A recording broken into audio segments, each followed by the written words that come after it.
I saw this fantastic documentary, Vendetta, Truth, Lies and the Mafia, on Netflix.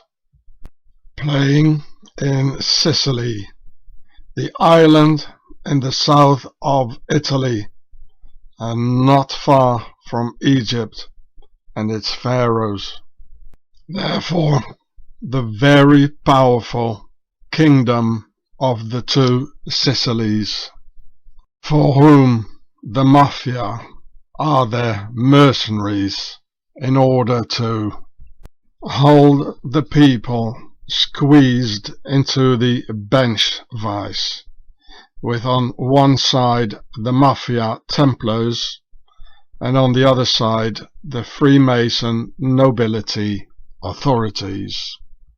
Which gets so visible seeing this documentary about the brave Sicilian Pino Maniaci and his small personal telegiato radio fighting for the Sicilian people against this terrible enemy called the Mafia.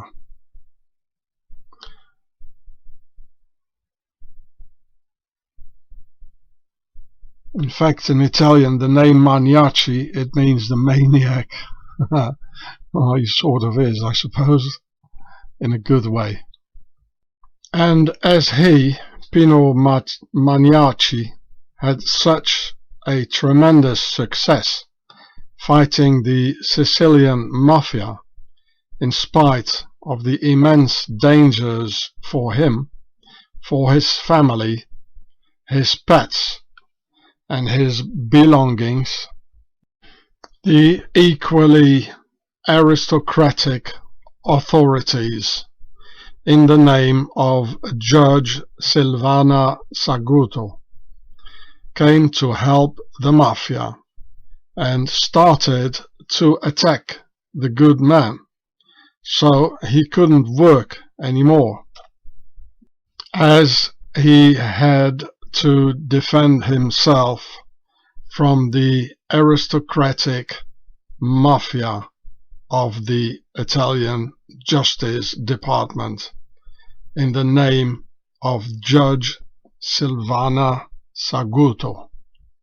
Silvana Saguto has written high nobility all over her face, and showing it by the way she clothes herself and gives secret symbols through her necklaces and other. Look here, here's got the seal of Solomon, a king, a jaywalker king, a pharaoh. Here's a lot of circles for the compass, and here are the squares, so it's saying square and compass all over, with a lot of circles here. There are 3 big ones for the concept of 3 and 1 small, so for the concept of 4. This is like a swastika, which comes from the pharaohs, which I explain in my videos. Here in her living room probably, you see the symbol of the French Republic, the New World Order, the Arc de Triomphe. Arc, it comes from Arcos, meaning to rule, and it's got all these classic buildings, Greek, Roman buildings out of Pharaoh. I mean, look at her. This is the nobility. So here you can see the crest or coat of arms of the kingdom of the two Sicilies. And here, this is the upper degrees of the Scottish Rite. They have this symbol. The 28th, 29th, 30th until 33, they have this symbol for their degree. Here's a square, here's a circle, it says square and compass. A lot of Templar crosses here. And so this is the House of Bourbon and the two Sicilies. Yeah, the House of Bourbon, two Sicilies. So she, the Judge Silvana Saguto, is most likely from the extremely powerful royal house of Bourbon and the two Sicilies, and in order for Pharaoh's nobility to parasite on the people, she used the Mafia as a pretext to issue the very controversial so-called preventive measures based upon the lie to confiscate Mafia belongings and freeze their bank accounts. But instead, the nobility authorities started to pillage honest, hard-working Italians and confiscate their life's work straight into the hands of Italy's nobility through a complex nepotist Freemason network of all the initiated working in the Palermo Justice Department. So here you see the logo of the Anti-Mafia Police, Direzione Investigativa Antimafia. So it starts with a D, which you can find here. That this is supposed to be a D, would you say so? The I is here, well, maybe. And here the A is here. But why do it in this way? I mean, who can recognize there's a DIA except them? Well, here's the square. This is exactly 90 degrees. Interesting, the point, it comes here like, well, okay. The whole thing is in a circle for the compass, and this is the square. So they see it immediately. It says square and compass. And then the A, it looks also like the compass, you know, and it's 60 degrees probably. And here is a pentagram, like the Pentagon, you know, it's always, you know, getting to the same stuff. That's why the Pentagon is, you know, it's like in a pentagram. And behind here, you can hardly see it, is the Lions Club Rotary symbol of these Freemasons always giving, you know, so-called, you know, philanthropist, you know, helping some schools for children, you know, so they have a better access on them. And the whole thing here is in a oval, like the Oval Office, and it says Vis Unita Fortior. It means together we are stronger, or something like this, which is typical Templar stuff, you know, like uno pro omnibus, omnes pro uno, one for all for one, or the Trump said it as well. So he's saying exactly the same. Yeah, in the Oval Office here, he said the same thing, like vis unita fortior, like where we go one, we go all. Same thing. And this is sort of light blue, and then here behind it is white. Now, why do they have to accentuate the V all of a sudden by having another color on the other side, so they all see it? Oh, because this is the Templar V, like the V for victory, you know, like Churchill did it, you know, the child murderer who helped murdering 23,000 children in South Africa. This is probably Acacia, or this one here. Here it says Repubblica Italiana. Even in the flag is the concept of three, because that's them. It's the nobility. And this is us, you know, the concept of four, the gap in between all this. You know, so we spread our legs, you know, and they can rape us, you know. That's what it probably all means. And even this state corruption got all figured out by this smart Pino Maniaci and his tiny, but in the meantime very popular Telegiato radio, literally raided by the Sicilians seeking for help, being taken hostage in between the Templars Mafia and the nobility authorities. Only not even the Sicilians know who the Mafia actually really are and where they originally come from. So on top here there's the boss called the Don, like Don Corleone, the famous one. The word Don, also like in Spanish Don Quixote, it comes from the Hebrew word Adonai, but of course it's the Pharaonic branch, like King Solomon, also a Don, of course, an Adonai or a king.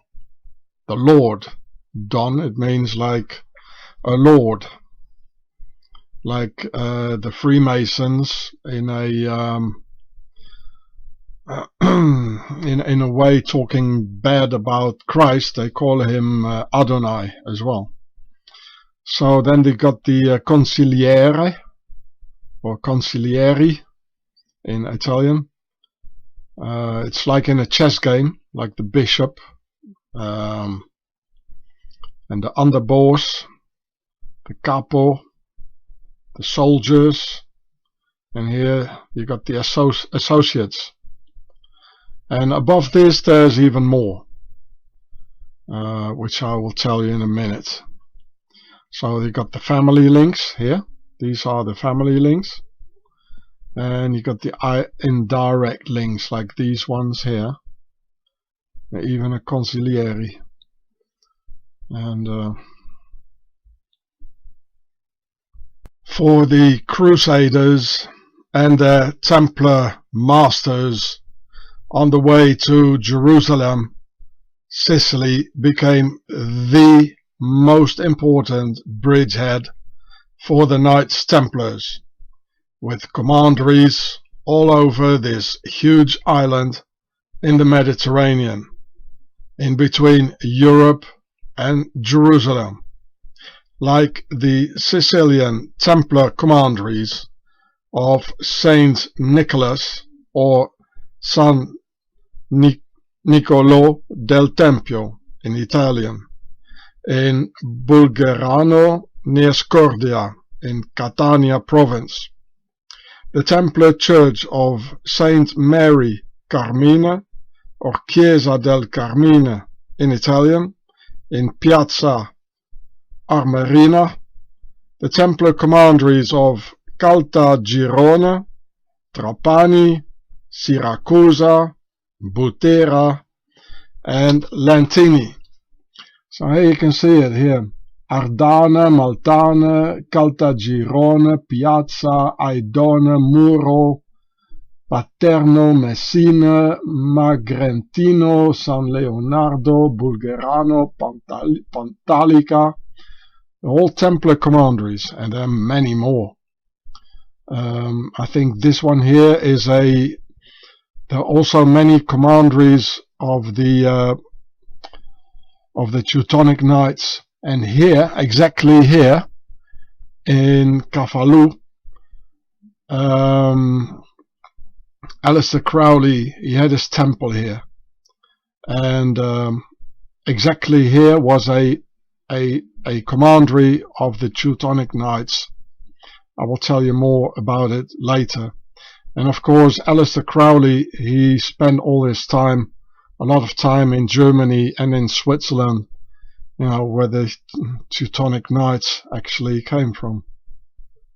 The most important Sicilian Templar commanderies of Messina, Marsala and Trapani served the order as a major stopover for crusaders and pilgrims en route to the Holy Land by sea. Now this here is the crest of Sicily.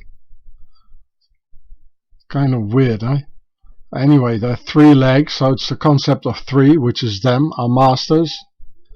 And each one of these is like 60 degrees for the compass.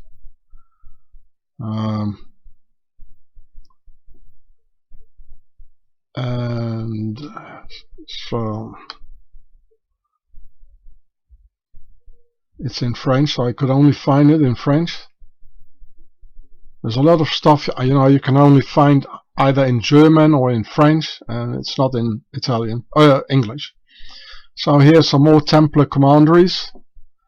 Établissement in Aidone, Ardane, Maltane, Bulgarano, Caltagirone, Magrentino, Syracuse.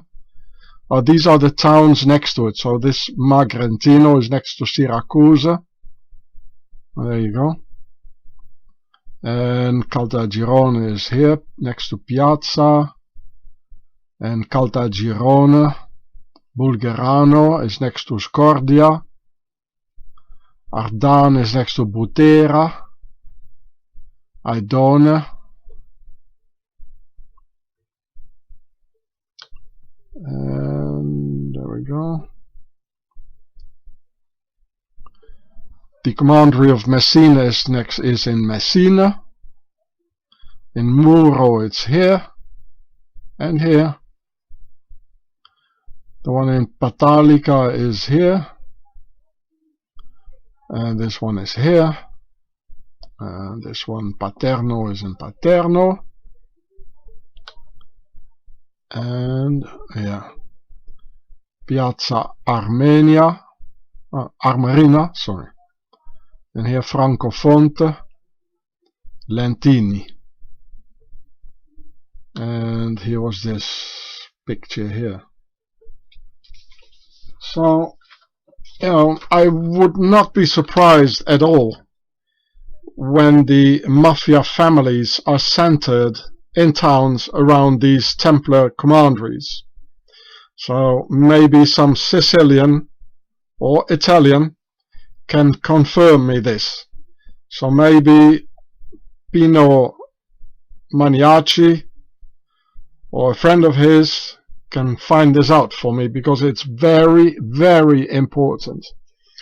Because it's all one and the same thing. Nobility, mafia, authorities, the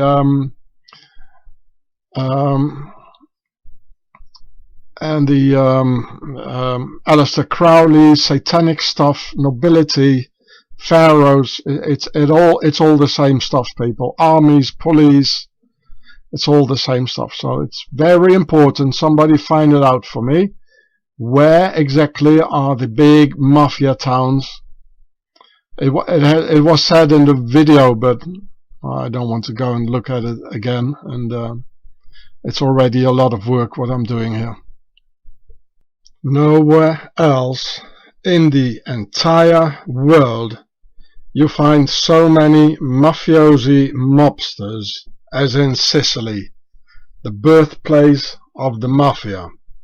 And nowhere else in the entire world you find such a density on Knights Templar commanderies. And both are multinationals making a lot of money. Both are military organized with a strict hierarchy. Both work in secret, in the dark, with a code of silence, the OmerTa. Both kill people without remorse, and both pretend to believe in Jesus Christ. You think this is just a coincidence without any connection between the Templar mobsters and the Mafia mobsters? Or did it never even cross your mind at all? So here you see the Teutonic Knight. Here it says, kommt zu Reihen und Burgen des deutschen Ordens, circa 1300. So here is Sicily, and this Teutonic Knight's commandery is at Cefalù, where Aleister Crowley had his the temple of Thelema, doing his very bad things. And this is the typical, the Baltic, where the Teutonic Knights, where they had another 200 years of crusades after the crusades, starting in 1291, when they founded Switzerland here. This is the same as the Templars, only The Templars started about here in France, where the dot is. They got kicked out of France, they went to Switzerland, they changed the language, and then they went here. And this is also where the president of Russia, Putin, where he's from St. Petersburg, somewhere here. And this is why he speaks German, eh? And this is why the Germans, they like him.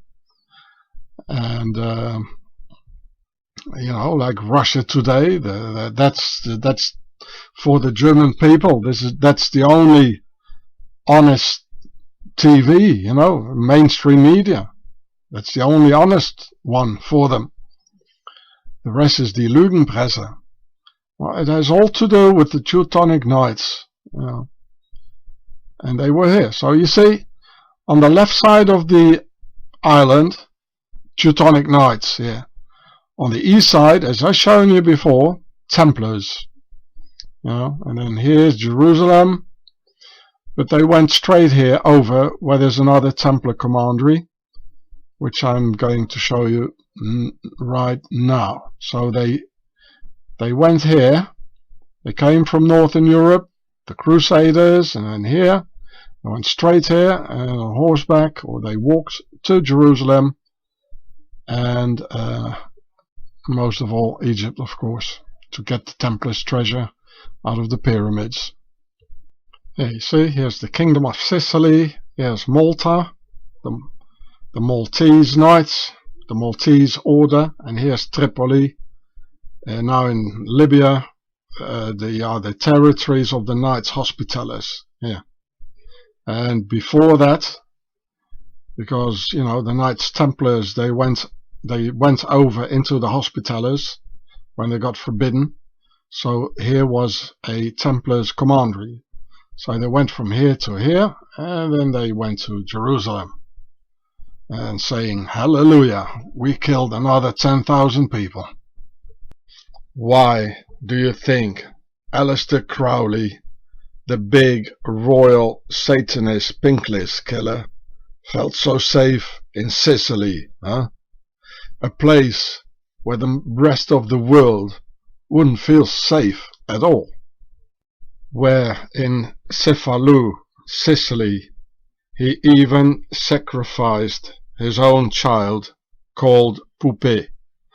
He had, together with the Swiss Lea Hirsig, in his satanic temple of Thelema, with many children disappearing all over Sicily every time he visited Sicily and the temple. Crowley and the Swiss Hirsig, a typical Swiss surname, had a child together whom they called Poupée, meaning a doll in French, whom they sacrificed in their Sicilian temple before she even got 1 year old. Of course, Crowley spent a lot of time in SwiSSy land, the land of Sar, and base of it all, which you can read here. So, here it says, she was a Swiss American. No, she was Swiss. She was, you know, look, she was born in Switzerland, in Traxelwald, the canton of Bern, the same area where I was in. And I tell you, this is evil. It's evil all over in Switzerland. So she was born in Switzerland, and then she moved to the United States when she was 2 years old. Yeah, okay. Of course, together with her parents, taking it all the evil with her from Swaziland. Well, you can read it yourself. Yeah, this is in Cefalù. There it is. The Abbey of Thelema. It says, in a small house which was used as a temple and spiritual center founded by Aleister Crowley and Lea Hirsig in Cefalù. So this is, you know, the Swiss, they just emigrate to the United States. They bring their evil with them, and then they take over the they take over America. They go to all key positions. And yeah, here it says, with Crowley, Leah had a daughter whom they named Analia Poupée, the surname Poupée, Crowley. And she was born on January 26, 1920 in Fontainebleau. You know, that's where the French kings lived, Fontainebleau. It's very, the elite is there, you know. That's probably the Swiss. She took him there. So I'd say, you know, it's not Aleister Crowley, the big Satanist, you know, it's the Swiss behind it. This one here, the Hirsig woman, and she died in 1975 in Switzerland, the age 91. This is the real powers behind it, you know, and then they just accentuate it on somebody else. It's also the canton of Bern, Swaziland, next to Interlaken, also where a lot of Americans are going, you know, tourists, a lot of Japs, a lot of Russians. Leah Hirsig, Swiss American, you know. Swiss Americans are Americans of Swiss descent, and as I already told you, there are 1 million in the US. 1 million people, and they rule the US, you know, with presidents like Obama, like Herbert Hoover, the director of the CIA, J. Edgar Hoover, of Swiss name Huber. They rule the US, you know, no doubt. So this here is Cefalù in Italy, where Aleister Crowley and the Swiss Hirsig, Leah Hirsig, where they had the temple where they sacrificed people. A lot of people died there. So, and I wonder if some Italians can tell me, or some Sicilians, if this is a stronghold here of the Mafia, Cefalù. I know, which I've shown you just before, that the Teutonic Knights, they had a commandery there. And the Teutonic Knights are the German-speaking Templars. They come out of the Templars when the Templars disappeared. You see, they got in their coat of arms, they got a crown in there. The concept of three with a circle, which is also the concept of three, which is them. The concept of three is them here, the crown. You know, it's the same. So, if you want to read it, you can, but there's nothing in it. So here's Cefalù. I just showed that to you before. That's where you had the Thelema temple killing a lot of people. So, I mean, nobody would feel safe, especially in those days, in Sicily. But this guy felt very safe, you know. So that means, you know, he was part of it all, you know. I mean, it's again the Swiss connection. It's every time, Swaziland. Okay? Well, the Mafia, they put their money on a Swiss bank, you know. It's their head office of the Knights Templars, and all the banks, they come out of the Templars. They invented banking, you know, they founded the banks. So of course, you know, with this Swiss connection, you know, you could feel safe there. And I tell you once again, it's not Aleister Crowley, the big man behind all the Satanist things, you know. Not at all. It's the Swiss, it's Leah Hirsig, the canton of Bern, where I lived as well, which is extremely evil. Especially if you go in the countryside. Oh man, you wouldn't believe it. You wouldn't believe it. It's in the air, you know. You can feel it the way they look at you, you know. You feel the eyes piercing in your back, you know.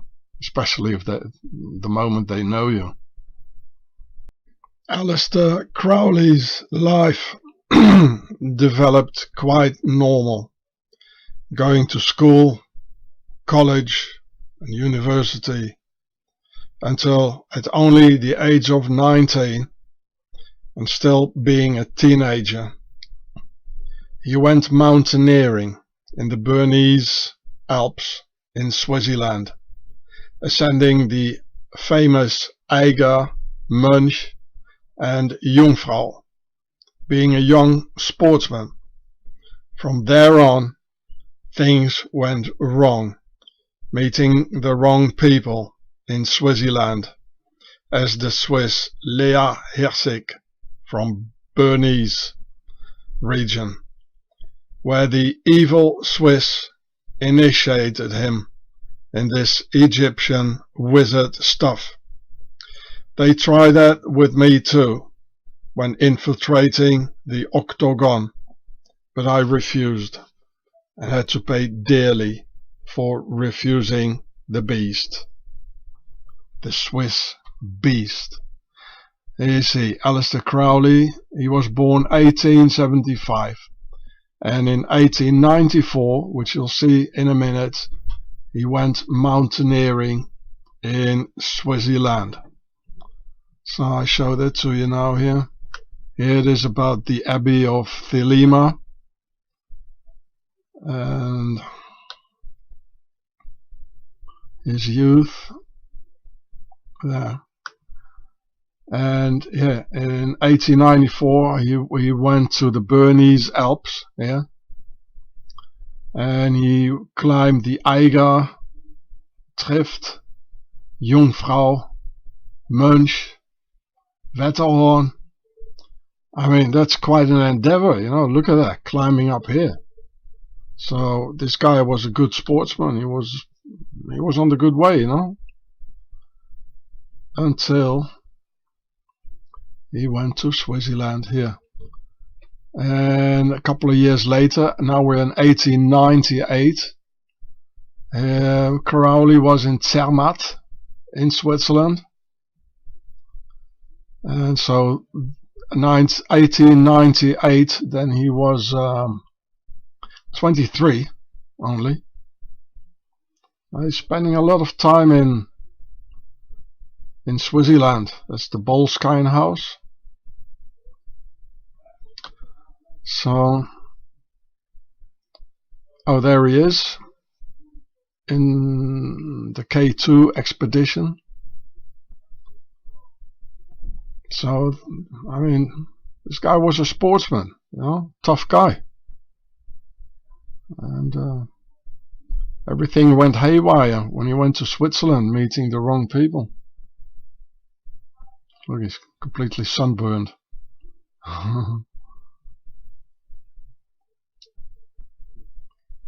The Swiss took another young man's life, eh? As many. And, well, okay, there's a lot more here. I wanted to show you this here. You can read it all yourself.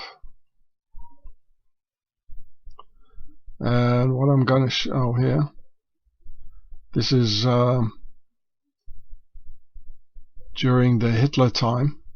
Look, this is from 1930 to 1938. So in April 1930, Crowley moved to Berlin.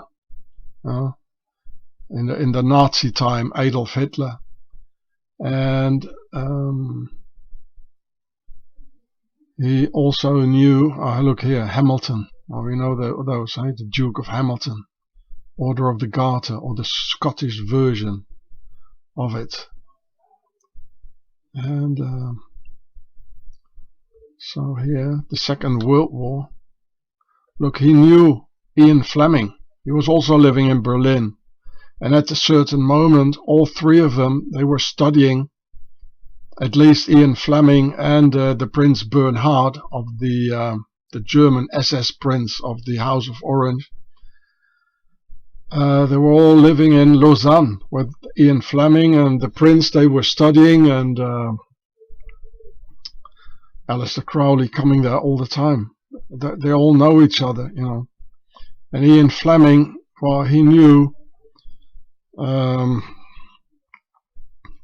Alan Dulles of the OSS, You know, it's all one bunch, and it's all together with the Mafia, Sicily, Switzerland. It's all one thing. The aristocracy, Pharaoh, here, Thelema. You look, this whole satanic belief system. It's all based on Egypt, which you can see here. I just saw it here before, which I've been telling you all the time. It's all, yeah. It's all based on ancient Egypt. Well, I just saw it before, you know, but find it yourself, you know.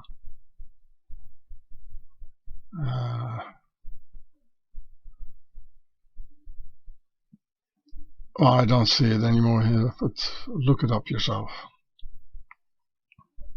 And just as my code name was le relayeur in French, or the connector in English, something or someone mysteriously burned down Crowley's Boleskine house the very day I was liberated from the evil Swiss grip on winter solstice 2015.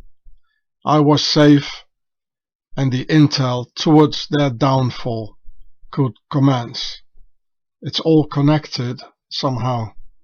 Why would simple Italians or Sicilians have a thing called our thing, or cosa nostra in Italian, meaning a thing or their thing, holding them together under a secret oath of loyalty and secrecy in some sort of an order or a fraternity?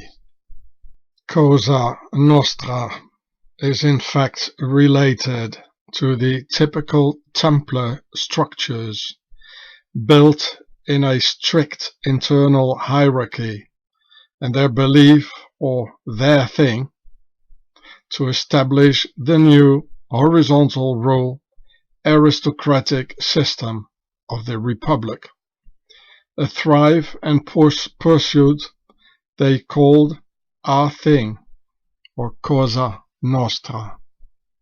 Templars are very identical to the Mafia, and both are ice-cold killers in a brotherhood, backstabbers, multinationals, money makers, drug dealers, thieves, rapists, and a huge enemy to the people. The Mafia is for Southern Europe, what Switzerland is for Northern Europe, with their Swiss octagon, Swiss mercenaries, and Swiss banks. And of course, the Mafia, just as any other criminal, use the Swiss banks to hoard and stash their money. Italians, and even the Sicilians, do not have a single clue who the Mafia really are, where they actually come from, and why the Mafia gets protected by the Italian authorities. You see the red rose here in the picture? Well, that stands for the nobility, and Pharaoh's Pertasser, Red House of Pharaoh. In fact, at a certain moment, the Knights Templars had an additional secret code by the abbreviation MAFIA, in Latin for Mi Amina Fidelem Jus Aryan, in Latin meaning my soul loyal to the Aryan law, which was their thing, or cosa nostra, for our thing. Mi Amina Fidelem Jus Aryan as the initials Mafia. And Aryan means in fact aristocratic, the superior Aryan or aristocratic race, who are together with the Swiss the instigators of World War II, which I explain in my video here, the nobility world wars. Aryan means noble or high-born, nobility. They migrated from Central Asia. They drove horse-drawn chariots that helped them gain power. Well, this sounds very much like the Hyksos, who came from Central Asia, and they had horse-drawn chariots, and they took over ancient Egypt for a while and probably infiltrated it forever with their brachycephalic skull forms. So both Aryan and aristocracy, Aryan and aristocracy, come etymologically out of the Pharaonic Ari, meaning born out of the sun, as in Amun-Ra, the sun god of ancient Egypt, where they all come from. Here you can see Aryan. It also means king or a nobleman, noble, nobility, aristocracy, and which I explain, giving all the proofs in the 18-hour pentalogy, so it's in Swiss in 5 parts, called the Swiss Beast, Home of the Devil. Also here translated into Spanish by my Mexican revolutionary friends, and supposedly understandable for Italian speakers, like the Sicilians with Pino Maniaci. So here it is in Spanish: La bestia suiza, la casa del mal, parte uno. So, and you see, this is the channel name, Re y desprograma y reaprenda. And you see what's here: no puedo subir nuevo video hasta el 14 de marzo 2022. So you can see here, the Mexicans are getting attacked by the Swiss because the Swiss don't want you to see this video and to get this information. So, dear Sicilian people and Italians, please download them very quickly. It's my and our present for humanity. So you can see they're also on Brighteon, Rumble, VK, what is this? Facebook. The Mexicans are really doing a good job, and I wish some other peoples could do the same, like Germans and French, translate it. But well, until now, only the Mexicans are the real hard-working people. Just like in America, the Mexicans do all the hard work, eh? The same here. Idem dito, as one says in Latin. Idem dito, same thing. And here you can see the original title in this channel here, but you have to scroll down because it won't pop up if you punch in the search machine the Swiss Beast, Home of the Devil. It won't pop up anymore, not even in the channel. So you must go into the video section and scroll it down until you get to part 1, and then you get to all the way to part 4, and part 5 is on the other channel, which you can find also in the in this channel here. It's called Homeland Security. I was still a child when I got taught all this by my very traditional family of French descent in South Africa. So I don't remember if it was fidelis or fidelem and ius or iura in the word mafia, M-A-F-I-A. But you just never forget anima fidelis aryan, or soul, loyal, nobility, the main words of the secret oath related to the initials of the word Mafia, which withholds, in fact, a secret oath. The word Mafia is, in fact, the oath of this secret order, doing the dirty work for the Knights Templars and the nobility. An oath punished with death, torture, or your children and offspring killed when one breaks the oath of silence and loyalty, also called the OmerTa, where the word OmerTa, which you can see here, together with the typical Freemason handshake, who use the OmerTa too, because the OmerTa comes from one of the 9 founding fathers of the secret order of the Knights Templars, by the name of Godefroy de Saint-Omer, Godfrey of Saint Omer, OmerTa, the laws of silence. So he's also called Godefroy, as I just told you before, Godfrey in English, and sometimes even Geoffrey, like the name Jeffrey, right?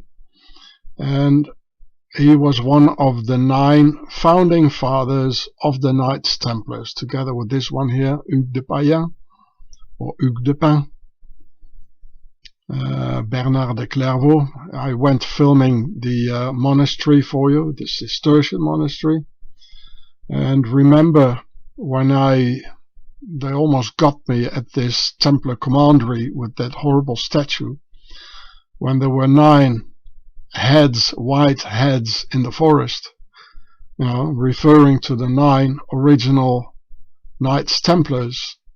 So this guy, he is probably, together with this one here, Hugues de Payen or Hugues de Pin, one of the most important guys, you know, of the Knights Templars. So the laws of silence, yeah, the OmerTa, Saint Omer, you know, they made it up, you know, they made these laws. So Godefroy de Saint-Omer, OmerTa, it's all related, and it comes from the Knights Templars. Mer in the Demotic Pharaonic means the pyramid, and the O used to be an A, standing for big or pregnant, almost as in the word America, America, which I explain in my video, The Pharaoh Show. In this case, it means pregnant pyramid, for getting born in the pyramid, like Napoleon getting reborn in the big pyramid of Gizeh, and many others who got initiated there. So Saint-Omer, like in Godefroy de Saint-Omer, one of the 9 founders of the Knights Templars, Saint-Omer, it means the holy birth-giving pyramid. Ta in OmerTa, it means land. So OmerTa for A-mer-ta means born in the lands of the pyramids, or we were born in the lands of the pyramids. And Saint-Omer, like in Godefroy de Saint-Omer, Saint-Omer, it means we come out of the land of the holy pyramids. I made this video here on my channel Gatzefratz many years ago. The words are in German, like before saying schwanger in German, meaning pregnant. But these are just a few of the demotic words. So I don't have my books anymore, Neither do I have this one here, because I only have my backpack, And okay, this was interesting about America. You see, America, it means pyramid, sun, soul, energy. I explained it in my video. The Pharaoh show. Here it says the Pharaoh show and others. There's neither an Italian nor a Sicilian word called OmerTa. I knew more of this family heritage I got, but I forgot it over the drag of time, as I was still very young at the time. It was supposed to be repeated in adulthood, but due to political turmoil, I had to leave South Africa before and got expelled from my family. So, Mafia is the oath, and OmerTa, to whom the oath was directed to. Like, I swear on the head of Saint Omer. And you can see here the red rose of the nobility, of the red Pertasser of Pharaoh, and here in red and white Templars colors. It's one and the same thing. The authorities, the Knights Templars, the Mafia, the government, police, the CIA, the FBI, it's all one and the same thing. The Nazis, the Freemasons, it all has the same source, and they all work together against humanity. In English, his name is Godfrey of Saint Omer, and he was one of the initial 2 men on one horse, together with Hugues de Payens, or also called Hugues de Pin. In the north of France, near Calais, there's still the town of Saint Omer, where he was born in 1075, and here you can see his coat of arms. So here's Saint Omer, and here's the coat of arms of the town and of the founding father of the Knights Templars. And here it is. Here's Saint Omer, here's Dover, and here's Calais.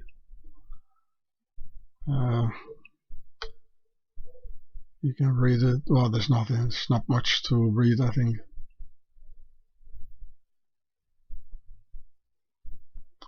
The most important things, they're not in it. Yeah. So, okay. So you remember this coat of arms very well now. Look how it looks, and print it in your mind. So here again, the coat of arms, the same as in the town of Saint Omer, near England. And so he was from the nobility, Geoffroy de Saint Omer. De, the prefix de, it means he's of the nobility. The founder of the Order of the Temple. So this is in French, so everyone who speaks French, you can try to read it. It's quite interesting. And otherwise, well, you just look at the pictures, eh?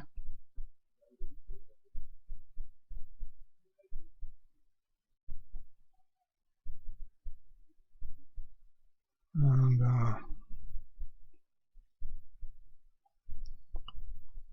so I was looking for there's another picture.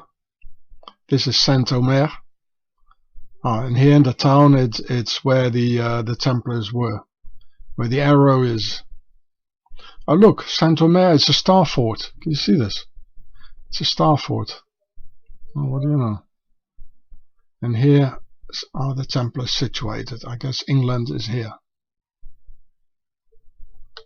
And There it is, the symbol here. Here, this is a temple in Saint Omer, probably. There it is. I think it was the coat of arms of the guy. So look again, look very good at the image here, because I'm going to show it to you in a minute. Again, somewhere else. So if you want to read it, just punch pause. Another Templar dude in the church. It's probably him. So, and this is where the word OmerTa it comes from. You know, total loyalty to the founding fathers of the Knights Templars. Here, the two guys on one horse. One of them is Saint Geoffroy de Saint Omer. The other one is probably Hugues de Pin or Hugues de Payen.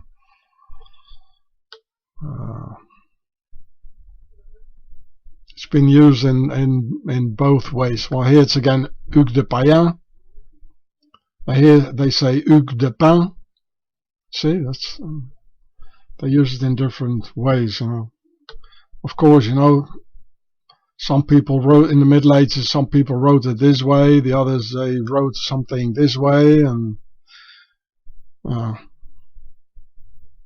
the Saint Omer crest is the same as the flag here of the two crossed arms pharaohs Ursula von der Leyen and Susanna Kaputova, which you can see in this video here.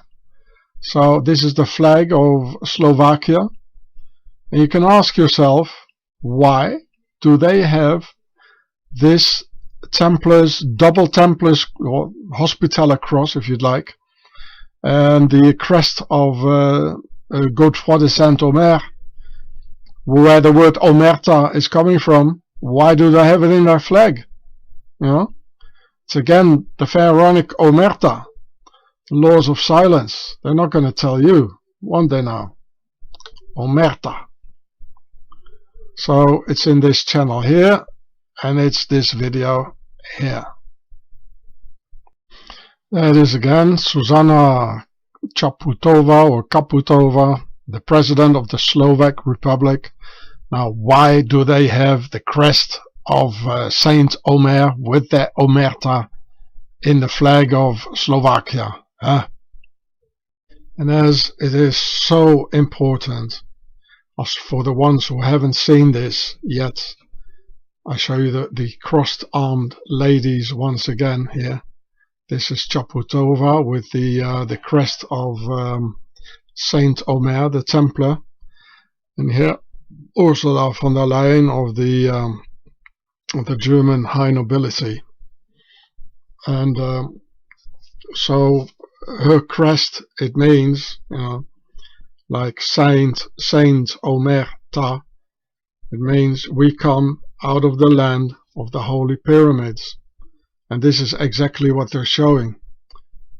And again, for the ones who haven't seen it yet, I show it in this video here on the same channel. Sarko Soul Soccer from SwiSSy land, the land of Sar. And it's all related. We've been ruled by the pharaohs for 2,000 years, people. The global Mafia is a Templar branch, and therefore in South America there are the drug lords of the cartels who call themselves Los Templarios, which is Spanish. That means the Templars. So here you can see a Templar's cross, and just as they were in America, the Newport castle or whatever it was, of course they were also in Mexico. Maybe someone can look it up. I guess this is the region here. Yeah, the state of Michoacan. Yeah, So there must be some Templar artifacts being found there, or maybe castles like in Newport in America. And let's be honest, simple Mexicans could never be that highly organized as the Latino drug cartels are. Only Pharaoh's nobility can do this, not the people. And in fact, in Latin America, the drug cartels are led by the Spanish nobility and the Templarios, who have settled their internal wars now since 1945 for 100%, all working together against humanity, both Templar Republicans and feudal royalists, in today's battle of the mind, killing our youth with their drugs and protected by their police, who all come out of the octagon and full of Freemasons, like here the Order of the Garter and King Felipe of Spain. So here you see a lot of octagons on his breast, and this is the Order of the Garter with Honi soit qui mal y pense, and here as well. See my video about that. And this is the Cross of St. George, like from the Georgia Guidestones. See my film Octagon, the Empire of Darkness, on my channel Frats, which you can see here. Same thing in Russia, where the Russian Mafia have an octagon for symbol, which they tattoo on their backs and knees, or wear in gold chains, or here in wood.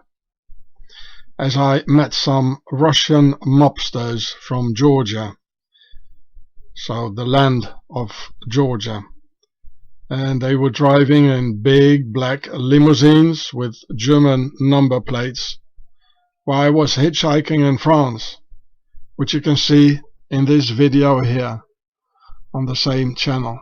Here it says the title: Members of Russian Mafia Octagon of the Knights Templars for Vorizagonia. This is Russian here, Vorizagonia, that's the name of them. I spoke German with them, and they apparently stopped to see the huge octagon symbol in stone on the floor, which you can see in the video. They were very surprised when I told them that the Vorizagonia, the name for the Russian Mafia, is all infiltrated and taken over by the nobility. Yes, he said, how do you know? Look, this Russian mobster of the Vorizagonia, here you see the Russian letters, the Cyrillic. He even has a Templar's cross with a square in it.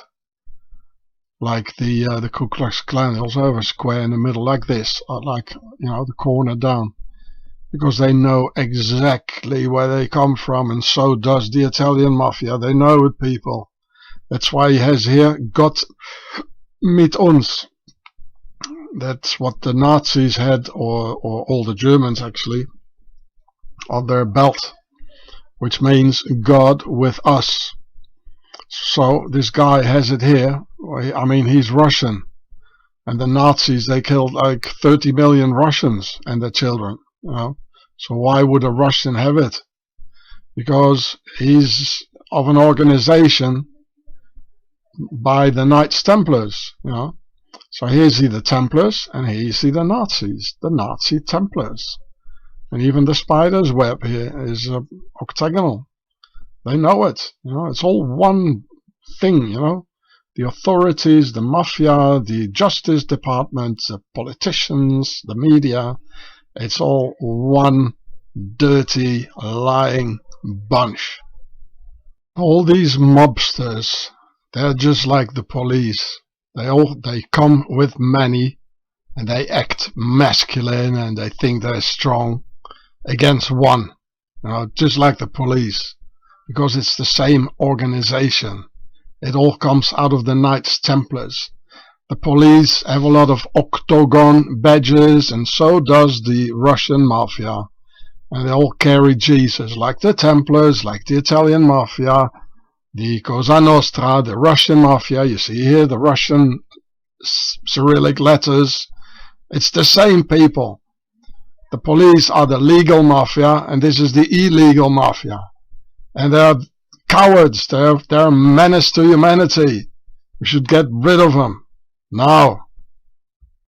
And also, therefore, in the Pino Maniaci film, one can see in part 5 the Italian policeman Carabinieri Maggiore, or Major Marco De Chirico, and aristocratic name of the Italian nobility, with a octagon badge at the Pino Maniaci court case to announce his allegiance to all the initiated ones and all conspiring against the brave Sicilian radio man Pino Maniaci of Deleggiato. They always leave a sign or a symbol somewhere so they recognize each other, because they think we are stupid, and in fact we are stupid, very stupid. So watch my video Octagon, the Empire of Darkness, if you want to understand this octagon here. This is from 1992, the Sicilian judge Giovanni Falcone, the Falcon. It's already quite suspicious, the Falcon. Well, anyway, this is interesting. He was born in 1939 in the Kingdom of Italy. I already showed you that before, the Kingdom of the Two Sicilies. Well, you can read the whole story yourself. So, but what is important? So, Antonio Ingroia, who was a friend of this guy, so I'm talking to him.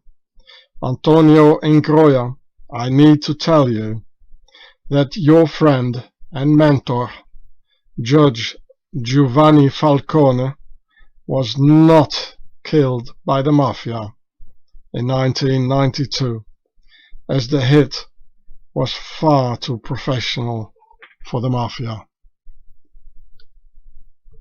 Only Octagon could have done this, and the Templar Octagon, whom I infiltrated in Schaffhausen, Switzerland, is also the top organization giving the orders to Gladio and the Bologna bombings.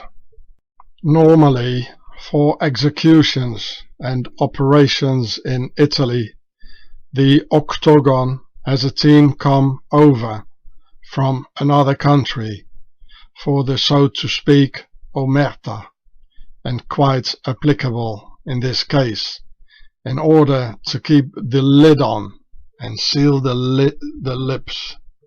And I know for sure that in the Falcone execution in 1992, the British increment has been used, just as in the Lady Diana elimination 5 years later. So I don't know if you remember the Falcone murder in 1992. They drilled a hole in the motorway in Sicily, and so you got a tube, an open tube, going from the motorway to under the bridge, where they stashed a lot of explosive. which they triggered by remote control. Now, in 1992, this is not a thing the Mafia could have done. And they still can't do this, you know. This is the legal Mafia behind it, who protect the Mafia. Because it all comes from out of the Knights Templars. Both do. So I'll let you read it yourself. Here's about the UKN. So there are rumors that the increment have been involved in several high-profile events, such as the death of Princess Diana and Dodi Al-Fayed, which is true. I can guarantee that. Here, also in part 5, you can see the corrupt elite judge Silvana Sarguto with a pharaonic brooch showing the Egyptian sun hieroglyph, showing her aristocratic allegiance to everyone with eyes for it. Like me, Homie Ross, showing many sun hieroglyphs here in this video here, the Pharaoh show. And here, one more time, her pharaonic brooch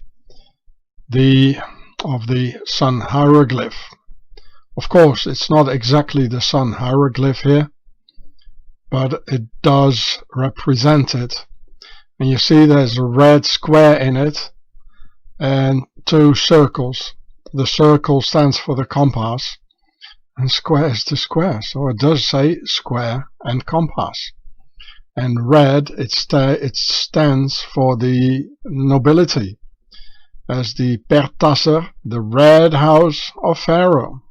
So she's one of them, and highly criminal.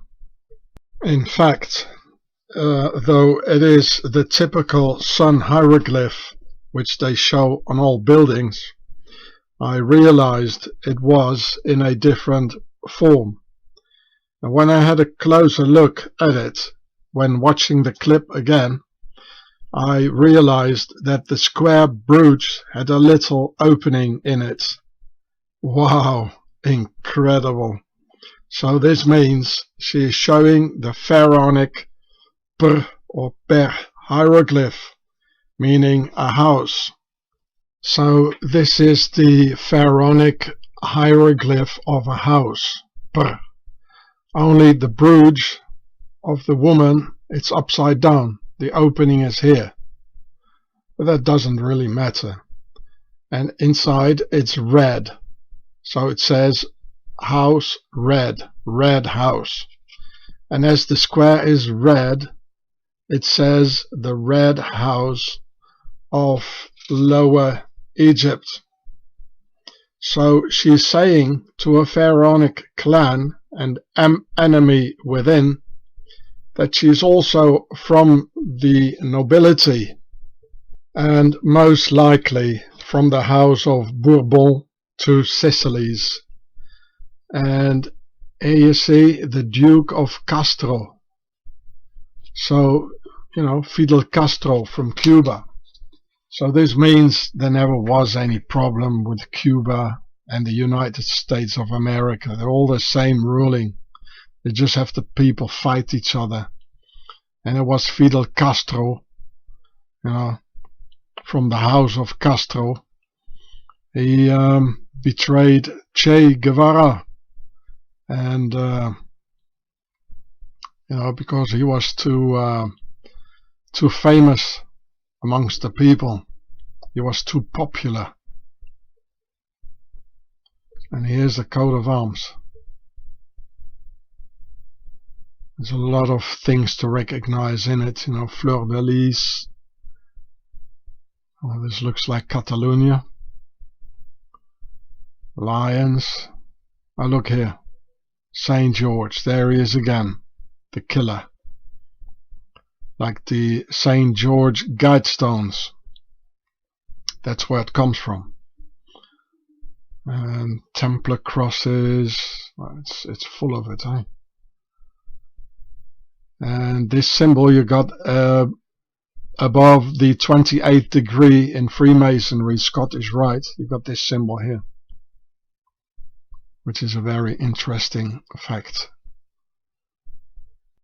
As she's in danger and facing more than 10 years in prison for corruption and nepotism, she is desperate and begs for help from her community, thus showing the ones in power that she is also from Pharaoh's Pertasser, Red House of Egypt, who became Europe's nobility.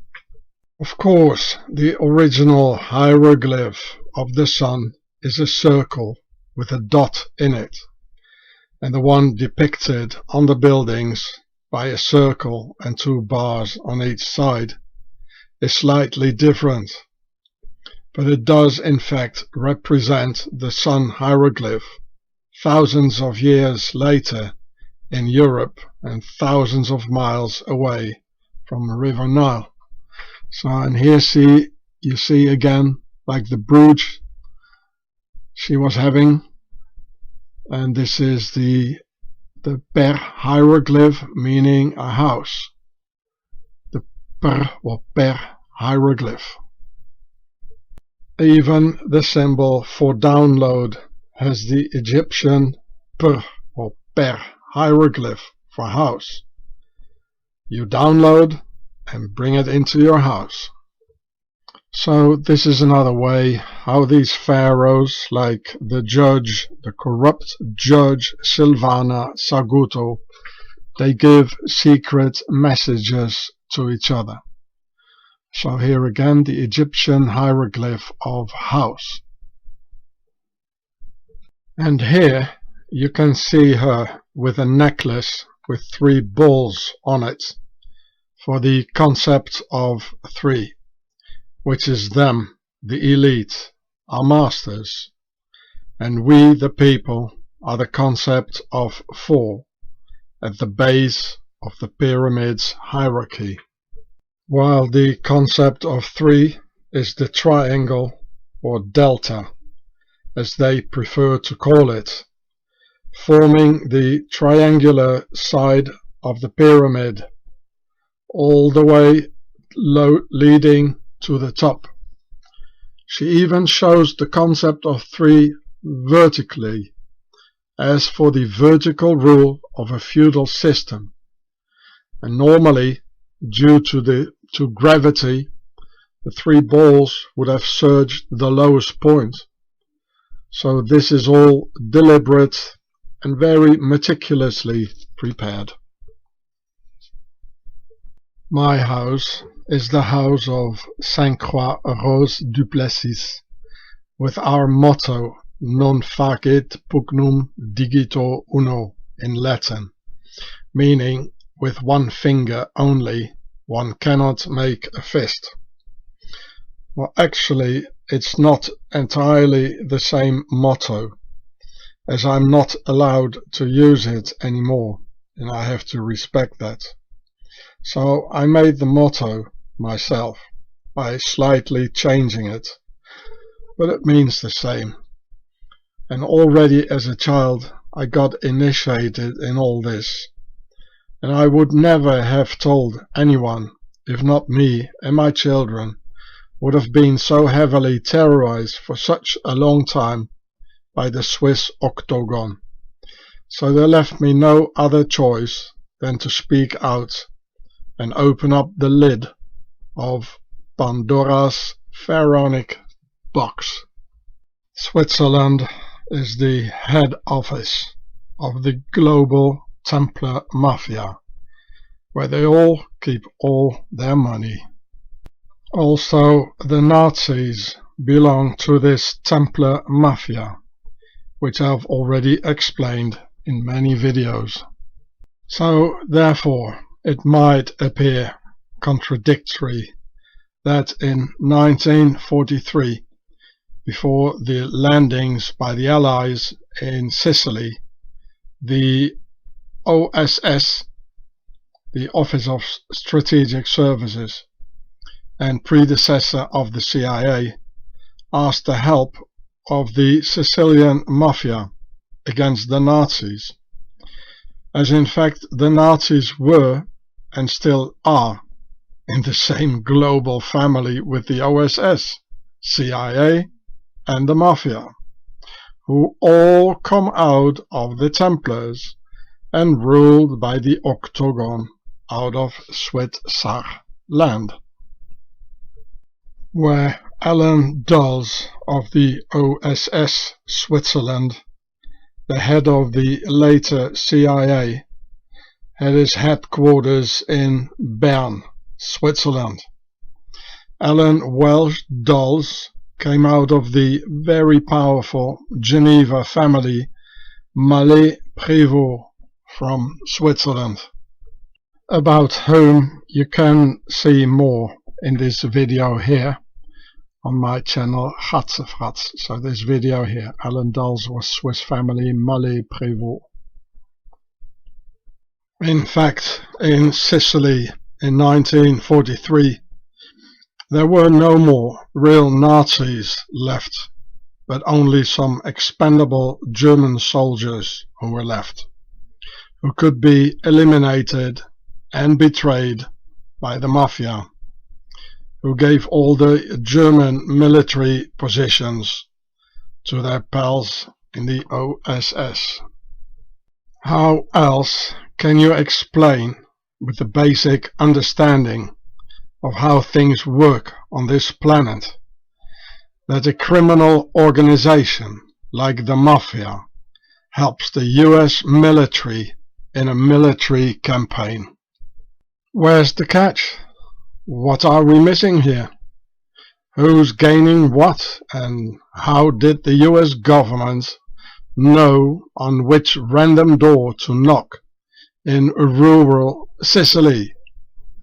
Well, unless they already knew each other, because in fact they belong to the very same organization, who all converge and come together at the top. This is also the reason that drugs from the various mafias around the globe get smuggled in by NATO's various air forces into the various Western countries, with the police doing absolutely nothing, whereas the entire drug trade and drugs consummation in all the cities could easily be stopped within 24 hours if they would just use all the police in today's streets, who are mobilized to terrorize humanity in Pharaoh's global bug war against humanity. If they would use all these police for only one single day, we could stop the drugs and the consummation of drugs, everything, only for 1 or 2 days. All these police in the streets now. The lie is their biggest weapon, and backed up by their indoctrination media, and with some excellent rhetoric by some brilliant actors, the majority of the dumb slaves believe everything. Therefore, later on in history, both the CIA and the Mafia were involved in the preparation of the assassination of US President John F. Kennedy, which got eventually executed by the British increment, because political assassinations inside the US are always done by the UK increment, and vice versa. Liquidations inside the UK are being done by a special detachment inside the CIA, and the increment finally take their orders from the Swiss Octagon. And what a coincidence again. This is exactly the very same way the Mafia operates. A murder in New York gets done by some salesman or a Catholic priest or some other disguise flown in from Palermo, Sicily. And a murder in Sicily gets done by some innocent-looking American tourist visiting Sicily.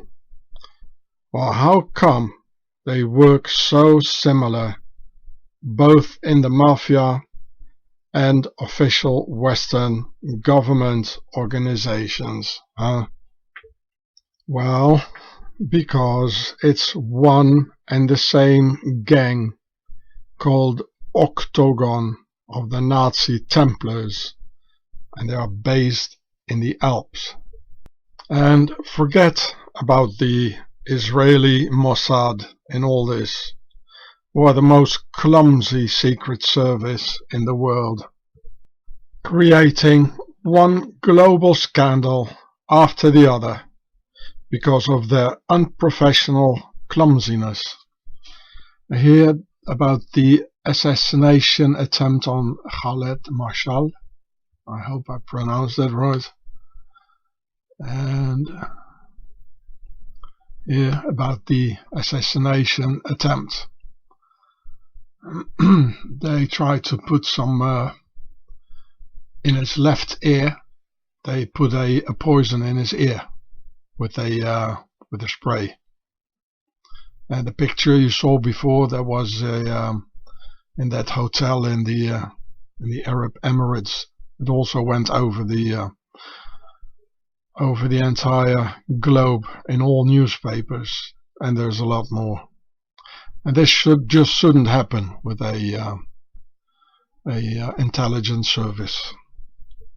The Mossad is only considered the best in the world because they accumulate the best human intel, human intelligence information about anything they need or need not to know, because of the impressive backup space of the jaywalker community all over the world, providing the best human intel, the best humans. And a tremendous quantity of jaywalkers offering safe houses in such high numbers that every operator has his own safe house, which of course minimizes local attention drawn in and eventual detection in the end. But when it comes to Mossad operations, they're as clumsy as 10 rabbis trying to circumcise a camel or two, as we used to say. From my own experience, the Royal Military Intelligence, including Team 5, Detachment 6 and the Increment, are the most professional in the business. You don't see them, you don't hear them, they don't leave traces, as if they don't even exist. An absolute shadowy organization of mostly noblemen at the top and in the field, who receive their final orders in the end from the Swiss Octagon through an intricate network of Freemasons and Nazi Templars. So here you see it's royal, their crest, the badge, and it has red here for the Red House and white for the White House of Pharaoh, the Per Tasser and the Per Het. So these royals, they come out of these ones from Egypt, who became the royals, and here on top you see the Knights Templars. And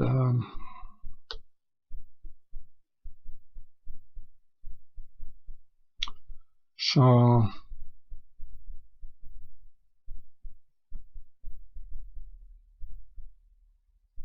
Well, you see these ones here. You all know about that. It almost, the SIS, it almost sounds like ISIS, eh? And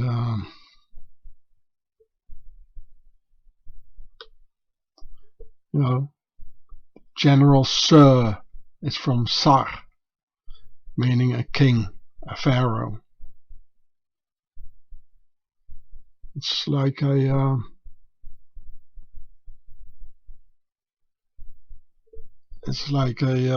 a mob of royal gangsters, they are.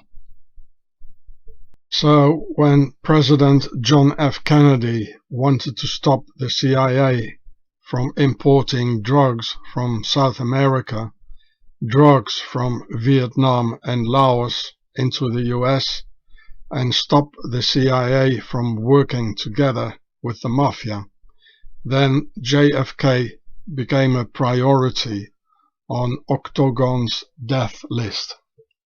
Just as when I, Sean Ross, criticized another branch of the Octagon crime syndicate by making documentaries and writing in international newspapers about the Swiss Nazi Templar banks, I too moved up fairly high on Octagon's death list and even had Swiss Nazi cops shoot at me in the forest.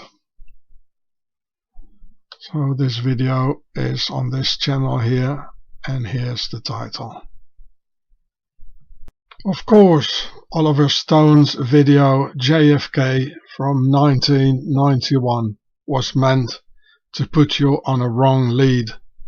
Well, what else can you expect from government's Hollywood and their government agenda?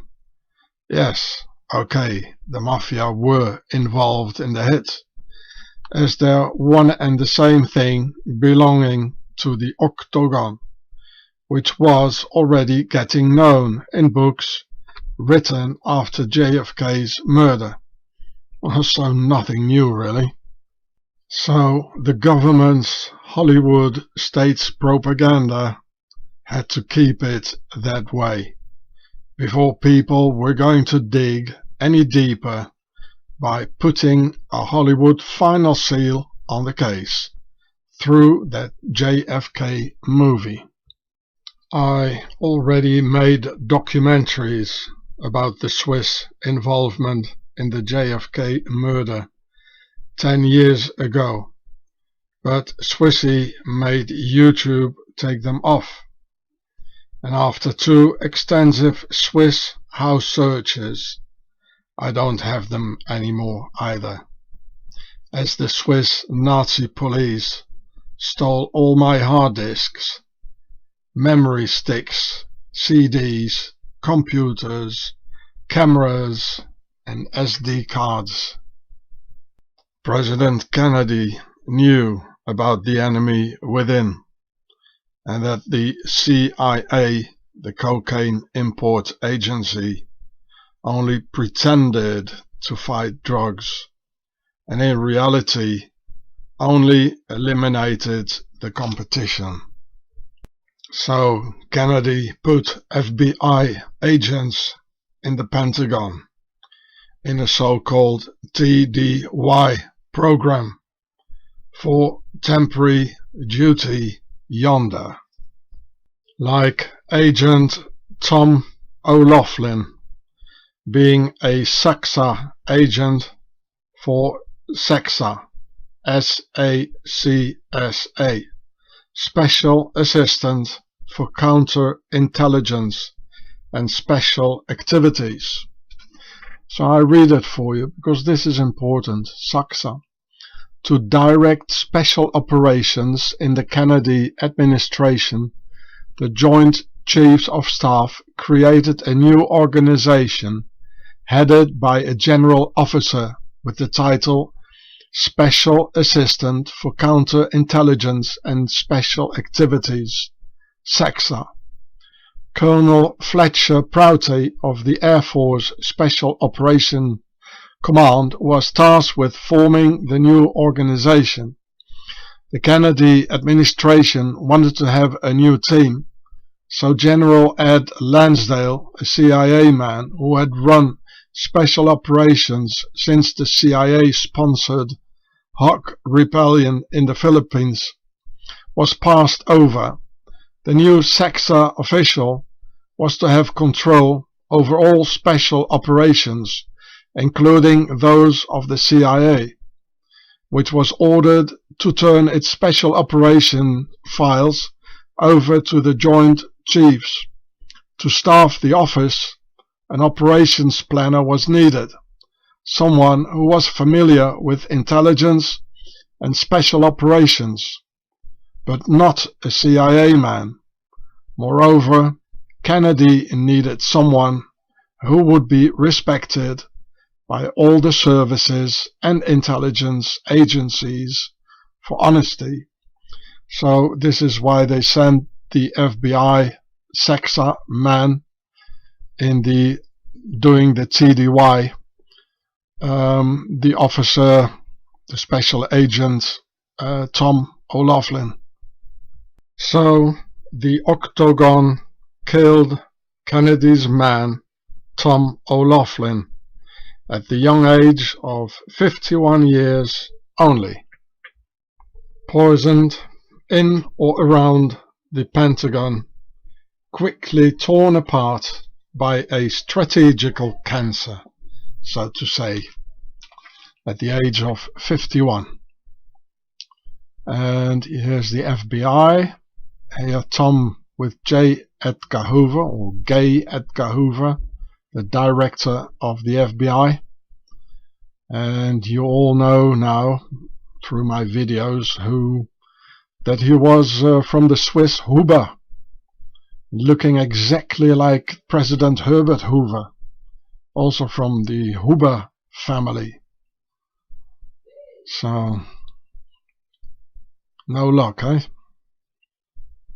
FBI Director J. Edgar Hoover, also called Gay Edgar Hoover, real name Huber, from Switzerland, and US President Herbert Hoover, real name Huber, from Switzerland, are from the very same Swiss Nazi Templar bloodline, which you can see in the picture comparison of this video here on my channel Gatzefratz. And they were both members of the Swiss Octagon from the Alps, bringing havoc to the US, going for all key positions and stabbing the American people in the back. And you can see how they are lookalikes, these two here. This is J. Edgar Hoover, the same brachycephalic broadheads, and here Herbert Hoover. And these cephalic skull forms are not European. Europeans have long heads, which you can see in my video about Perset. And here's the title, but you probably have to scroll it down in the video section here, because YouTube is desperately trying, to hide all my videos, with of course the Swiss pushing behind it. Or you can take the title here and then put it a little bit more to the right here in the search bar in my channel, then it might pop out. And otherwise you go and look for it in my Ahava 528 Israeli channel on the Israeli video platform. And here a video I made 10 years ago about the Swiss involvement in the Kennedy assassination. And while you're at it, watch this video here, watch it too. How SwiSSy had the army shoot and kill unarmed US war veterans. So here's the title. The best is to copy the title and in my channel here and then punch it in the search bar here in the channel, or maybe scroll it down. But even if you scroll it down, and YouTube is trying to hide it, because the ones in power, they don't want you to see these videos, so you better download them, and I'll try to put the links in the description for you. Agent O'Loughlin's nickname was Mr. Hammer, indicating the man's formidable capacities, and therefore needed to be terminated without further delay, before the hammer could do more damage to Octagon's business model, leading from the jungle's opium forests of Southeast Asia to the Octagon's motherland in the Alps, where all the money is stashed, and where Alan Dulles, the very first CIA director, had made many worthwhile Nazi contacts during the war. That's why the paperclip here in the picture, replacing the stars that once were. And those Nazis were all on drugs, like Hitler and Goering, being hooked on cocaine, speed, and whatnot, from the top all the way down to the ordinary German soldiers, all carrying a tube of speed tablets called Pervitin for the hard moments, like shooting a bunch of children and their mothers in a mass grave, and then shovel a few tons of sand over it. In these cases, Pervitin was required, not really like Popeye opening a can of spinach. Hi Hitler! This is the war of the mind, what I was telling you about. And because the Nazis won the war, right after the Nazi victory of World War II, and taking over the US through the paperclip, the drug wars started to mess up our children's brains in the war of the mind, just as the actual drug war being forced upon humanity in Pharaoh's bug war to take control over our minds. Hi Hitler, guys. Have fun now. Per in the word Pervitin means a house in Pharaonic demotic, like a royal house or bloodline, indicating the ones behind it, as usual.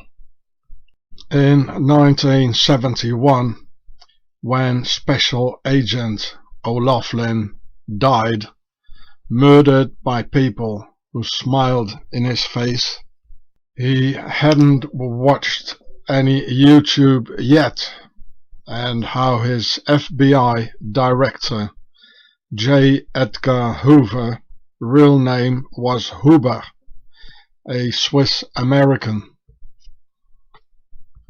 who also was a member of the notorious Octagon, wanting Special Agent O'Loughlin dead. O'Loughlin's code name in the SwiSSy detachment was Macduff, just as you can see here on this channel name, Macduff Lives.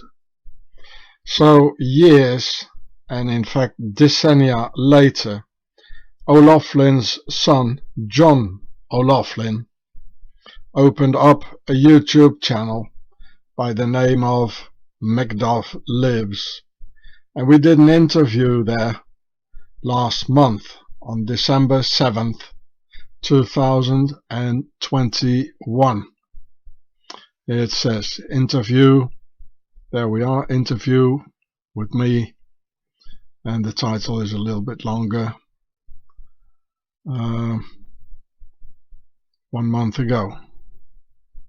But as I just had contracted the Wu flu, I was still recovering and in the interview searching for the words in my empty mind due to the brain fog provoked by Pharaoh's bug war. I'm fine again now by just recovering the natural way in this huge winter solstice blood ritual starting on December 21st, 2019, winter solstice.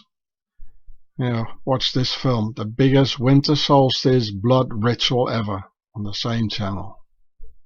Here, John wrote me this in his book entitled Macduff Lives, which he had sent me to Sean Ross with deep respect and gratitude, John O'Loughlin.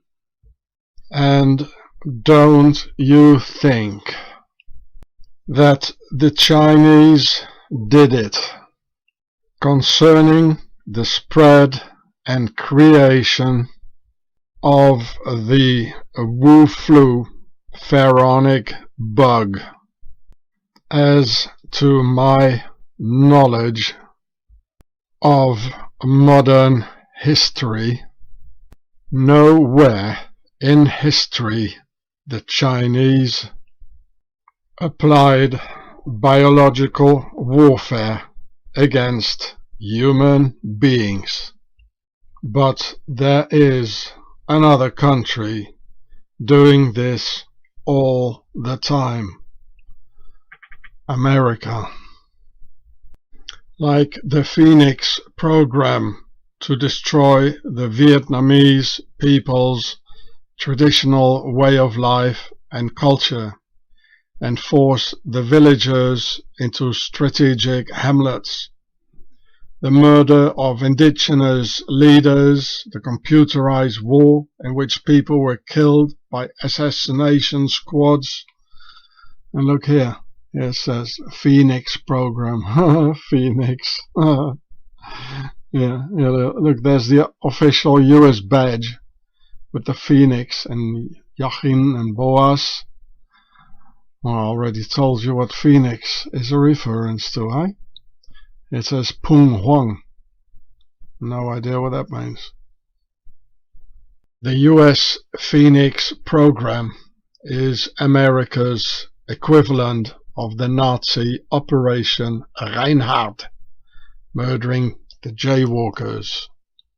Well, no wonder when you consider that all the paperclip Nazis disappeared into the US in 1945, enabling their worldwide extermination wars by the Swiss Nazi Templar Octagon.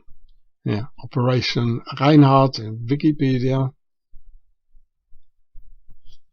Yeah, another Phoenix program. It's all related to the Knights Templars. Phoenix. And of course the Phoenix program using Agent Orange by Monsanto, killing the Vietnamese by the millions and still dying today of massive cancer. As Agent Orange is still in the drinking water, and here it says an estimated 150,000 children in Vietnam, they were born with serious birth effects. Well, the Phoenix makes sure that the Knights Templars, that they rise again, and all the rest will never rise again. Like 150,000 children will not rise again like a phoenix. These Vietnamese children will never fly again as a phoenix. They're grounded forever. They will not be happy children. This is the present of America. There are pages after pages after pages. So China doesn't do this. It's America doing this. Don't believe the Western newspapers. Well, I hope the Chinese will rescue us from all this misery. I hope the Russians will clean it all up. And all this gender bender stuff and you know, killing the families, and then I hope the Chinese and the Russians will come. I dearly do hope so. Look at this, people. Look at this. Chinese don't do this. Forget it. It's America. And they do it over and over and over again. Yeah, see, the children of Agent Orange. I'll give you all the proofs. I like facts. So, you know, who is behind the bug war, eh? From Wuhan. The Chinese? Oh, forget it. Oh, forget it. You can see the same children in Iraq now and in Afghanistan because of depleted uranium. America did it. Wakey, wakey. John F. Kennedy wanted to stop all these atrocities and stop the Phoenix program, and had to pay the ultimate price for his attempt. And so did SwiSSy agent Tom O'Loughlin. And he said, those who make peaceful revolution impossible will make violent revolution inevitable. Do you understand this?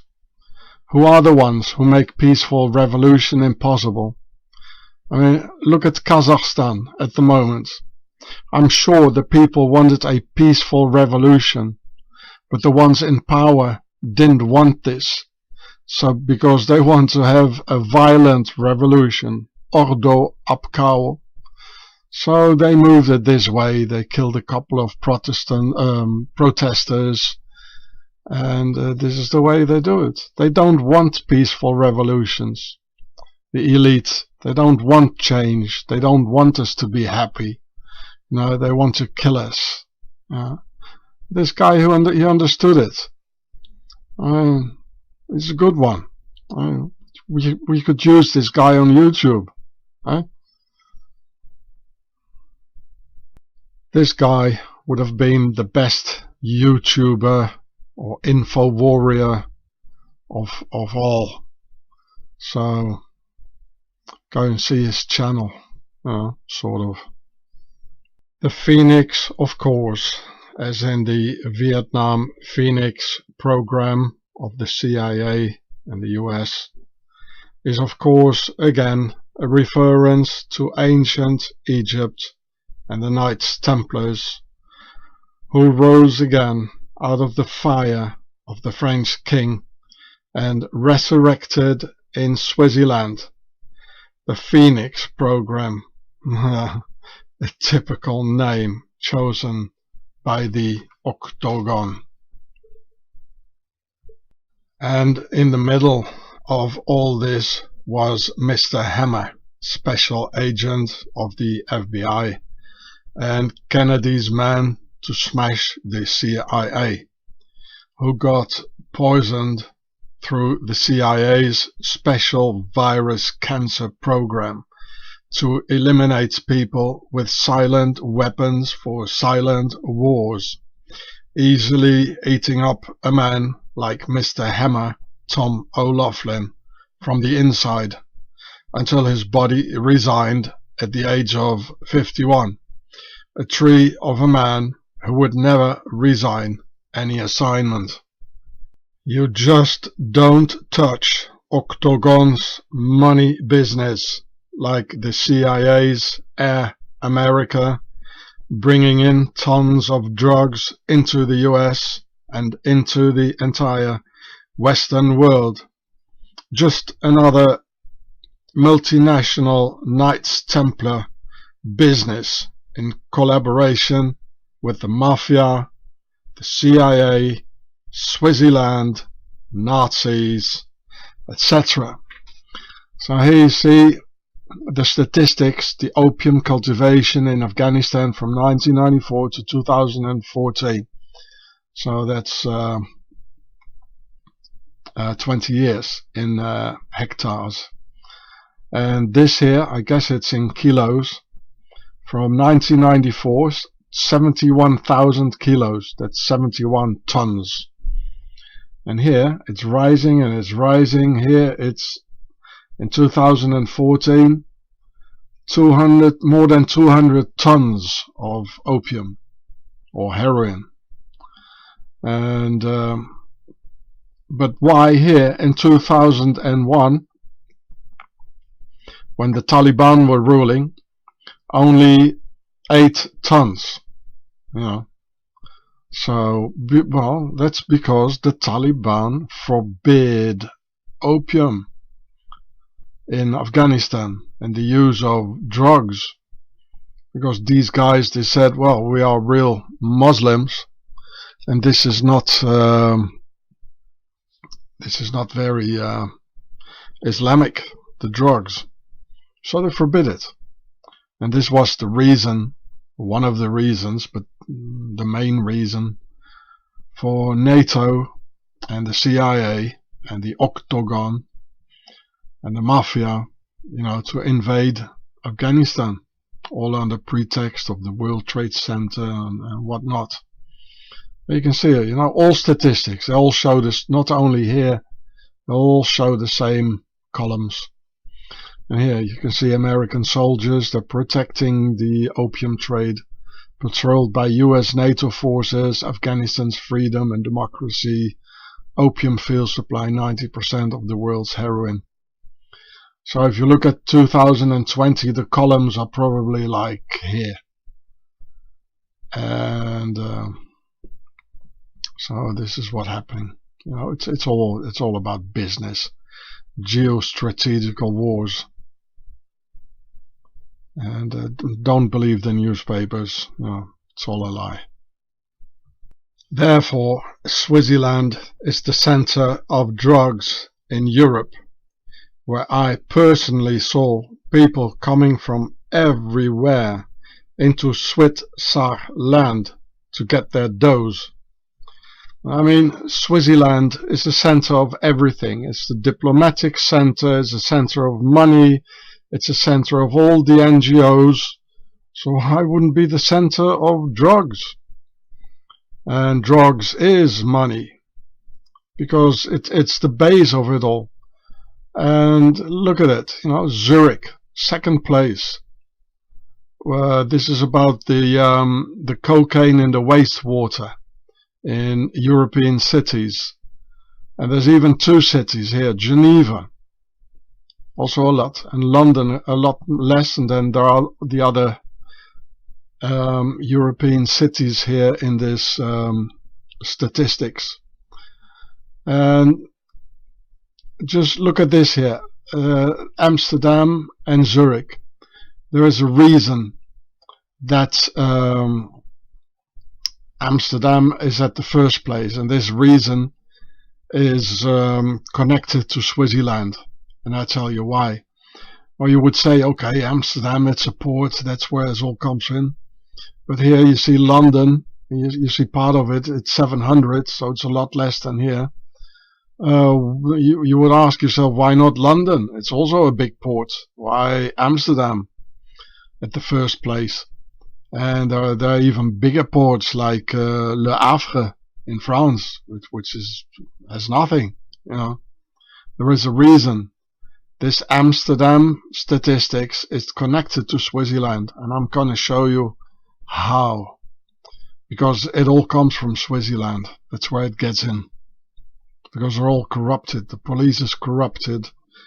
They're gangsters. They lie. They kill people. It's Octagon.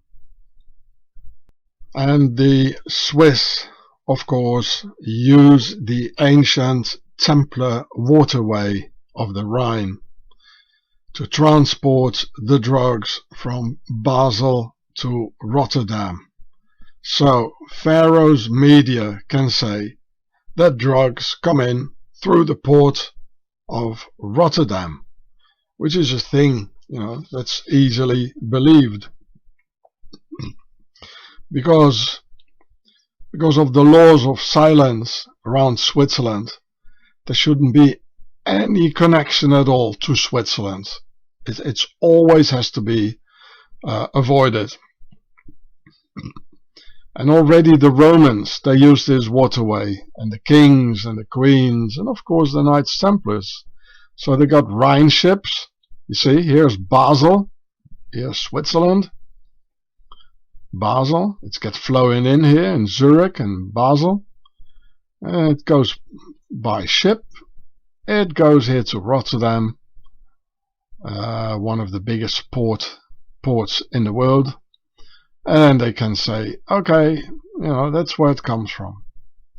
It always has to be done like this, so there won't be any talk about Switzerland. And I mean, then you can ask yourself, here is an even bigger port, or just as big. It's the biggest port of France. It's called Le Havre, Havre. The river can also brings it to straight to Paris, and so that would be very important. But why aren't any drugs here in Le Havre? Why all here? Well, the reason is this: the Rhine River. That's how they do it. And of course, the Freemasons, they got it all protected, and the police in their hands. So nobody is ever going to control this here. The Rhine ships, all the tons, they're all coming in here like this. It's the biggest river in Europe, the Rhine, and it floats from Basel to Rotterdam. And in fact, this is interesting, with satellites, they could see, here's the Thames somewhere, or here, and underneath the North Sea, you can still see how the Thames, or the Rhine is in fact the Thames, how it went in older times, like here, where the sea is, and it's still visible. It's quite interesting. So this is a Templar's way to get the drugs by the Octagon, from the neutral OmerTa, laws of silence, Switzerland, into Rotterdam. And of course the royal house of Orange, they're deep into Nazism and drugs and whatever, you name it. They had the Prince of Darkness. It's the richest family in the world, the House of Orange. And they had the Prince of Darkness, who founded the Bilderbergers, which is the highest Freemason group, and the Rhine River. This is the secret. I made these short videos about it, showing here in Switzerland. It's about 10 years ago. So this one here and this one. I'll put the links in the description for you. No, not the state of China spreads viruses, nor does it trade drugs, but America does, with its corrupted government, dealing drugs, spreads viruses, or uses depleted uranium in the Muslim world, killing Afghans, Iraqis, Libyans, Syrians, Bosnians, and even Serbs, by the millions dying of cancer because of the depleted uranium. Just like Agent Orange in Vietnam. It says Agent Orange in Wikipedia. A lot of nice pictures.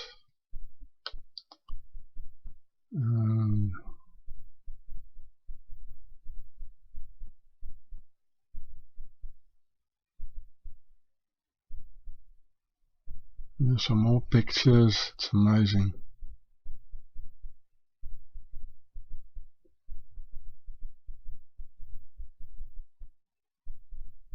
Terrible. Even using helicopters, look at that.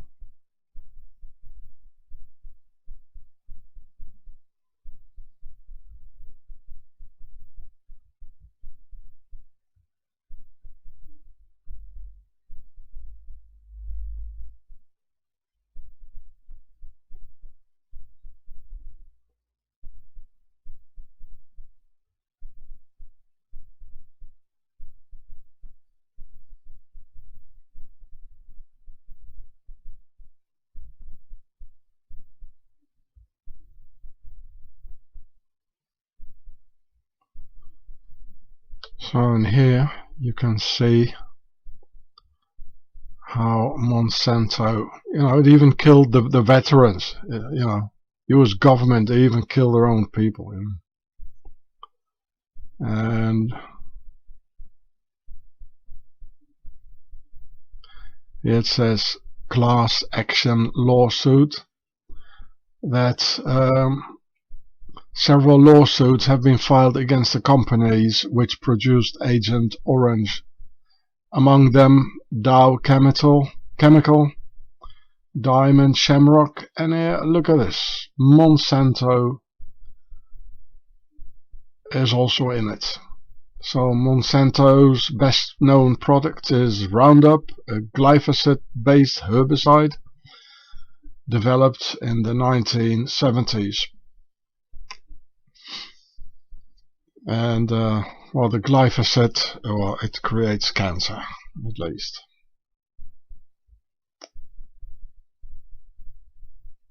There they are, Monsanto. How lovely, they got a plant in their logo.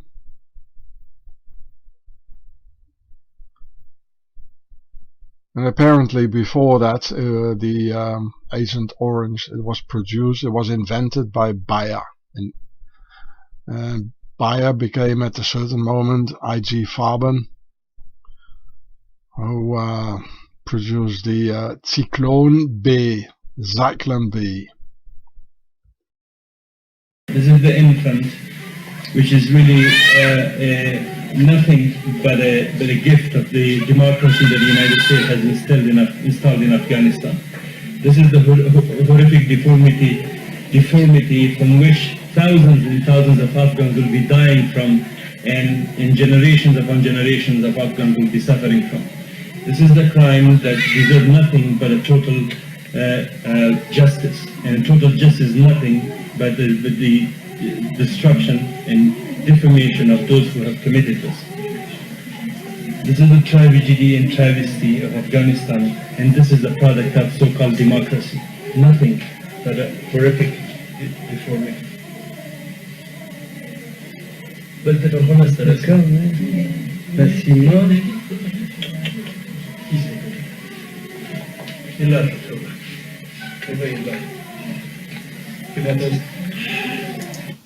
No. China doesn't do these things, but America does.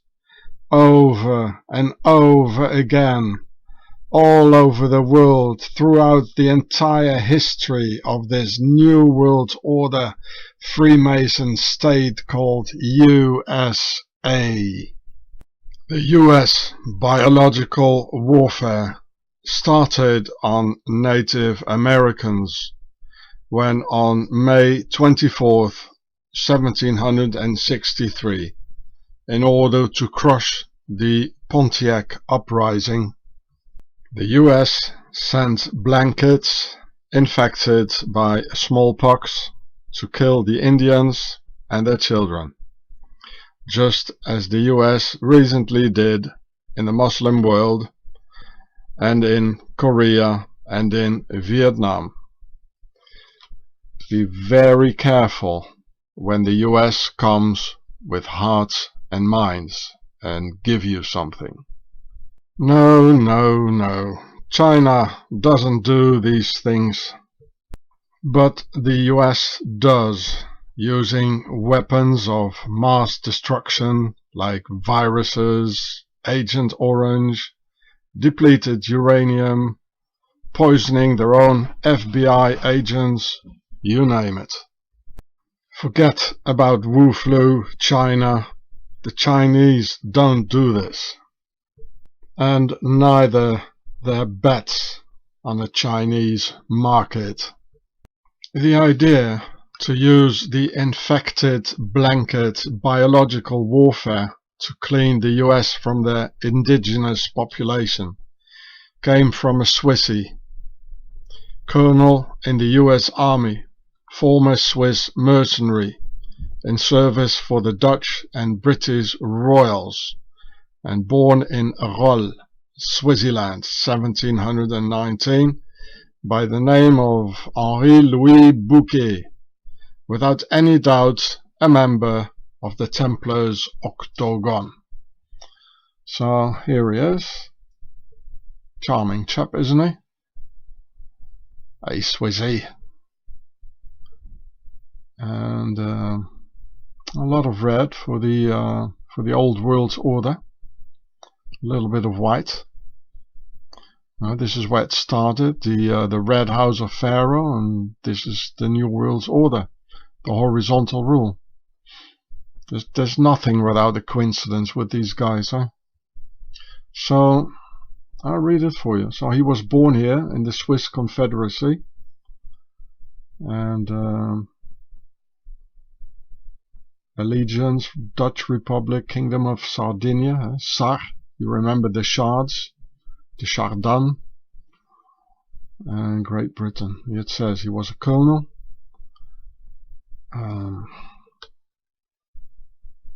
There, he was a colonel. Fort Pitt.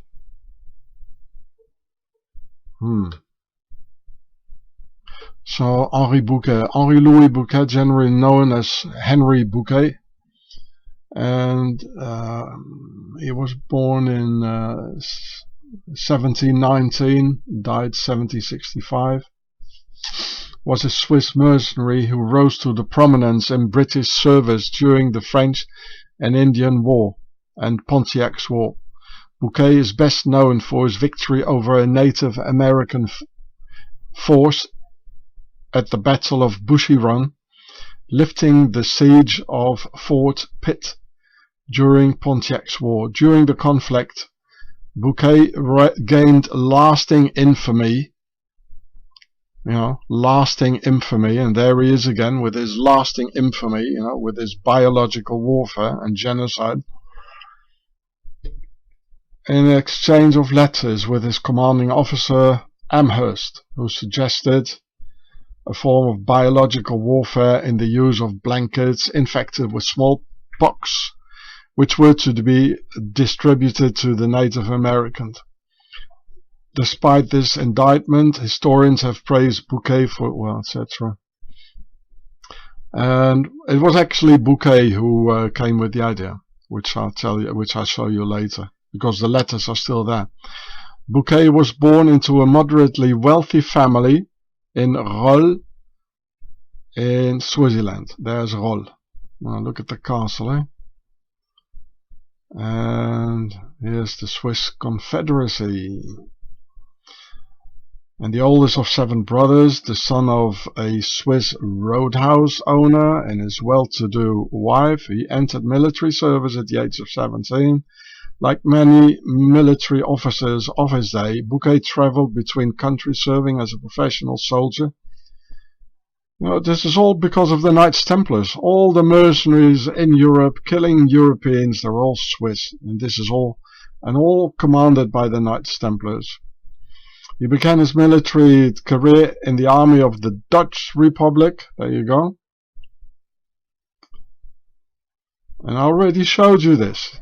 So now we are in the 18th century, like 1748. Well, that's exactly this. Because that's after the 30-year War, when 150,000 Swiss mercenaries took up service for the Dutch king, and that's exactly this area, and who became the Dutch police. And I already showed you that in a video somewhere, I don't know where it is. on my channel Gatsefrats, or maybe it was on my channel Gure. And later he was in the service of the Kingdom of Sardinia. That's the word Sar. And in 1748 he was again in Dutch service as a lieutenant colonel of the Swiss Guards. And here's about the Pontiac's War, and real charming chap. He lives on in infamy.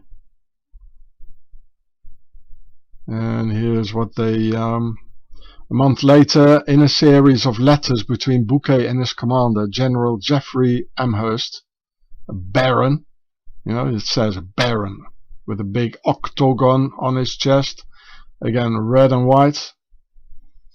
The idea of using smallpox blankets, so biological warfare. Don't you think the Chinese did it? And all these people, the SwiSSy and the general in America, all became American citizens, And then their children in the CIA, and it goes on and it goes on and it goes on.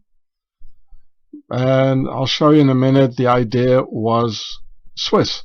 Again, as always. They're always in it somewhere. Believe me, people. And you can see, again, the Swiss Templars here working together with the nobility. Like the Second World War, it's always the same.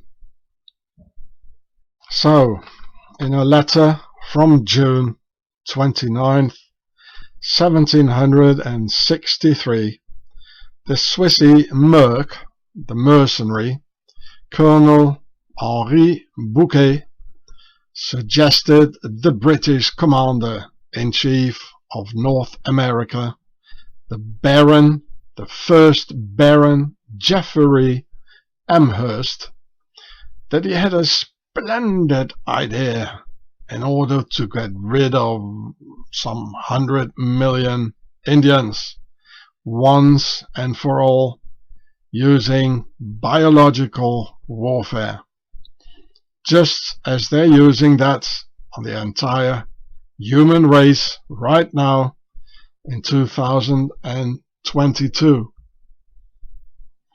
Then the English Baron wrote back, "Oh, my dear chap from Swaziland, what a splendid idea. You go do that, my dear Swiss Colonel Bouquet." So here you see the Baron of Amherst. It's a lot of red and white, a lot of red, because that's where they come from, the red house of Pharaoh, the Pertasser. And then it has a little bit of white where we are now. It has an octagon with red and white. And look at the long nose, these aristocrats. Now you don't see that so much anymore, because they've been so mixed. But in these days, on the old pictures, they got all these long pharaonic noses. So, the big nose, as people say, it's not the jaywalkers. This is the typical they're long noses. And they're nosy as well, putting their long noses into our affairs, And I mean, this is not European, these long noses. And here it says, Amherst's legacy is controversial due to his expressed desire to exterminate the race of indigenous people during the Pontiac's War, and his advocacy of biological warfare in the form of gifting blankets infected with smallpox as a weapon. And so he was the Commander-in-Chief of North America, the Crown Governor of Virginia. He was serving under the 2nd George and the 3rd George. You remember what I told you about the state of Georgia and the St. George Guidestones. Here's the Earth of Loudoun, the governor of of New France. So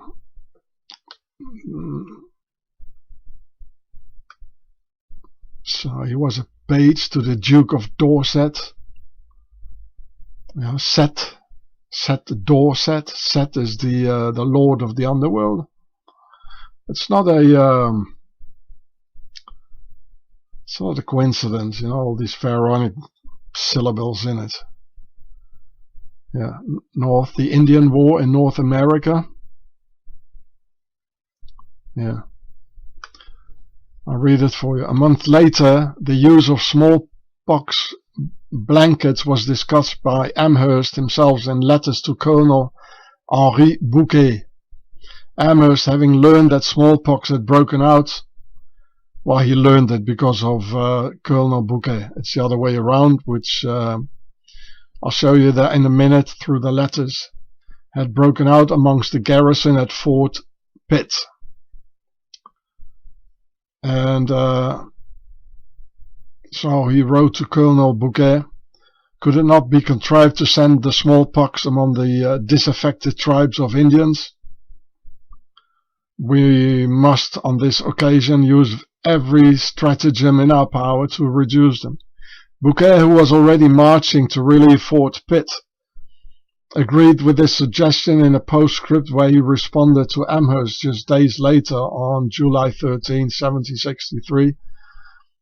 I will try to inoculate the Indians by means of blankets that may fall in their hands, taking care, however, not to get the disease myself, as it is pity to oppose good men against them. I wish we could make use of the Spaniards' method and hunt them with English dogs, supported by rangers and some light horse, who would, I think, effectively extirpate or remove that vermin.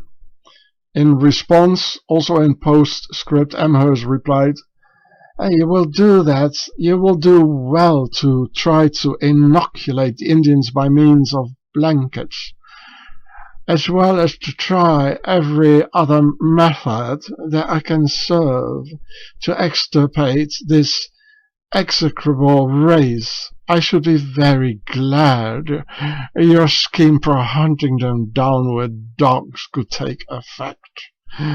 But England is at too great a distance to think of that at present. Well, this is what they did. You know, working together, the nobility and the Swiss Templars. It's always the same, and it's still going on like this, you know.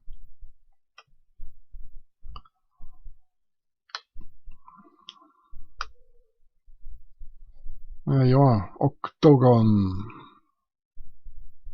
Biological warfare. And these people and their descendants, they became American citizens, you know, Swiss and the nobility ruling America.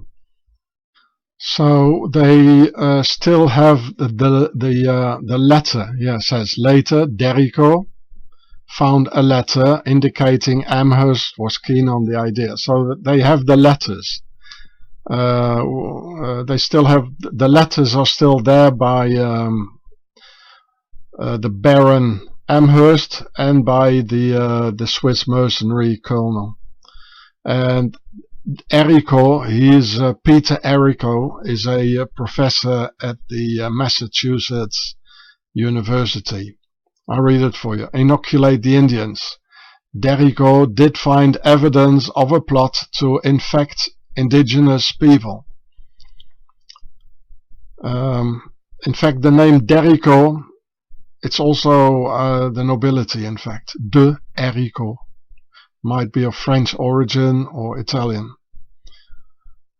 Everything with de, it's nobility. It's like von in German. So the first letter was from a Swiss mercenary.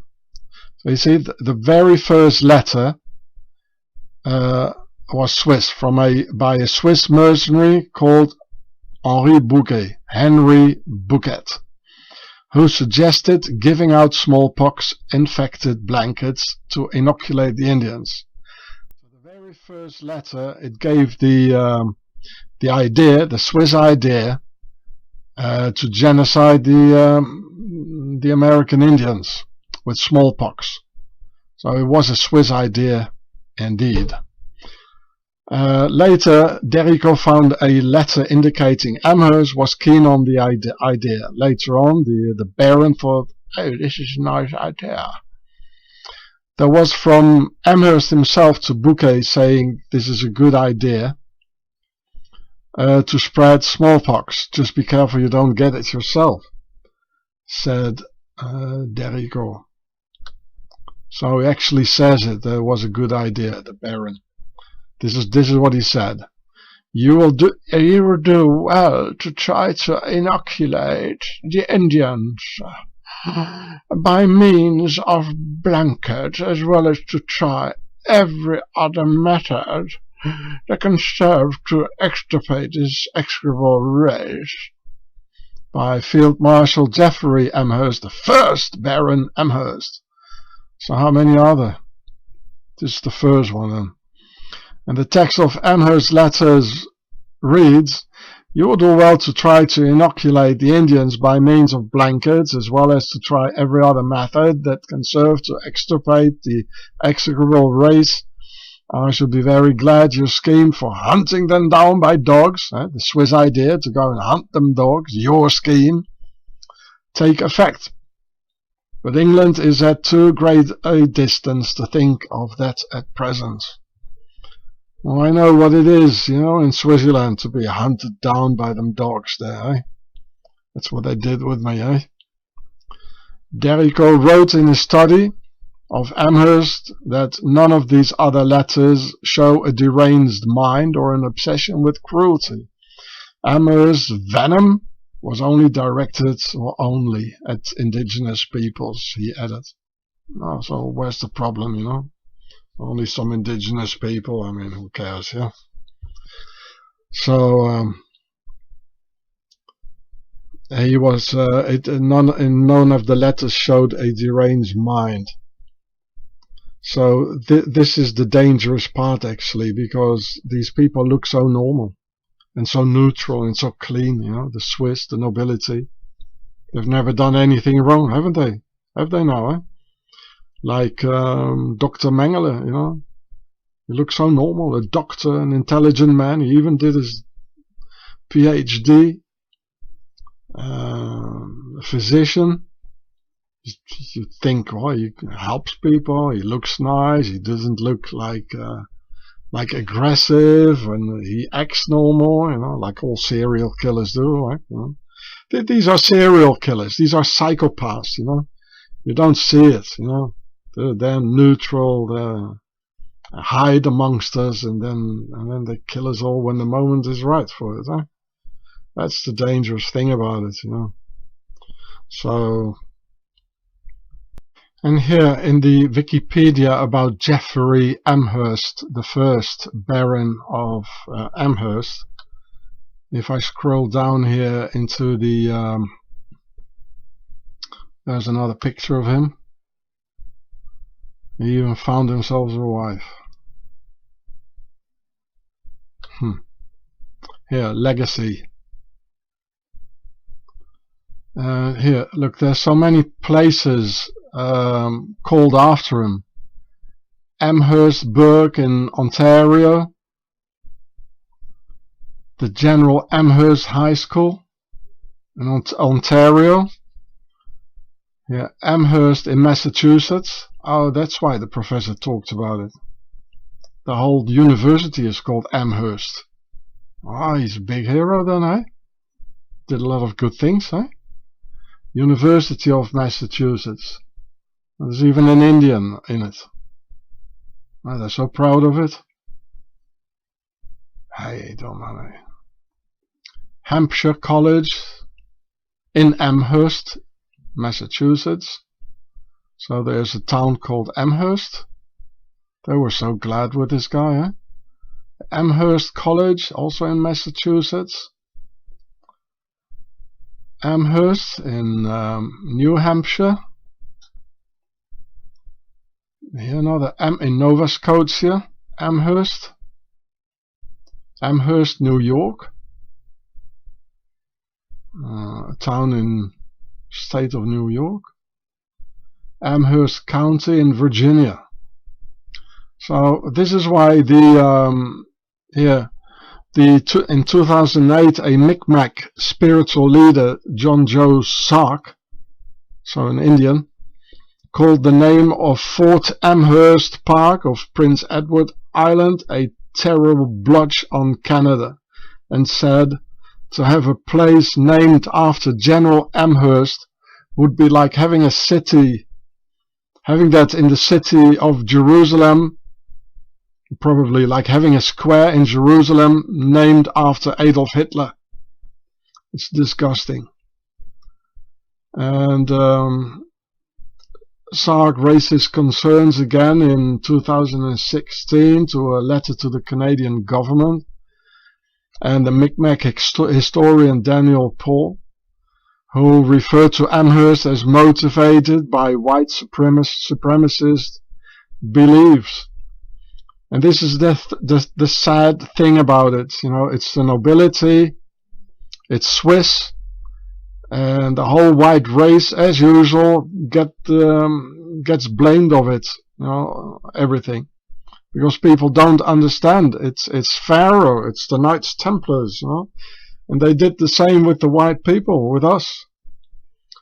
In the Middle Ages, we were the white race. We were slaves in a feudal system, and we still are. So it's so easy to say, you know, like the white people did it, or the jaywalkers did it, you know, or it's so easy like this, but it goes so far much deeper. So I mean, what's the use of the Indian medicine man and all these wizards if they can't even tell you what's really going on, eh? I mean, don't listen to the medicine man, I would say, eh? Just listen to Homie Ross. Okay. The Swiss idea worked out really well, and 100 million Indians got exterminated. Just like the Swiss Judenfrei of the Nazis, or free of humans on the entire globe, coming up very soon in the near future. So this metal plate was screwed on every wall, in every town or village that was liberated from the jaywalkers when the last single one of them was gone. And here you see the Rotary Club wheel, and the whole thing is in a circle for the compass, and here is a square, and here is a square, so it says square and compass together with the rotary wheel, because with a compass you can make a circle. And as the Earls of Amherst were so proud of this endeavor of the first Baron Geoffrey Amherst, liberating the Americas from those uncivilized savages, just like the Nazi Lebensraum, eliminating all the subhumans, Untermensch, that the Amherst nobility proudly put 2 Indians on their coat of arms, celebrating Pharaoh's splendid victory over the indigenous adversary. Therefore, you can see the smallpox blankets covering the entire crest with 4 balls of the concept of 4, meaning us, the people, being dominated by them, who are depicted through the concept of 3, and 3 spears, and a red underground for the Tasser, Red House of Pharaoh, where the entire nobility originates from. So here you see the blankets hanging over the whole thing. Here's the concept of 4. The people are dominated, through like exterminating them and whatever. And here, of course, this is vertically, like reminding us, or them, a reference to the vertical rule, with a red underground for the pertasser, and the concept of three, which is them, the side of a pyramid, which is a triangle, which is them, the hierarchy of the pyramid. And the concept of four is the base of a pyramid, all the way down. That's us. And of those 100 million Indians, there were only 2 left. Like, sort of, like in a manner of speaking. And those 1 or 2 that are left, they are chained, so there's no more danger, they're enchained. Here it says something with virtue. I can't read this one here. It doesn't matter, it's always the same thing. Charming chaps, aren't they? And here, Lord Amherst had succeeded his uncle Geoffrey Amherst, the first Baron. I hope they're not like 100 or 200. Well, probably now there are like 10,000 of them, descendants. That was the first one. So we already know that one. The Geoffrey Amherst, there he is. The first Baron. What a hero, eh? In 1797, the latter, so this one here, the latter was a distinguished military commander. Wow. Best known as one of the victors of the French and Indian War. Wow, what a hero. In 1776, that was when America was made, he was raised to the peerage of Great Britain as Baron Amherst of Holmesdale in the county of Kent, with normal remainder to heirs male of his body. Yo, what a hero. There's no word about what he did, eh? All the endeavors, how he fought the Indians and he almost got killed, like, what a fantastic hero, That's how he's depicted in the coat of arms, and this is how he goes into history. Aristocratic coat of arms are like reading comics, telling the whole story of and by our masters. Here you can see the hero of the story, the first Baron of Amherst, and his mercenary Swiss, doing this to the Indians.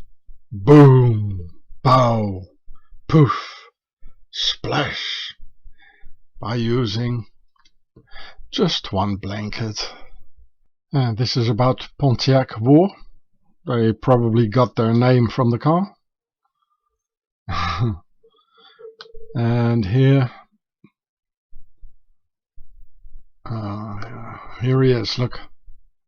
The policies of General Geoffrey Amherst, a British hero, it says, of the 7 Years' War, helped to provoke Pontiac's War. A British hero, can you believe it? Look, the British hero has a octagon, and he has a pharaonic sash in red for the pertasser, the red house of Pharaoh of Lower Egypt, where they all come from. And here's thinking, oh, the Swiss had a good idea with that blanket. That's what he's thinking, Here's some more images here. Here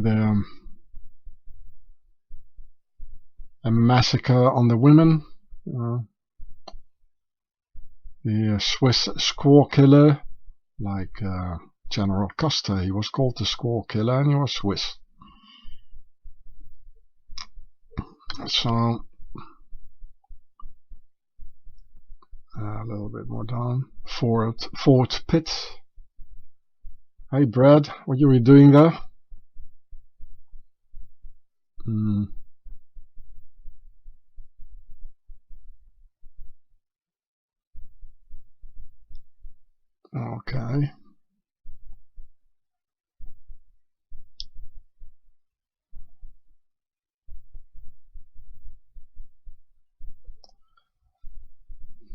The British hero with the sash. So this is about the siege of Fort Pitt. Now look, Fort Pitt is a star fort, you see that? It's the one I filmed in France, a whole star city. So this is probably where they got the idea of the Pentagon from. Look at this, it's a pentagon. And still about the affair about the biological warfare and the blankets. So this is here about Amherst letters. Letters between Amherst and the Swiss bouquet. General Amherst, July 8th. Could it not be contrived to send the smallpox amongst those disaffected tribes of Indians? Well, you can read it yourself. These are all letters which are still there, you know. It's all retraced, and a letter from July 19th, etc. And here they talk. Here, when Bouquet wrote to Écuyer. Now who's Écuyer? That's a French name, just like Bouquet. So I guess that Bouquet, from the French-speaking part of Swaziland, that's Écuyer, he's also Swiss. It's full of Swiss. And I couldn't find it about the Fort Pitt. No Écuyer, so I had to go and look somewhere else. Oh, look, there he is, Captain Simeon Écuyer, Swiss by birth and commander of the British garrison at Fort Pitt. He was even the commander of Fort Pitt, so how come he's not in the Wikipedia about Fort Pitt? So it's full of Swiss, all the officers, you know. It's all octagon, it's the aristocracy and the Swiss. And the higher officers, they are all, it's the nobility, and then the colonels and the captains, they are Swiss, working for the nobility in this. Apparently Écuyer, the Swiss, he said, I see, well, he said this here, he couldn't sleep anymore because of the Indians. Not because they gave they did the genocide. No, that's after that was no problem sleeping. Right? Hey, SwiSSy. The first Baron of Amherst, the Swiss Colonel Henri Bouquet, and the Swiss Captain Écuyer. Again, another example of how the Swiss and the nobility work together, just as in organizing World War II, explained in my video here on the same channel called The Nobility World Wars, or the Order of the Garter, with on one side the lion for the nobility, and on the other side the unicorn for the Templars and their Swiss base, an image referring to their union, and explained in this video here. So here this is referring to the Knights Templars and their Swiss base. This is referring to the nobility, the lion with the crown. In this video here, same channel, here's the title. And I remind you of yet some more Swiss mass murderers on Indians and Americans in the US of A, like the Swiss score killer General Custer in this video here on the channel Humbleness, and here's the channel. Swiss US General Custer, the squaw killer who Swiss cheesed Native American children in Indian genocide. I made it 7 years ago. Another Swiss genocider, and who is probably having a lot of offspring in America today, probably working in the CIA and on all key positions. There are 1 million of them today, Swiss Americans. Or the Swiss Captain Henry Wirtz, concentration camp commander on American soil, torturing and murdering many white Americans, whom you can see here lying on top of each other, like seeing Auschwitz. So the Swiss here, together with the nobility, doing the same thing on white Americans this time, just as they did on Indians, Koreans, Vietnamese, Muslims and whatnot. SwiSSy will never stop their endless genocides in union with Pharaoh's nobility. I made this also 7 years ago on my channel Humbleness. Here's the title: Swiss Death Camps in USA Helvetica Americana, and the St. Louis Killer Cops from Switzerland. And here, this video I made 8 years ago, still on Humbleness. US POWs and MIAs, Swiss internees in Switzerland's concentration camps. So the Swiss, they had special concentration camps, 3 of them, during the Second World War to torture and murder American pilots. In Vaux-Villarmoz, Les Diablerets, and there was another one, but you can see it in the video. Are like facts, and the facts show us that America has always practiced biological warfare on many peoples wherever they go. So a crime profiler would say that to a 99% certainty the US are behind Pharaoh's bug, which is going at the moment. And as America is being ruled by the Swiss Octagon and Pharaoh's worldwide nobility, I'm 100% sure that the Swiss Novartis company are behind the Wu flu. And Novartis has a bug lab in China, in the Wu flu area. So this video is here on my channel Homeland Security, and here's the title: Swiss Novartis files I can't pronounce this, connection Switzerland's human guinea pigs virus experiments. And they did guinea pigs experiments on Polish homeless with 25 people died. And here you can read it here, and this is the typical words being used in this part of the world. During the Korean War from 1950 to 1953, the US dropped infected insects over North Korea and China, which resulted in outbreaks of smallpox again, as smallpox seems to be a popular weapon by the US Army.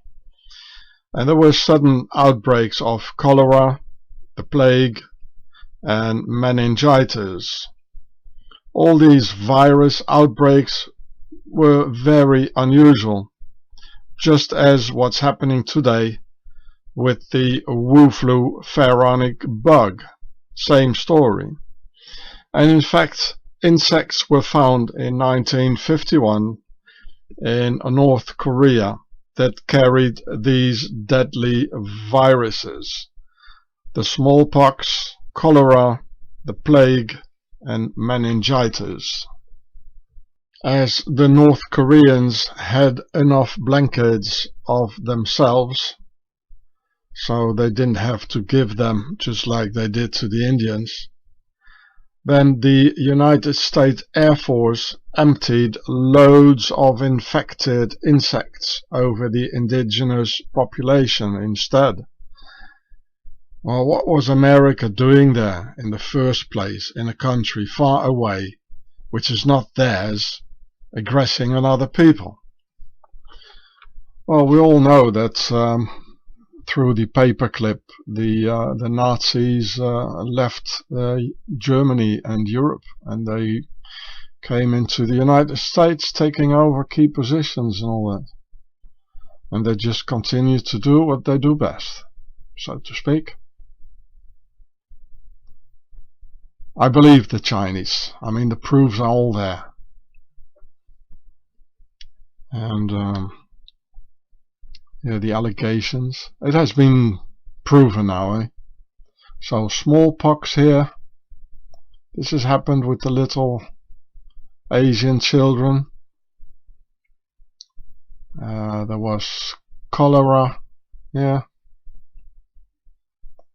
Even the bubonic plague and meningitis.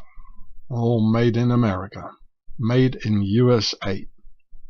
In the very same year of 1951, the Swiss Octagon and the CIA poisoned the entire French town of Le Pont Saint-Esprit with Swiss-made LSD, killing many people.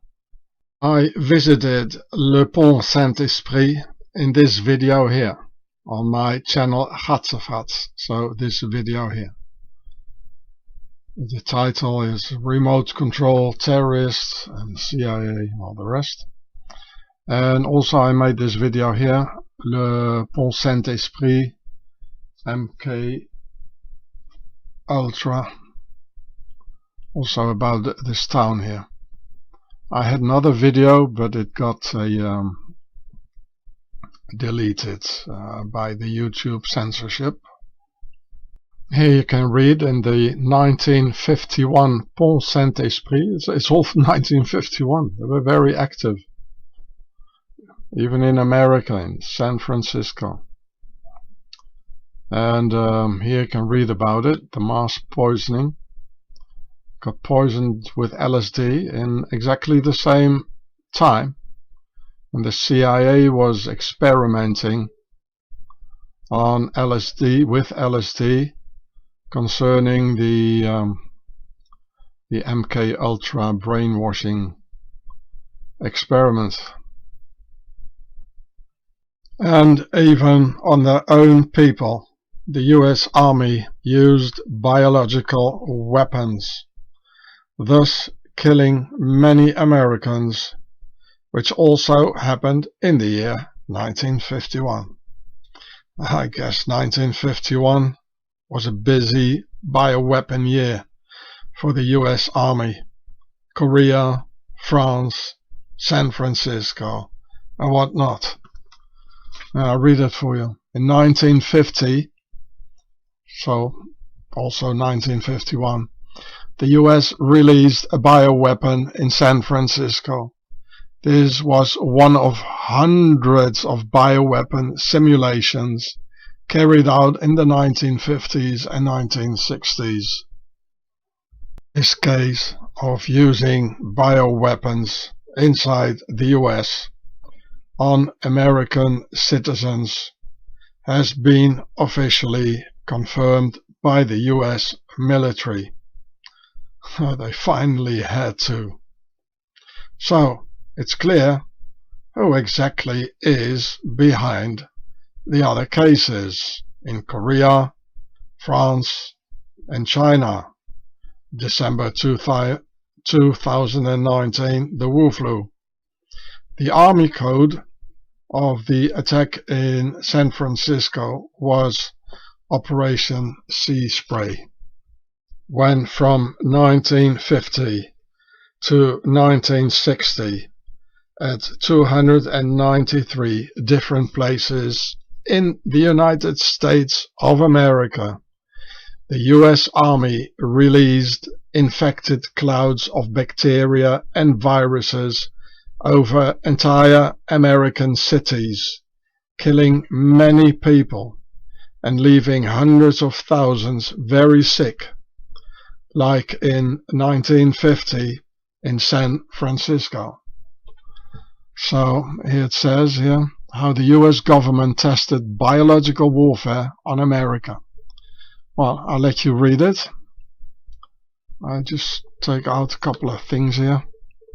Yeah, it says biological warfare, but you better read everything, eh?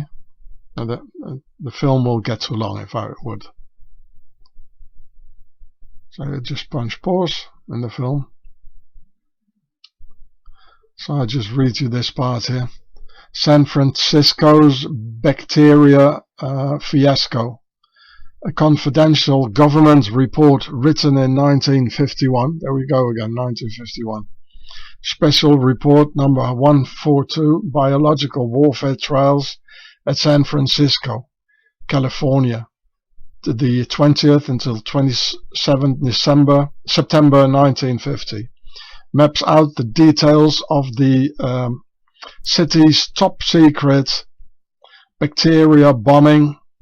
Through the tests, officials sought to accomplish three objectives: to study the offensive possibilities of attacking a seaport city with a biological warfare aerosol, to highlight the vulnerability of the country's defense against such attacks, and to gain data on how bacteria affected a population. So I mean, you know, if they try this out 1950 on the even on their own citizens, of course they're going to use it, you know, and which they did in Korea in 1951 and in France 1951. Nowhere in the report was the welfare of San Franciscans mentioned. The tests proceeded without knowledge or consent from the public.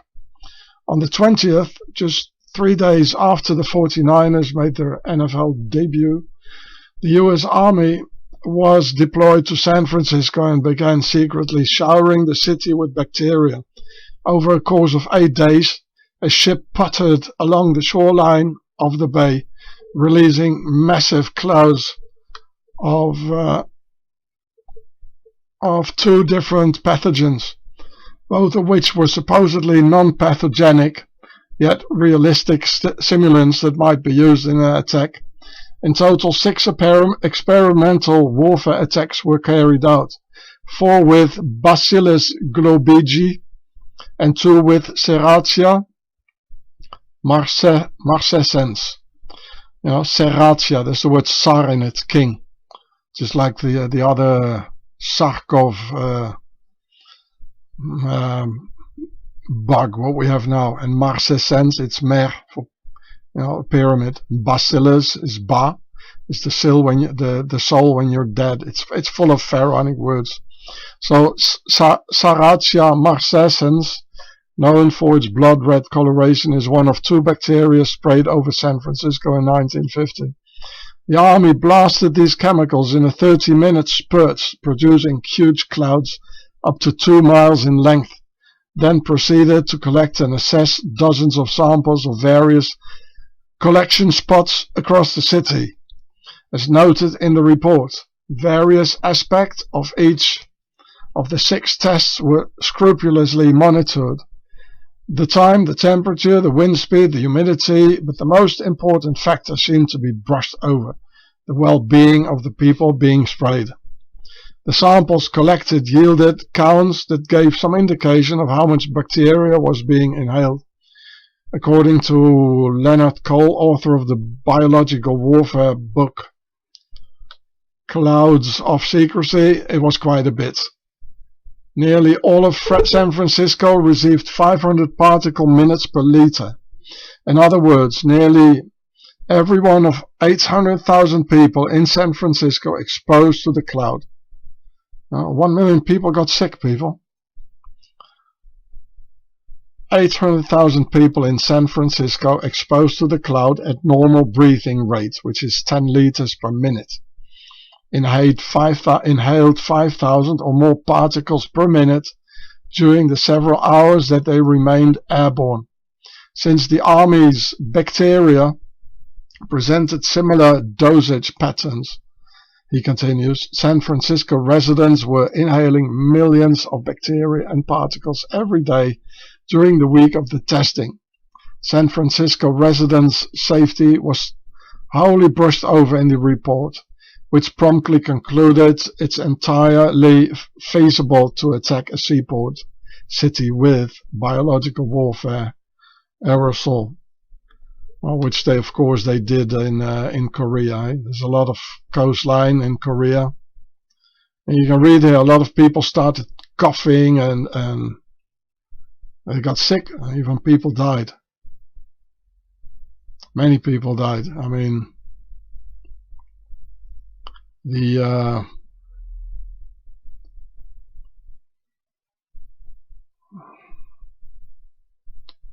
still the okay, so I'm looking for the here, the aftermath. San Francisco's incident, they call it an incident, was just one of 293 bacterial attacks staged by the United States government in America between 1950 and 1969. It was neither the most heinous nor the deadliest. So one person died in San Francisco, and this was not the most heinous and not the most deadliest in America. Can you imagine? So in 1955, as an experiment, between brackets, the CIA sprayed whooping cough bacteria over Tampa Bay, Florida. Whooping cough cases in the area subsequently increased from 339 and 1 death in 1954 and 12 deaths in 1955. This is just tip of the iceberg, eh? Probably hundreds of thousands of people died, and they don't even talk about the homeless. But no hard evidence has ever surfaced linking the two incidents. No, of course not. It's the government. The government can't condemn the government, eh? In an infamous 1966 test, federal agents crushed light bulbs containing trillions of bacteria on the New York subway, exposing thousands of rush hour commuters. The government never followed up to see how many people fell ill. Before a crowd at Fort Detrick in 1969, that's why they make all this stuff. Oh, and so on and so forth. Hey. So who's behind the Wu flu, people?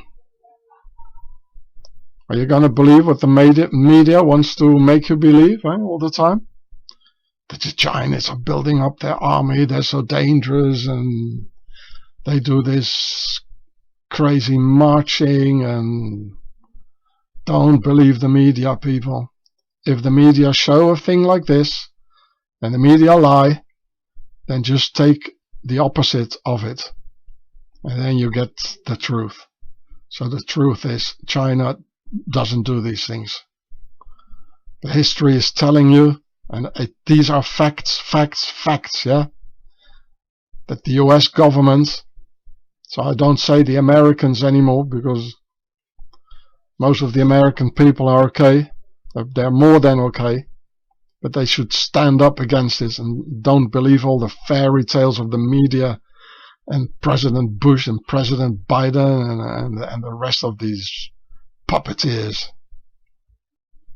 The US government has no problems in testing and using bioweapons on Americans, eventually killing them under excruciating pains, making it further clear who is behind the lethal poisoning of Special FBI agent Tom O'Loughlin as the US government has confirmed to poison their own people with various bioweapons and cancer-creating poisons.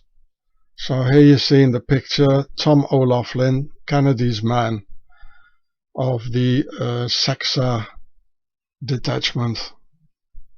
And here again Kennedy's FBI man Tom O'Loughlin being TDY in the Pentagon, trying to find the military connections responsible for the opium imports from Southeast Asia into the USA by the military and the CIA. So they poisoned the good man and they killed his boss in the White House too. In order for the Octagon to sell all the drugs from Southeast Asia, from South America and from Afghanistan, it needed a whole bunch of young and stupid consumers and a marketing strategy. So the nobility's ever and ever increasing offspring could also get rich and parasite on it.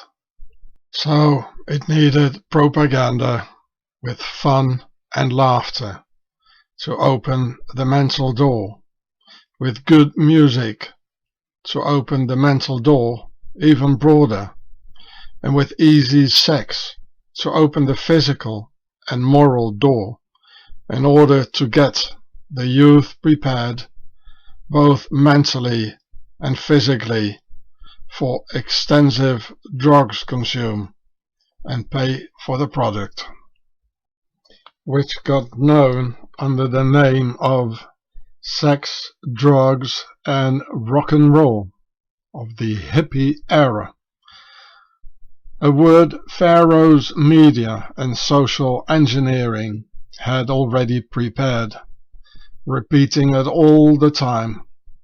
Back then, the daily narrative was Vietnam War, drugs and music. Today, 2022, the narrative is chaos, end times, the antidote, and the bug war. This technique is called repetitive political indoctrination through PSYOP and social engineering. So the Octagon of the Nazi Templars ordered their military-industrial complex to have the drugs program executed and trap the people's youth using this wicked strategy, because the drugs industry is an important branch of the military-industrial complex. Therefore, the military-industrial complex had their elite children taught various new musical instruments, like electric guitars and electric pianos, and set up all the recording studios in and around Laurel Canyon in Los Angeles, where all the military sons and daughters came and live as well in and around Laurel Canyon, and became the angels of death, like the unseen Pied Piper. Therefore, the father of Jim Morrison of the Doors was a US Navy admiral who was there at the Tonkin Gulf accident, conveniently leading to the Vietnam War by the Octagon's Admiral George Stephen Morrison. By the way, his son, the famous Jim Morrison of the Doors, called himself the Lizard King, and I can do anything. And you'll remember the half-open door I filmed in that creepy Templar commandery, which you can see in this video here on the same channel.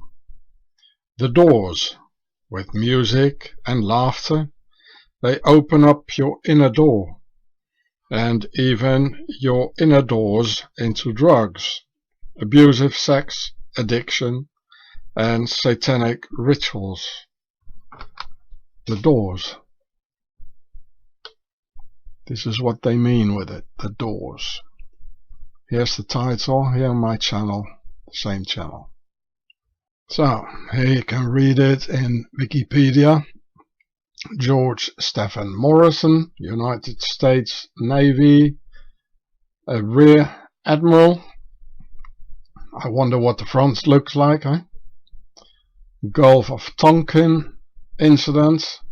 He was the father of Jim Morrison. Oh, there he is. Well, the eyes are the same, look at that. And I'll put it in the links for you in the description.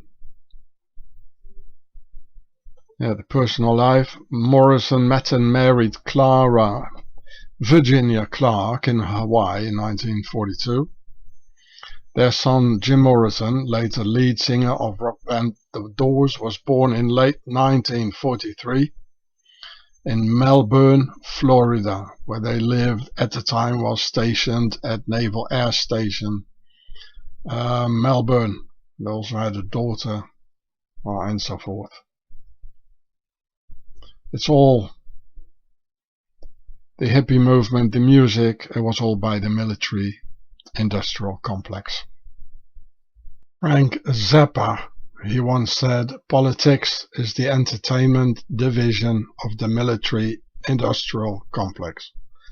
Well, how come a musician is saying these sort of things? Music and military industrial complex, it doesn't really fit together, does it now? Well, that's because Frank Zappa's father was a chemical warfare specialist in the CIA's MK Ultra brainwashing program. So, they feel so sure of themselves, and also because humanity is really so stupid. They can just rub it into our eyes, rub it into our faces. They can say whatever they want and people will not wake up. Here, this is Wikipedia on Frank Zappa, which is an Italian, a Sicilian name. So, yeah. Childhood. Zappa was born on December 21st. Winter solstice, the magic. 1940 in Baltimore, Maryland. His mother, Rose Marie, born Collymore, was of Italian, Neapolitan and Sicilian and French ancestry. His father, whose name was anglicized to Francis Vincent Zappa, was an immigrant from Partinico, Sicily, with Greek and Arab ancestry. You can see that, eh? Frank, the eldest of 4 children, was raised in an Italian-American household where Italian was often spoken by his grandparents. The family moved often because his father, a chemist and mathematician, worked in the defense industry. After a time in Florida in the 1940s, the family returned to Maryland, where Zappa's father worked at the Edgewood Arsenal Chemical Warfare. Wow, there we go, eh? Chemical warfare. He was probably also in it, doing the attack on San Francisco and in France and Korea. And so the Edgewood Arsenal Chemical Warfare Facility of the Aberdeen Proving Ground, run by the US Army. Yeah, that's the same. Due to their home's proximity to the arsenal, which stored mustard gas, gas masks were kept in the home in case of an accident. So you say his father is Sicilian. So here we are back to the Mafia and CIA connection. It's everywhere, you know. And they don't talk, of course, about the Alps and the Octagon. So here you can see Frank Zappa's father from Partinico, Sicily. Here's a picture. No, yes it does. And so here you can see someone born in the land of the Mafia, and where the most Templar commanderies are in the world, and who started to work for the CIA and the Octagon. This is not a coincidence, no. Frank Zappa's manager, Herb Cohen, was an ex-US Marine, and he was in Africa's Congo working for the CIA, somehow involved in the killing of the Congo's leftist Prime Minister Patrice Lumumba. Here you can see Cohen was born in New York after a period in the army, and he was the manager of Frank Zappa and the rest of them here. So he was not only a negotiator for the famous rock stars of the military-industrial complex, but here, Herb Cohen, he was also a negotiator for the Department of State, the FBI, the CIA, and the US Department of Justice. Patrice Lumumba, and he was killed in 1961. He has a good face, you know. The Octagon, they make sure they murder all the good people.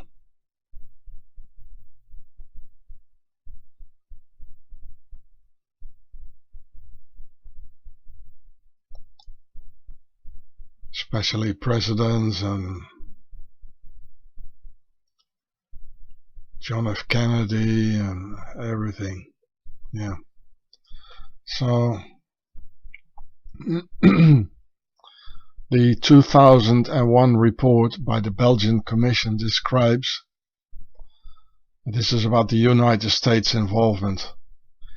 It describes previous US and Belgian plots to kill Lumumba.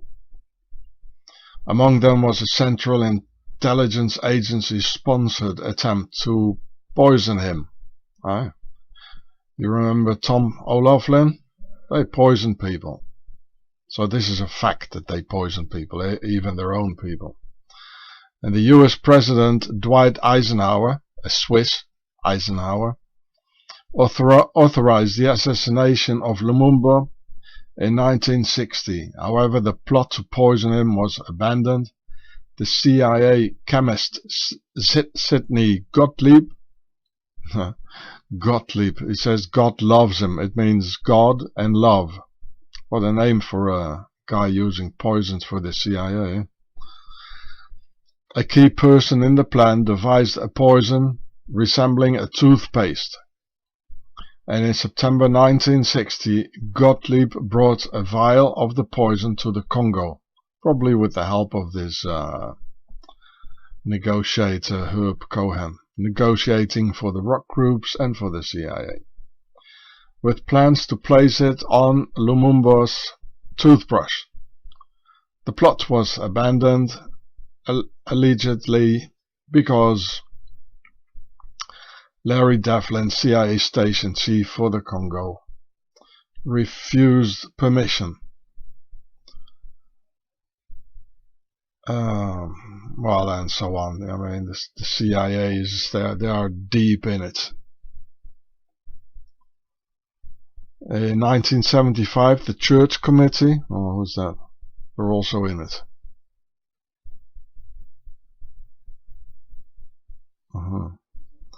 went on record with the finding that CIA Chief Alan Dulles had ordered Lumumba's assassination as an urgent and prime objective.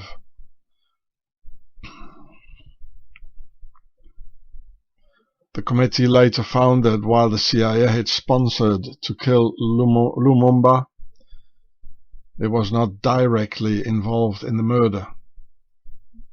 Oh, really?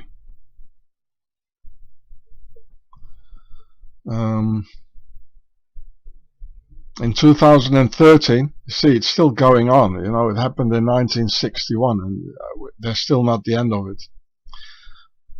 Because they hide it. All these government criminals, CIA and the Octagon, Switzerland, they hide things, you know.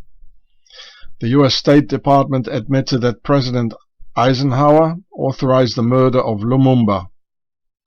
However, documents released in 2017, I mean, this is 5 years ago, revealed that an American role in Lumumba's murder was only under consideration by the CIA.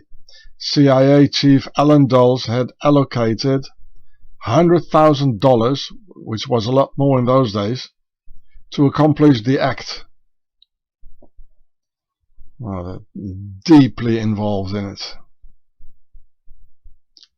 It's the Octagon, they use everything, the Mafia, the hippie movement, it's all one thing. Frank Zappa's wife, Gail Zappa, maiden name Adelaide Slootman, was together with Jim Morrison in kindergarten, and her father, from a long line of US naval officers, was a nuclear weapons researcher in the US Navy. It says in Wikipedia. So this is Gail Zappa. You know, they're all one big family. All pharaohs. All their parents are high officers, admirals and generals. Adelaide Gail Slootman, here, early life, was born in Philadelphia to John Klein Slootman. Klein, it means small.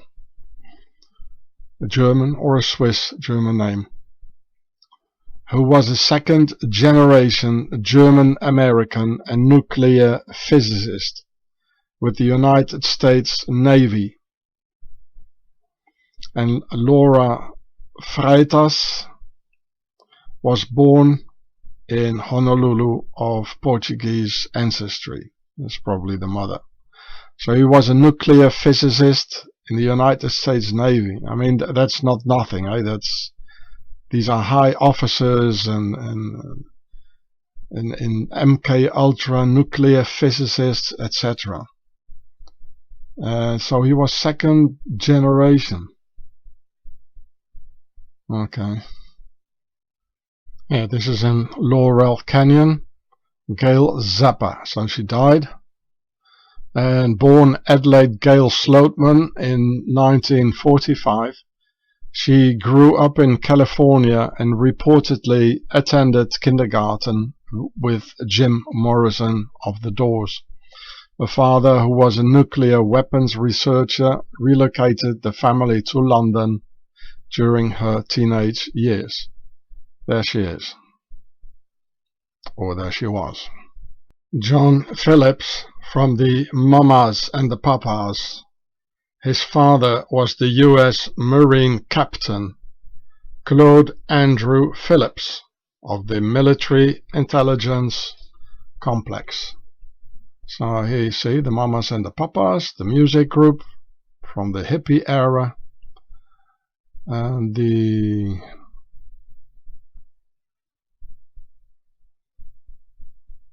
and here we'll see his father, early life.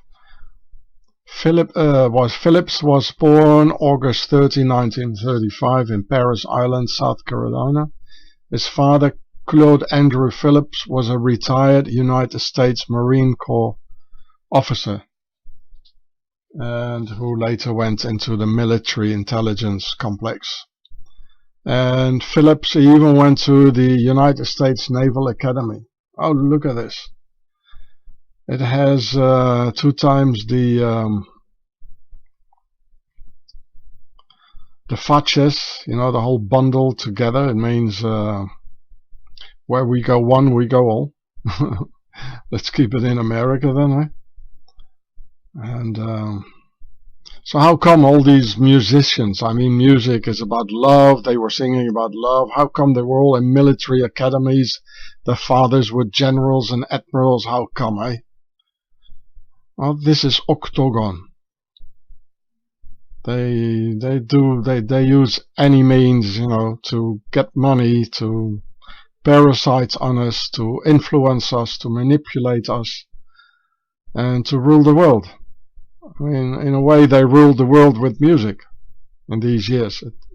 It influenced billions of people, and still does.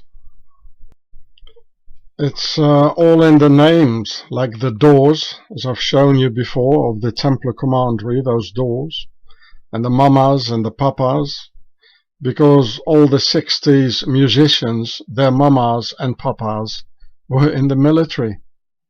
Otherwise, it's quite a strange name for a pop band, huh? Especially in this era where they were rather advocating not to make any children at all, you know, and to have free sex, have fun all your life, and the worst thing that can happen to you is have a baby. So, you know, why the mamas and the papas? Well, because they were making children, only the rest of us didn't anymore. It's all a setup. John Phillips' wife, SwiSSy Adams, and sister Rosie, so Rosie Phillips, the sister of John Phillips, they both worked in the Pentagon.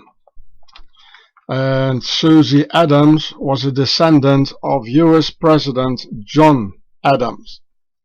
Now they're all one family. And they sing for us. Wow. Enough charming ladies in the Pentagon to offer FBI agent Thomas O'Loughlin a poisoned cup of coffee filled with cancer-provoking agents in it, with Frank Zappa's father, a chemical warfare specialist. Now, remember, the Octagon members of this conspiracy all had their children living in Laurel Canyon, so they all knew each other, including the parents who had set it all up in the first place, those mamas and papas, right? So apparently this is John Phillips, and this here is the military connection. And after leaving Annapolis, so it's about John Phillips, this is John Phillips here. After leaving Annapolis, John married SwiSSy Adams, you know, working for the Pentagon and a descendant of a US president. A direct descendant of the founding father, John Adams. SwiSSy's father, James Adams Jr., had been involved in what SwiSSy described as cloak and dagger stuff with the Air Force in Vienna. Was that Vienna, Austria? Or what we like to call covert intelligence operations. SwiSSy herself would later find employment at the Pentagon. Of course, her father found her a job, huh? Alongside John Phillips' older sister, Rosie, also got a job in the Pentagon. It's just one family. It's like working in a pizza restaurant. Oh yeah, I've got a brother, you know, a small brother, he can cut up the pizzas or he cut up the tomatoes, yeah. But these guys, they cut up something else what is red. Who dutifully reported to work at the complex for nearly 30 years. So you see, you know, that the sister of John Adams, of the mamas and the papas, and these papas and mamas all working for the military-industrial complex, she worked 30 years for the Pentagon. And you believe it when they're singing about love? Come on, people. John's mother, Dean Phillips, also worked for most of her life for the federal government in some unspecified capacity, and John's older brother, Tommy, was a battle-scarred former US Marine who found work as a cop on the Alexandria police force, albeit one with a disciplinary record for exhibiting a violent streak when dealing with people of color. A charming family, isn't it? Here, there's some more about naval station here. Well, they made nice music. I mean, otherwise they couldn't have sold it, you know, the whole program. This is Mackenzie Phillips, probably his sister or his wife. These are the this is the Pentagon girls, eh?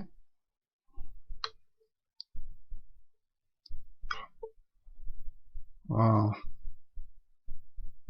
Did Special Agent O'Loughlin find out something too much, like the Pentagon setting up the hippie movement, since he was TDY working at the Pentagon with a special assignment to investigate the connection between the drugs trade and the military-industrial complex? Now, you be a good boy, Mr. O'Loughlin, and drink up your coffee while it's still warm. You're in the Pentagon, Mr. O'Loughlin, so you don't have to worry. All the doors are closed and guarded. SwiSSy, meaning Special Assistant for Counterintelligence and Special Activities. When does a soldier become expendable, eh? Well, if so, you just invite him for a cup of coffee, the so-called Judas cup. So this is Mama Cass Elliot, another singer of the Mamas and the Papas, and she was born Ellen Naomi Cohen, just like the other Herb Cohen, the CIA guy and manager of Frank Zappa. Across Mama Cass Elliott's home were murdered Abigail Folger and Wojtek Frykowski by the Manson family, is what they say. John spent time in Havana, so John Phillips of the Mamas and the Papas, in the era of the Cuban Missile Crisis. So there's a lot of peculiar coincidences in all this hippie era with fathers and mothers of the military industrial complex. Too many. It's all related to war, MK Ultra, blood. And Ellen Naomi Cohen was born in Baltimore, Maryland in 1941, the daughter of Bess née Levine and Philip Cohen. All four of her grandparents were Russian jaywalker immigrants. And she died very young. Her death.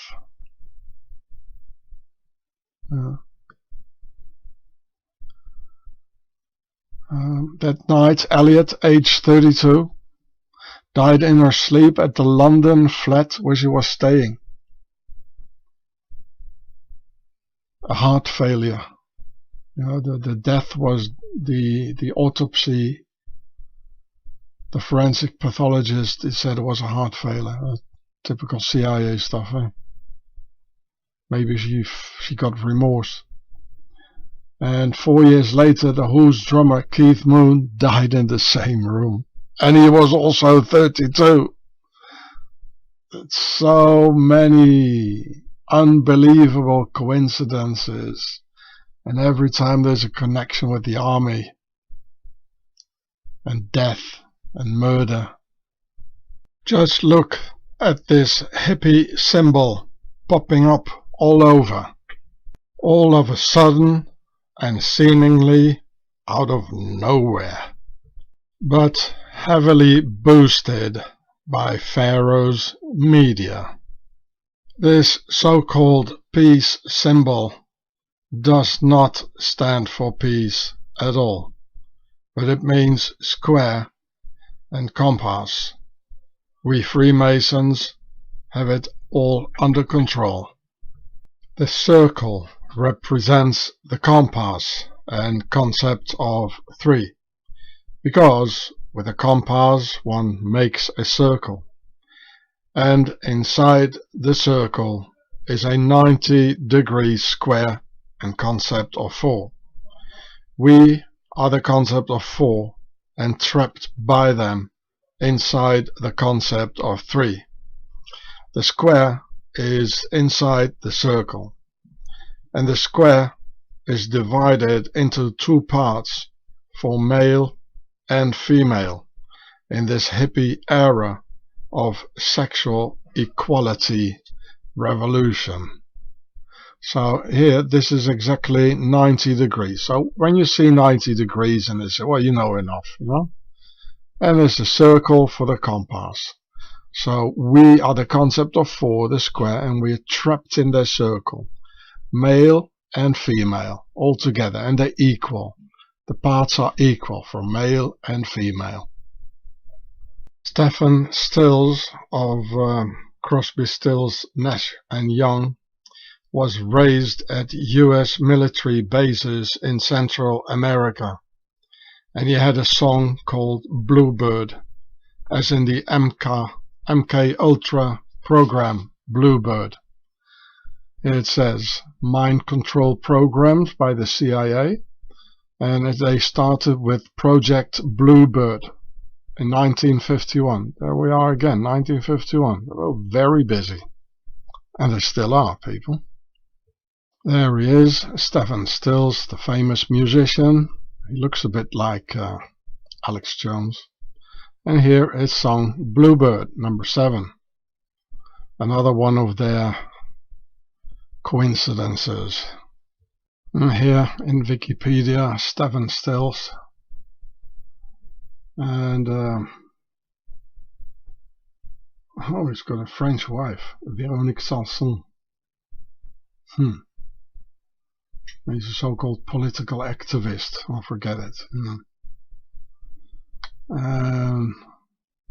Here, the early years. Stills was born in Dallas, and he was raised in a military family, it says. He moved around as a child and developed an interest. He was also influenced by Latin music, and spending his youth in Costa Rica, the Panama Canal Zone, and he attended the Admiral Farragut Academy. It was a military academy. Another one. David Crosby's father was Major Floyd Delafield Crosby of the Military Intelligence and Annapolis Naval Academy graduate. The Crosby family produced U.S. senators, congressmen, governors, mayors, judges, Civil War generals, Declaration of Independence signers, and if America had royalty, he would be a duke or a prince. And well, as I've proven you now, America is still being ruled by the nobility. So here you can see the singer, very famous, David Crosby, here a bit older. And his father was a relative of the Van Rensselaer family, and descended, and his mother, granddaughter of Bishop of Pittsburgh, Cortland Whitehead, descended from the prominent Van Cortlandt family. And here, if you look at the Rensselaer family, you see a coat of arms, you know, with 3 crowns, 3 octagon stars. There's a Swiss cross or a Maltese cross, and there are 3 Templar V's. 3 is, of course, the concept of 3, which is them. And in the sort of castle thing, like here, there's the concept of 4 on top and the concept of 3 below.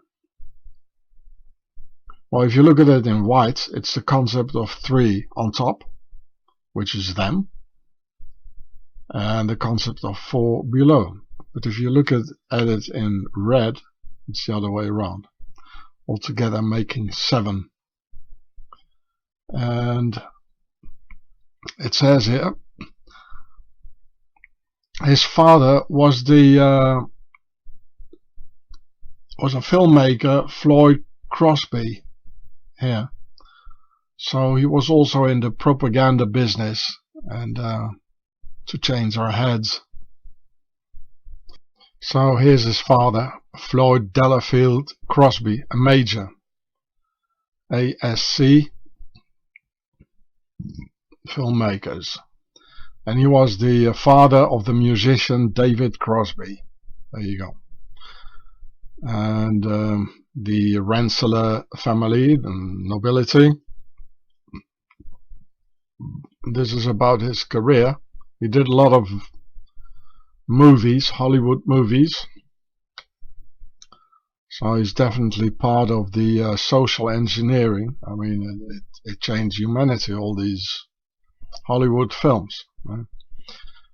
And he was in the US Army Air Corps, making videos and flight training films in World War II.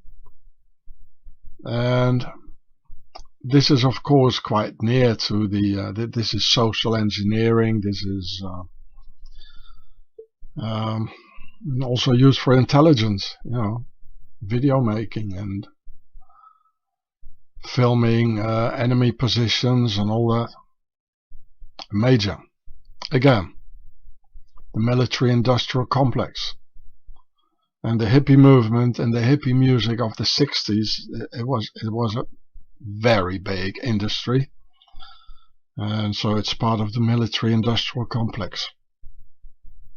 The musician Jackson Browne was born in a military hospital in Heidelberg, Germany, and his father was in the OSS and precursor of the CIA. So here's the famous musician. They're all pictures showing them a little bit older, and here you can see.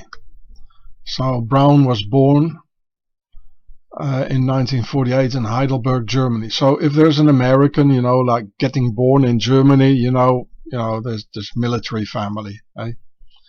Where his father, Clyde Jack Browne, an American serviceman, was stationed for his job assignment with the Stars and Stripes newspaper. So that's, of course, it's propaganda, and it's very near. It would be a good camouflage for an agent, you know, to work at the Stars and Stripes. And of course, it's difficult to find the proofs of that he was in the OSS. And his sister, Burbie Browne, was born in Nuremberg. And guess who also came from Nuremberg?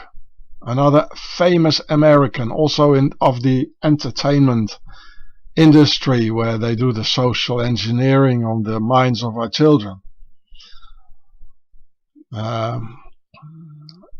From another military family. Oh look, there she is, Sandra Bullock. They're all from the military-industrial complex in the entertainment industry, whether it be music or Hollywood films. And early life, yeah, she was born 1964, and her father who was in charge of the Army's military postal service in Europe, was stationed in Nuremberg, just as where the sister of Jackson Browne, where she was born, probably at the same time, right? When he met her mother, her parents married in Germany. Bullock's maternal grandfather was a German rocket scientist from Nuremberg. Oh, talking about the paperclip project Paperclip. The family returned to Arlington, where her father worked with the Army Material Command. All key positions, Army Material Command is a key position. Army's military postal service is. And you all remember where the World Postal Service are. They're in Bern, Switzerland. I made a video about that in my channel, Hatzefatz. Before becoming a contractor for the Pentagon. So he became a contractor for the Pentagon.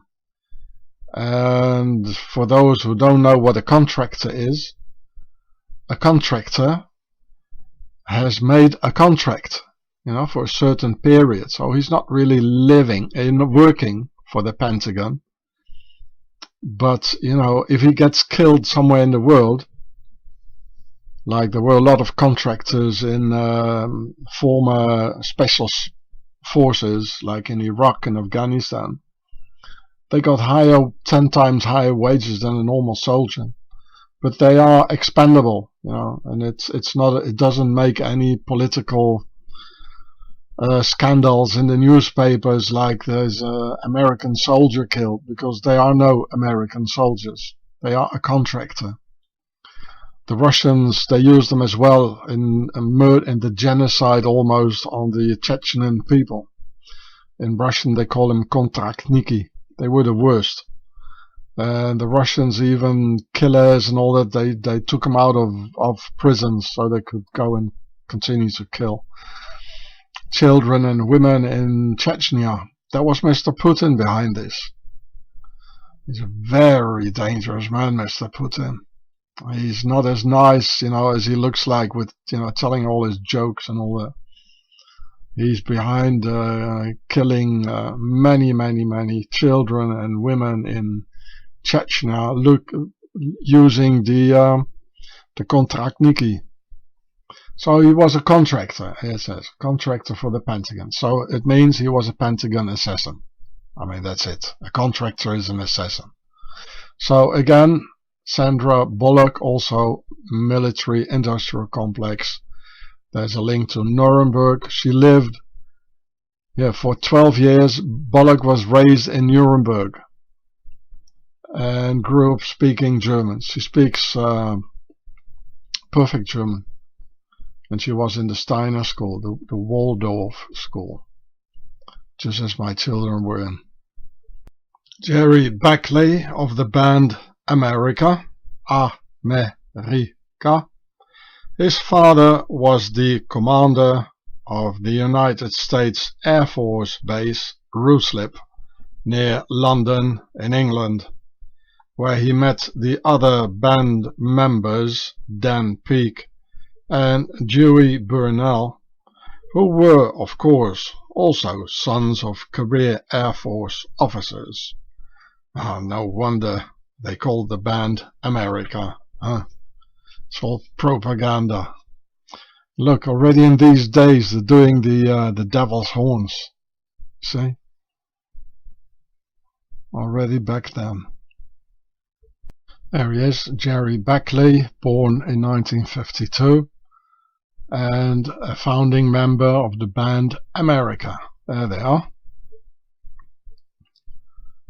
And an American father and an English mother. And in 1967, Beckley's father became the commander of the United States Air Force Base at West Ruislip. So that's a high grade, yeah. At least you'll be a colonel,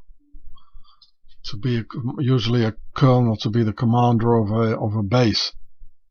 So they're all their fathers, all high officers, admirals, generals, CIA, OSS, Army intelligence, even the commander of a United States Air Force base, so where this guy grew up, and where of course he met the other members of the group. And so this is all part of the octagon. Michael Nesmith of the Monkees inherited the family fortune of $25 million, and he served in the US Air Force. So that's him. Maybe you remember the Monkees. Hey, hey, I'm the Monkees.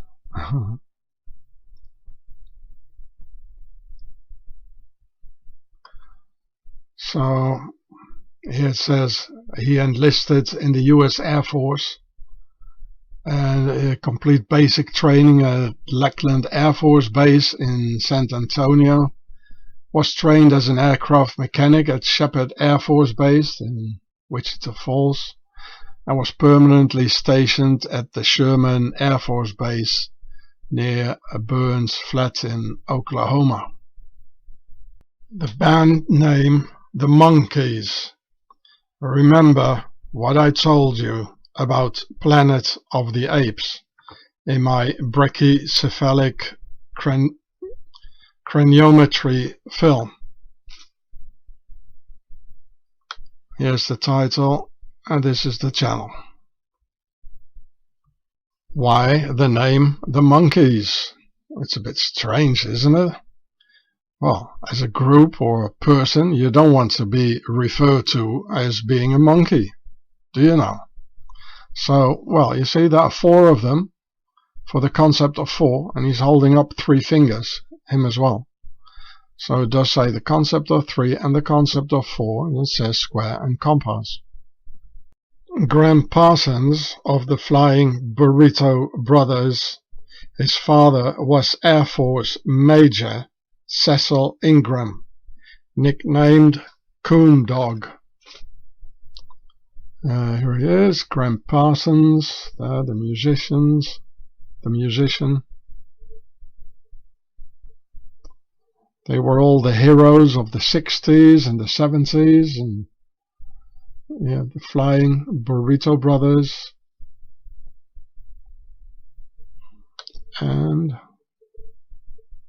yeah, Graham's father, Ingram Connor II, was a famous World War II flying ace decorated with the Air Medal, who was present at the 1941 attack on Pearl Harbor. Yeah, his name was Coon Dog. The name of the band is a reference to the Templar fraternity here, flying for the Air Force, like the Flying Brothers or the Flying Fraternity. So, in fact, Americans sing about love and peace, and simultaneously murder millions all over the world. They even call it Vietnam War music, the sound of a murderous nation. Jimi Hendrix was a paratrooper of the 101st U.S. Airborne. He died at 27, so he belongs to the club of 27. He would have probably lived longer if he would have stayed in the regular army as a regular soldier, instead of becoming a music soldier for them. There he is. And so this is Wikipedia, and here it says military service. He was in the 101st Airborne Division at Fort Campbell. Jimi Hendrix and Jim Morrison were both great fans of Aleister Crowley, the English Satanist who had a temple in Sicily. Alan Wilson of Canned Heat died at 27, together with the others of the Club of 27, and all of them related to Laurel Canyon, the Pentagon setup. So here you can see him, Alan Wilson of the band Canned Heat. There they are, playing.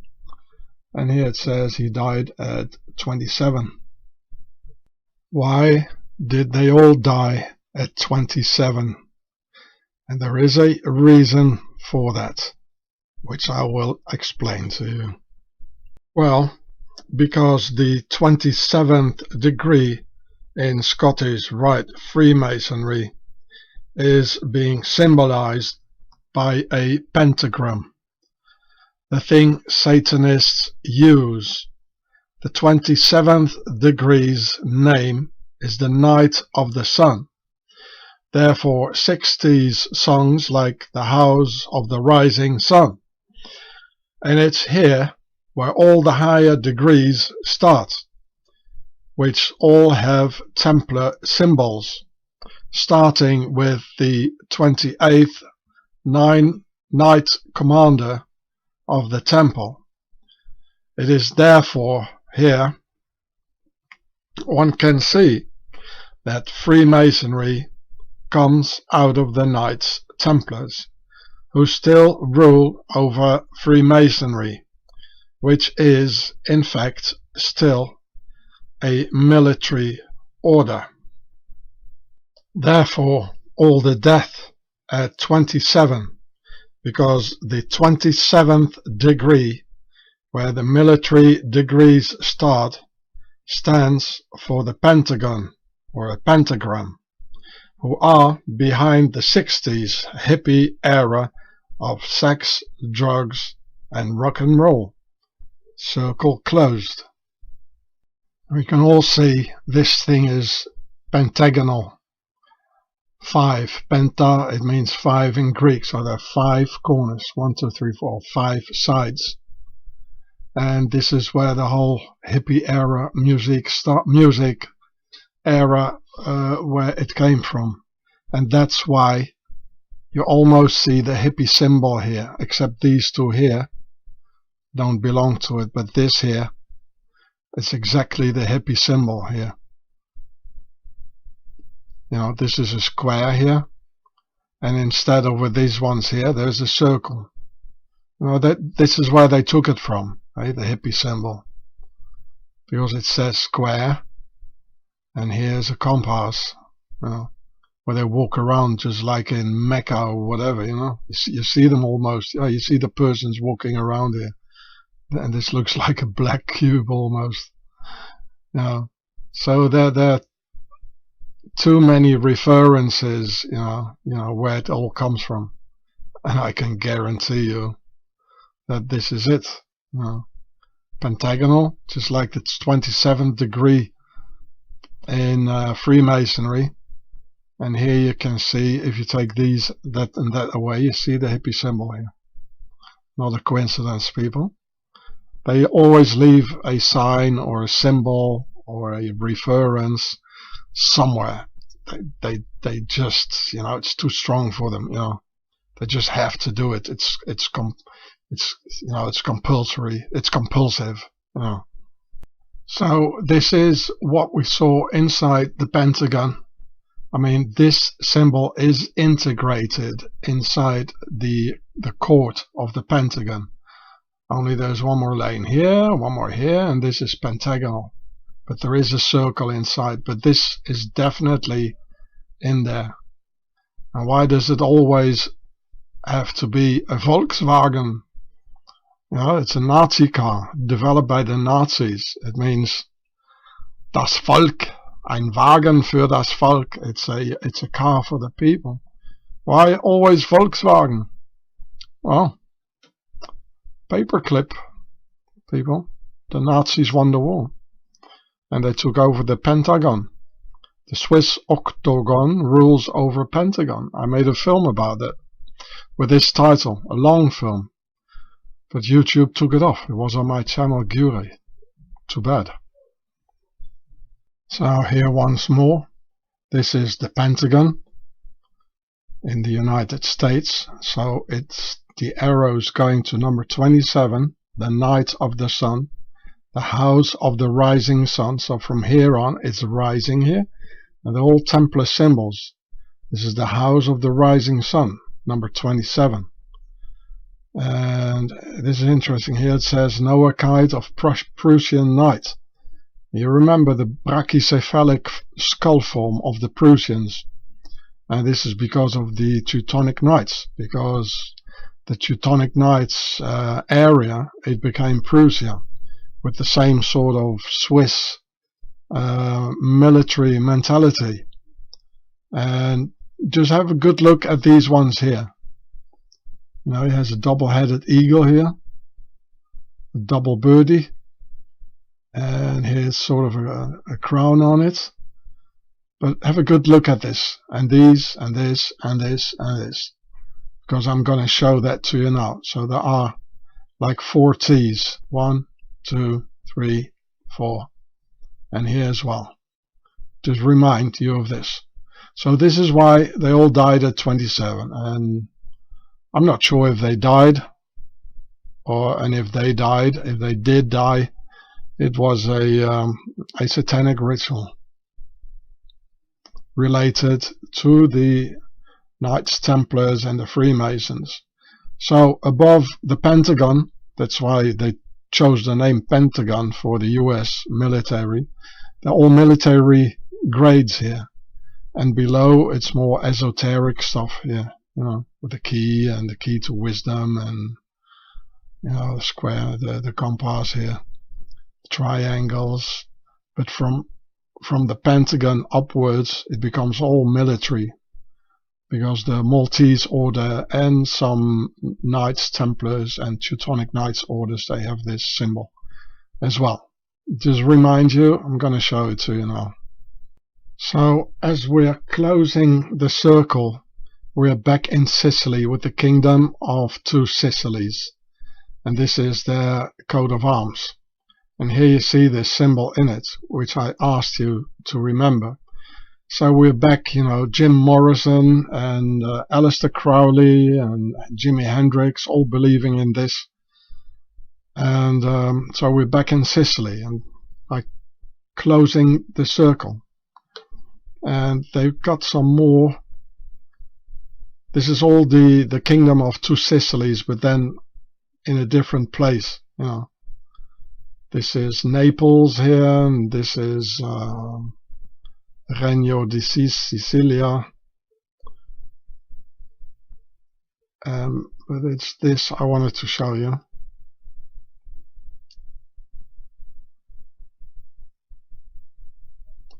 Here, there we are. Well, of course, here's an octagon, which is the Kingdom of Two Sicilies, Contado di Molise. So it's you know, for each province they have a different one, and the big one, it combines them all. So here's that symbol, you know, the 28th grade, and of course this is a square. So now we are back, closing the circle. We're back in Sicily, and where Aleister Crowley had his temple, the Knights Templars, which is the Pentagon, the Nazi Templars, octagon, and Jimi Hendrix and Jim Morrison, believing in Aleister Crowley, who was in Sicily and who died at the age of 27, which is the Pentagon. So we're all getting back to this this symbol here with the 4 T's, or the Tau symbol actually. There's nothing which is a coincidence. Absolutely nothing. Singer Phil Ochs did Staunton Military Academy, and it has been said that he was CIA. Here, Phil Ochs. There he is, a musician. And here it shows from 1956 to 1958, Ox was a student at the Staunton Military Academy in rural Virginia. So it looks like it, you know, either by their parents or in a naval academy or being in the army, they get discovered as musicians. So they get drafted by the Pentagon to become music soldiers. I guess that's what happened. So his father Jack was drafted in the army in World War II, where he treated soldiers, the Battle of the Bulge. But okay, I mean, many more people had to go into the war. But this guy went freely to the Staunton Military Academy, where of course they have a good look at their students, how they can use them. And if they have music in this era, when they had musical abilities or talents, it opened all the way by the Pentagon, but they made him die at 27. The Pentagon, the 27 Pentagon. There were, additionally to this all, many curious deaths around Laurel Canyon, which of course I can't tell you all, but quite a lot apparently. A lot of sacrifices going on. The father of actor Peter Fonda was a decorated US Naval Intelligence officer during World War II, and when Peter was 10, his mother, Frances Ford Seymour, was found dead with a sliced throat.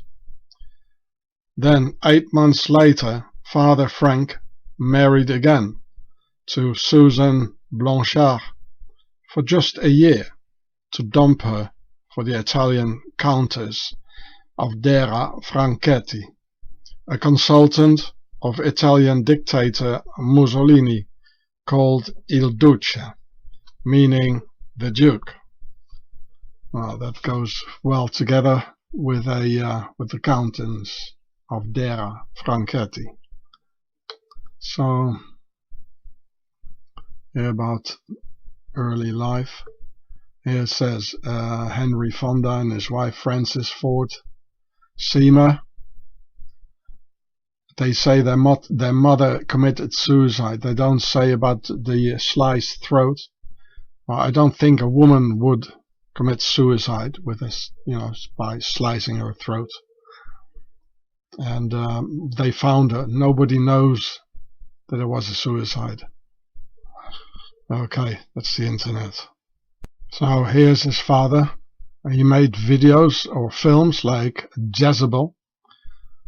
Well, you need a certain knowledge, to make a video, a film, a Hollywood film called Jezebel. Because Jezebel is a demon. It's called the sex demon. Like this guy here, marrying one woman after the other, going for the countess, and his wives being found with a sliced throat. All these things Jezebel actually does. And you can see when he was in the United States Navy. Here. He was later commissioned as a lieutenant junior grade in air combat intelligence. So you see he was in the naval intelligence. After being discharged from active duty due to an overage in rank, Fonda was transferred to the Naval Reserve, serving another 3 years. Another one. They're all in the naval intelligence, being admirals, generals. It's very suspicious. So this is still Wikipedia of Henry Fonda here, the father of Peter Fonda. And later in 1950, Fonda married Susan Blanchard, his mistress. She was 21 years old. And then she dumped her, which is in here as well. And in 1957, Fonda married the Italian Baroness Abdera Franchetti, or Franchetti, I don't know how to say this.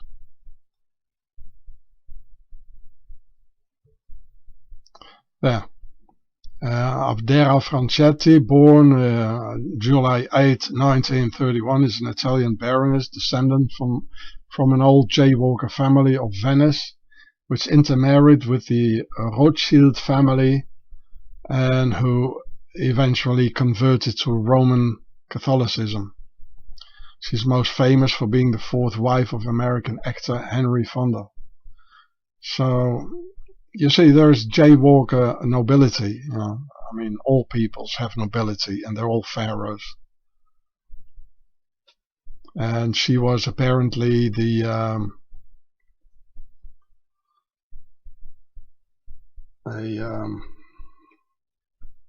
a consultant of the Italian dictator Mussolini. And remember how the Swiss made Mussolini, who lived 2 years in Swaziland before the war, where the Swiss taught him and making all the context there in the motherland of it all. So there's a picture of him, Mussolini, and here he emigrates into Switzerland. 1902, Mussolini, he emigrated to Swaziland, and he was in Fribourg, Bern. He was a stonemason. Well, I guess he was also another sort of a mason. Eh? He even met Vladimir Lenin. Look at that. He was also in Switzerland for, I think, for 20 years at least. They all were. And, well, you can read it yourself. This is the base of it all. Eh? They own the Pentagon.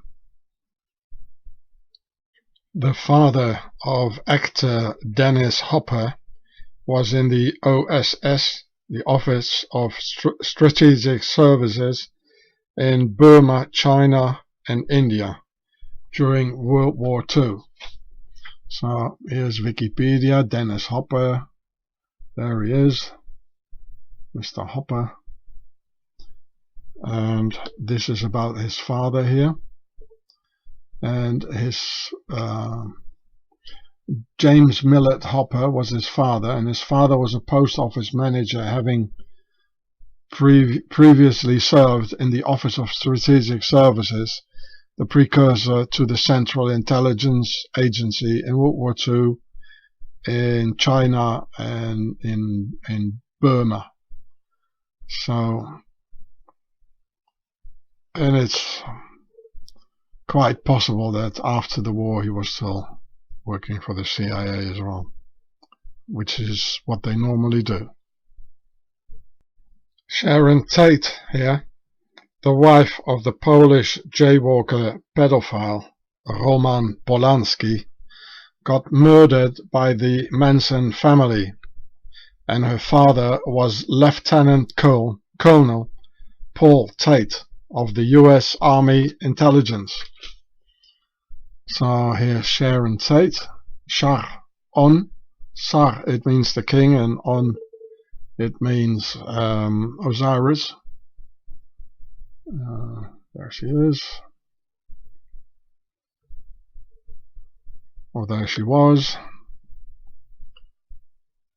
And here it says Sharon Tate was born on January 24th, 1943, Texas, the eldest of 3 daughters to Colonel Paul James Tate, a United States Army officer, and his wife Doris Gwendolyn, born Willett. The family are of English, Scottish, Swiss French, and Swiss German descent. Well, maybe that's why Polanski, the pedophile, is hiding in Swaziland. I went filming and I rang at the door. It's in my channel Gatsefrats. You can look it up. And yeah, that's probably why he's hiding there. He's a convicted pedophile, by the way. Convicted and all. Paul Tate, he's 82 now. Or there was at least in 2005. A former army intelligence officer who went undercover seeking clues to the murder of daughter Sharon Tate by the followers of Charles Manson, died of congestive heart failure Wednesday at a convalescent home in Coupeville, Washington. Sharon Tate was among 5 people killed at her Benedict Canyon estate, well, we all know, and she was married to director Roman Polanski. So he was a former army intelligence officer. Paul Tate, the father of Sharon Tate. Again, another one. The papas and the mamas. Singer Emmylou Harris, her father, was a U.S. Marine Corps officer living next to the Woodbridge Army Research and Development Laboratories. Here's Emmylou Harris, there she is with a big guitar. And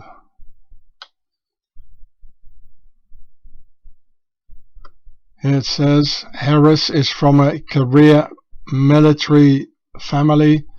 Her father, Walter Rutland Harris, was a Marine Corps officer, and her mother, Eugenia, was a wartime military wife. Her father was reported missing in action in Korea in 1952 and spent 10 months as a prisoner of war. Born in Birmingham, Alabama, Harris spent her childhood in North Carolina and Woodbridge. So in Woodbridge was the Army Research and Development Laboratories. Singer John Denver, real name Henry John Deutschendorf, which is a German name. Deutsch, it means German, and Dorf, it means a village, a German village. So John Denver, his father, was a career U.S. Air Force officer at the famous Roswell Air Base. Well, you all know about the aliens at Roswell. John Denver, there he is.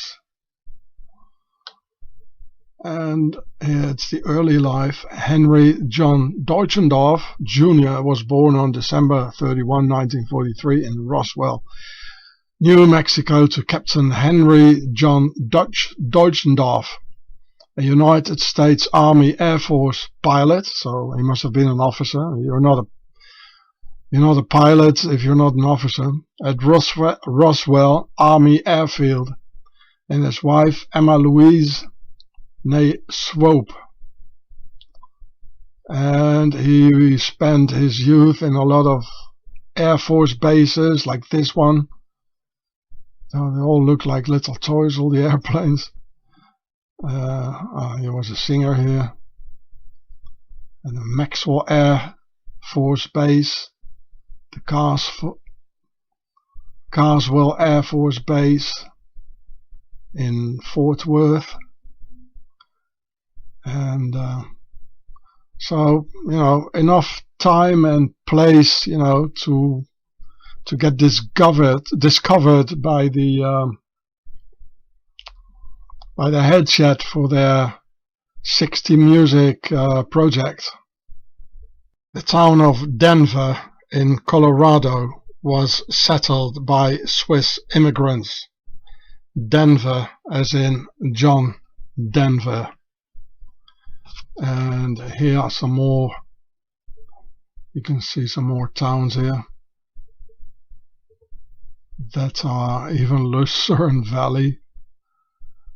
And these are Swiss Americans by percentage of the total population.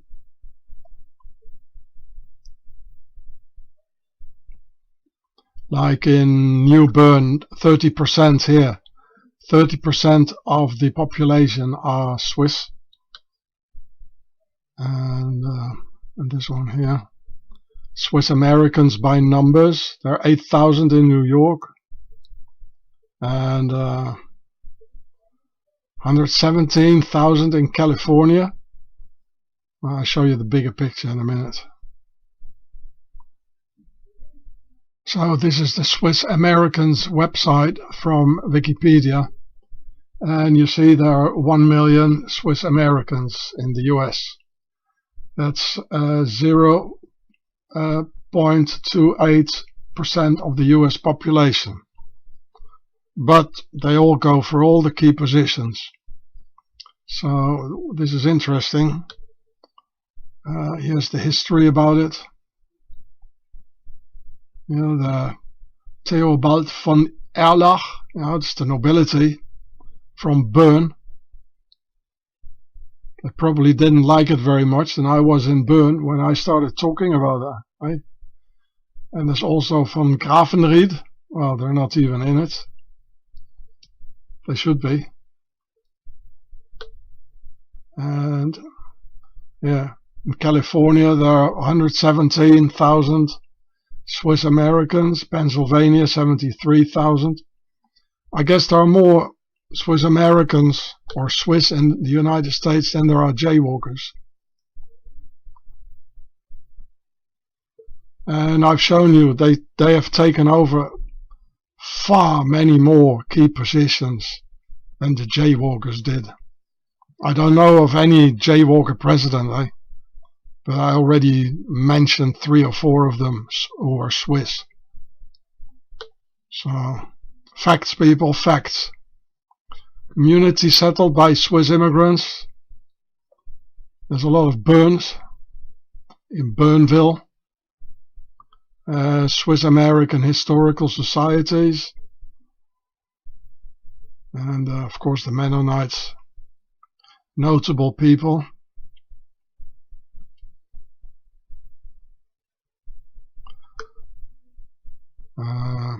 So for a more comprehensive list, see list of Swiss Americans. Okay, well, let's have a look. List of Swiss Americans. And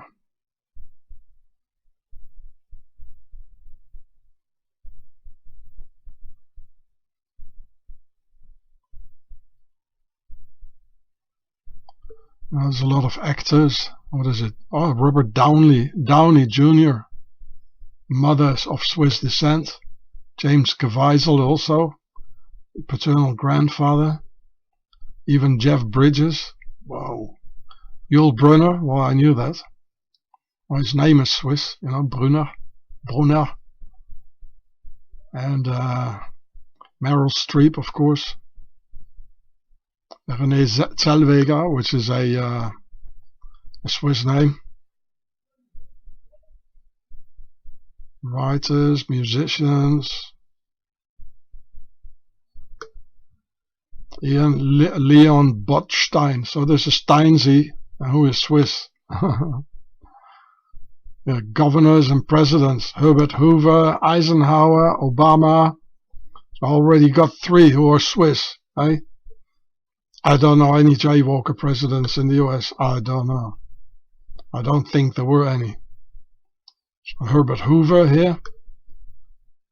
Swiss. His real name, Huber. J. Edgar Hoover. Swiss. Yeah. Henri Bouquet. Well, and Henry Wirtz. Yeah. The Confederate soldier executed for war crimes. And a prominent, Henri Bouquet, a prominent army officer in the French and Indian War and the Pontiac's War. Of course, religion. Scientists.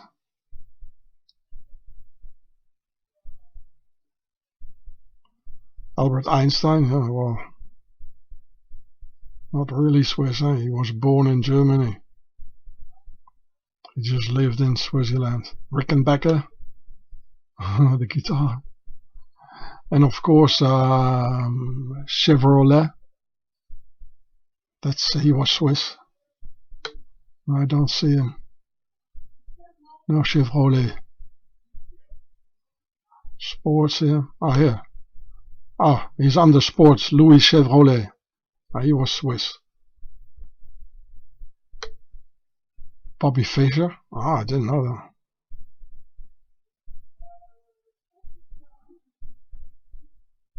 Well, etc., etc.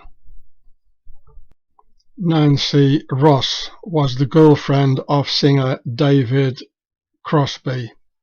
She had a child with Graham Parsons, and her father was a captain in the RAF, the Royal Air Force, and she finally married the grandson of Eleanor Roosevelt, the same family as the president. The Swiss were selling a lot of their Swiss-made and Swiss-invented LSD in these 60s days. And one of their LSD distributors was Augustus Owsley Stanley III, whose father was a World War II military officer, and he became a government attorney in Washington, D.C., and his grandfather was the governor of Kentucky. So here he is in a hippie suit, like Indian stuff that became quite popular as well. And he was the main drug dealer. He produced at least 500 grams of LSD, amounting to a little more than 5 million doses. And you know, it's the elite behind this. It's Octagon. The fathers are all high military officers, generals, admirals. Grandfathers are, you know, governors and senators here. His father was a government attorney. Stanley was the scion of a political family from Kentucky. His grandfather, Owsley Stanley, a member of the United States Senate, after serving as governor of Kentucky, and he was in the House of Representatives and campaigned against the prohibition. Oh, that's funny. He should have been more in favor of it, because, you know, the elite were making a lot of money in these times together with the Mafia. So the elite made the prohibition and their Mafia made all the money. Yeah. And here, early life, belying his dearth of formal education, he secured a position as a test engineer with Rocketdyne in Los Angeles. In his capacity, he worked on the SM-64 Navajo supersonic cruise missile, and in June 1956 he enlisted in the United States Air Force. So the drug dealer as well, he was in the United States Air Force. It's all Pentagon, Octagon, the military industrial complex behind it. As an electronics specialist, serving for 18 months, including stints of the Jet Propulsion Laboratory. Okay. Also in California. And Edwards Air Force Base, rocket engine test facility, before being discharged in 1958. During his service, he secured an amateur radio license and general radio telephone operator license. I tell you people, we don't even know half of it, how deep it all goes. And all these military people, you know, the headshed, they push our youth into drugs and into wars with some nice and fine music. So they all follow the Pied Piper. Here's a sign when you enter the town. So Augustus Owsley Stanley was a governor of Kentucky from 1915 to 1919. Was born May 21, 1867 in Shelbyville, and lived in this house as a child, the son of Reverend. He served 6 terms in U.S. Congress, and he was a U.S. Senator.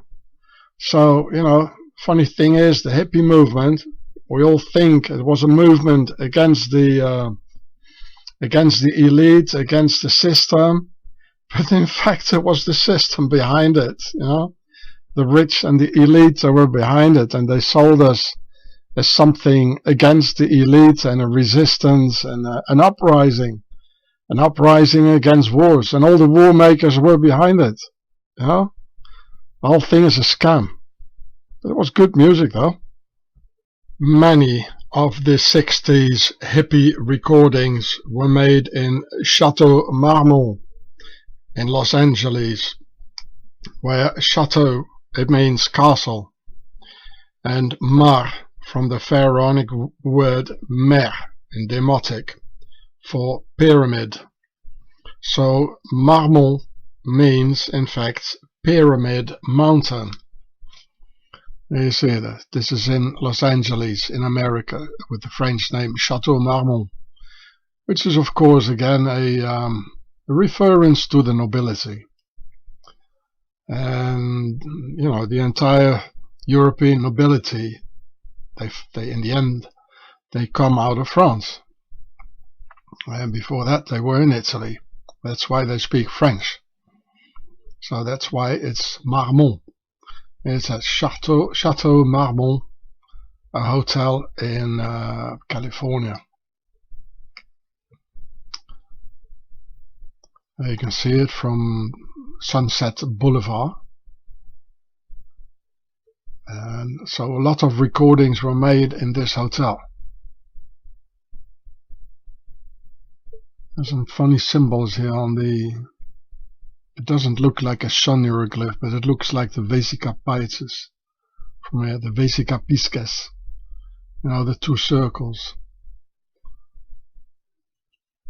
with an oval in the middle. And okay, that's what it is. Yeah, that's the Vesica Pisces. The tower is octagonal. Interesting. Nice hotel. So, it's the elite behind the music, the nobility, pharaoh, etc. And the people, they just ran after the Pied Piper, and after the skirts, after the laughter, and the good music, etc. This is how they trap us in a movement. And in fact, the leading general on Napoleon's Egyptian campaign was Auguste Frédéric Viès de Marmont, who was a duke from Burgundy, France. So here's another tie between Pharaoh's worldwide nobility and the Laurel Canyon hippie music from the Pentagon. So here it says he was a Duc de Raguse. And so there he is, and he was a marshal under Napoleon, and you can see he's having the pharaonic sash, what all these aristocrats still do, and here a pentagon, like the Hotel Marmont, Chateau de Marmont in Los Angeles, and the Pentagon behind the hippie music of the 60s. And this is in red for the Red House, the Pertasser of Lower Egypt, where they all come from. Well, this is France.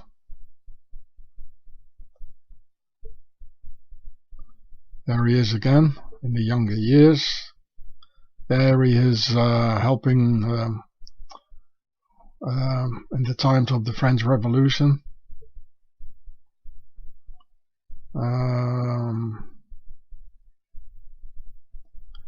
This lady is called Anne-Marie Hortense Perregaux. Maybe it was his wife, I don't know. Okay, there he is. That's when he was in Egypt with Napoleon. Ulm. He was fighting everywhere for Napoleon. Here in Ulm in Germany. So he's one of those generals and marshals So he's an important Republican figure for the expansion of the New World Order, actually. And this is the King of Spain. It looks like he's also for the in favor of the White House here. His name is Joseph, the King of Spain. Wow. It's all in white, so he's a Republican with a little bit of red. I mean, that's where they all come from, showing his origins. I mean, what's the use of this? You know, lifting up his skirt, showing the little bit of red. Oh, you know, showing his ass. That's where I come from. They do nothing without a reason. This is Wellington. We also fought against this is Marshal Marmont again, the French marshal fighting, being a general or a marshal of Napoleon. Nice horse. And this Campagne de France. Looks like bloody Russia here. And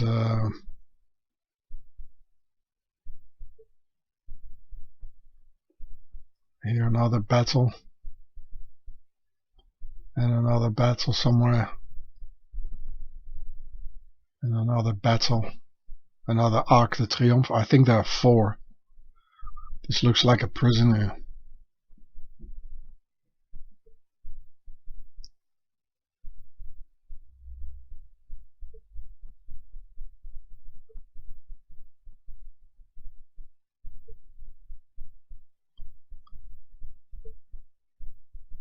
A lot of fighting going on. This is the Duke of Reichstadt. I don't know what's he doing here. Like an octagon here.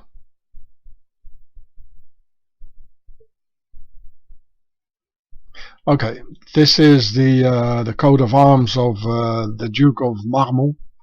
You can see the cross of Saint Omer, which I've shown you before. And this is the original coat of arms. Here's the concept of 3. It's all in red and white for the Templars, the sword in it. And the concept of 3 is them, our masters. And of course this is a vertical roll, which became the horizontal roll. Saint Omer was a Templar, so he was for the horizontal roll.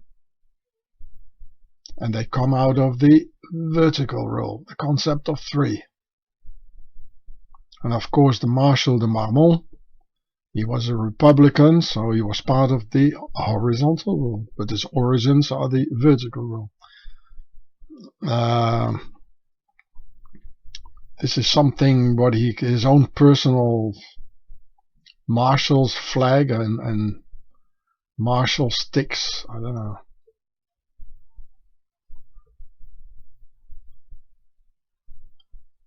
This also is his coat of arms in a later stage. It's and here's the original part of it. Looks a bit like America here.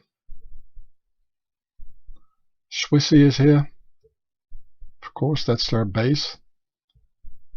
And this is what it finally became. Nowadays, their coat of arms.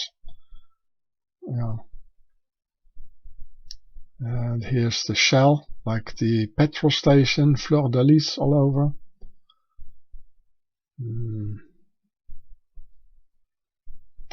The sticks of the marshal in it.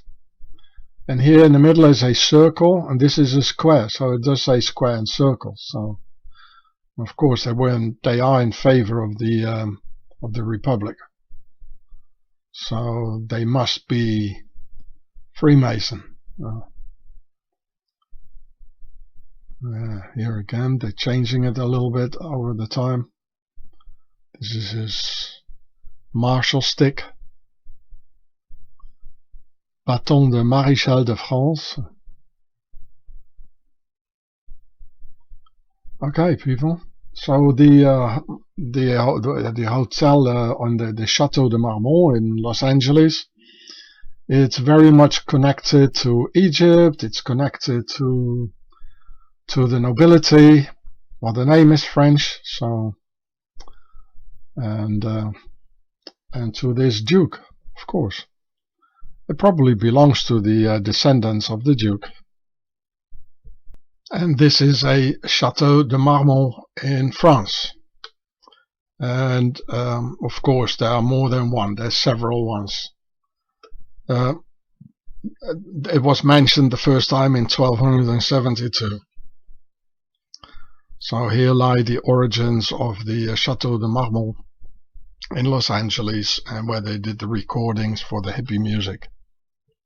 In the 60s, the most famous record company was Atlantic Records, harboring groups like the Beatles, Rolling Stones, Led Zeppelin, Eric Clapton, Ray Charles, the Byrds, etc. And Atlantic Records was founded by the Turk Ahmet Ertegun. So if I look at the logo, or one of their logos, the oldest logo, you see here a cross. So there is a square, and the A is part of a circle. So that stands for the compass. So it says square and compass. And there's two here. Their logo, it has a meaning. I'll show that to you in a better picture. So here it is again, Atlantic in a bigger picture. So the whole thing is in a circle for the compass, and there's a little circle here as well. There's a lot of sixes, but there are not three, there are four. So there are 1, 2, 3, 4 of these things. We're in black, 1, 2, 3, 4, which is the concept of 4. And the circle is the concept of 3. So in here, only in here, it says square and compass. Now, what's a Muslim Turk doing in all this? Well, he belonged to the Young Turks, a fascist organization responsible for the Armenian genocide by the Turks, for the Turkish Sultan, and also by the Turkish nobility. And the genocide was done in 1915, about which I made this short video here. Here you can see the young Armenian girls being crucified, and the rest what they did to them. It's a real picture, apparently. So here's the title, and on my channel here. And I didn't have much time to make this video because I was, on the road. I had problems with my video editor. And the thing is, it's the same in Europe. It's the nobility doing these things, and the end of the caliphate was in 1924, when there was another lesser genocide, I think in 1923 or something, against the Armenians. And so it's the same thing as in Russia, the revolution. There's a people's movement, and there are the Republicans, and there are the royalists. And the people start off a movement, it gets infiltrated, and by the nobility, and they do all the killing. I mean, the communists, they were a people's movement, as I've been already telling you. And yes, there were a lot of jaywalkers in it, but they were not fighting against the Russian people, but against the nobility, who were really parasiting on the people who were hungry. And they got all killed. All the jaywalkers got killed in 1934 by Stalin. The same, and then it became something very bad. A good organization became bad. And the same thing happened with the Germans. And also in 1934, the Night of the Long Knives, all the original German National Socialists, they got murdered and they got replaced by the nobility, and they became the Nazis, really. The Black Order of the SS, and it became a force even against the German people. And in Turkey it was the same thing, because the Young Turks, they were a republican organization for out of the Knights Templars, of course, for the horizontal rule. But you know, the Republicans normally, they don't seek in like genociding any peoples, like, you know, the only thing they want is their, at least in those days, which is different maybe from now, they wanted to get rid of the vertical rule of the Sultan, which actually ended in 1924. So, sort of a people's movement, the Young Turks. There were even a lot of Armenians in it, and Greeks. There were not so many Turks in it. And it got infiltrated by the nobility. And as they saw, there were many Armenians who wanted a republic. They wanted to get rid of the caliphate, because the Armenians are no Muslims, and they had to live under a Islamic caliphate by the Sultan. And so the nobility they revenged on the Armenians, because they started this organization, actually, partly. And there were also Arabs in it, in the Young Turks. There were not so many Turks. And so the genocide started, but it was done by the nobility, and of course Turks helped, you know, who believed in Pharaoh's propaganda. The same thing with the Russians or the Germans. Of course the German people helped, but it was not their idea. They were not the head of it all. They just believed all the lies and all the propaganda. It was very well done. And the same thing happened in Turkey. So this guy, Ahmet Ertegun, he was a Young Turk, but not the original Young Turk, but the nobility, the infiltrated Young Turk. These things are very complicated, people. The enemy is very smart. They infiltrate everything.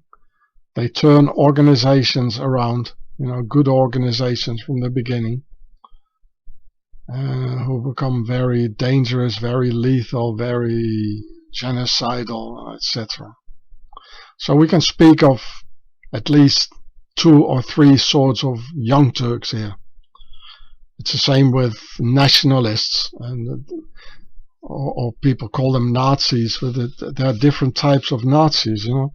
Actually, there's only one type of Nazi, in fact, but the way people use it, you know, the word Nazis, they use the word Nazi also for nationalists, and they are not Nazis.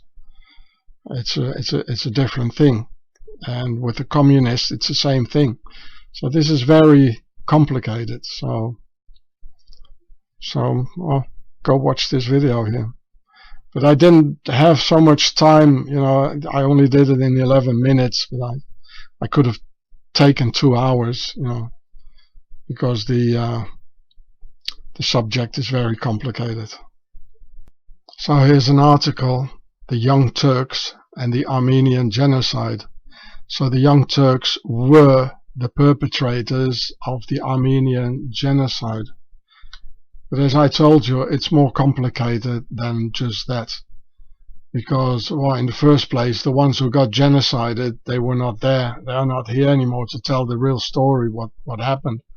And even if they could have done this, they wouldn't have known the real backgrounds of their killers. And so the Young Turks, which started actually as, well, a Republican organization, but it got all taken over by the nobility.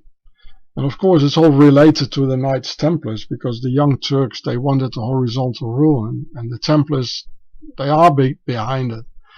but it got all taken over by the vertical rule nobility. And of course in Turkey it's the same thing. They also have the nobility, just like in any other country. So this Ahmet Ertegun of Atlantic Records, he's nobility, and that's why he can adjust so easily, in Western society, as for a normal Turk that wouldn't be so easy. He would want his family, he would want his religion and his origins, his traditions, and for the nobility, as he can mingle with the European nobility without any problem. For Ahmet Ertegun of Atlantic Records, there was no problem at all. They even called him the last sultan, So here it says he created the Atlantic Records label in 1947. So here he is, Ahmet Ertegun. Oh, he doesn't look Turkish at all, And he's got the same skull form like Macron, the French president. Very big here on top and getting quite narrow at the bottom. I've never seen a Turk, and there are quite a lot of Turks here in Europe. I've never seen a Turk like this. Not only his face, but what he radiates. Nobility, Turkish nobility, the last sultan.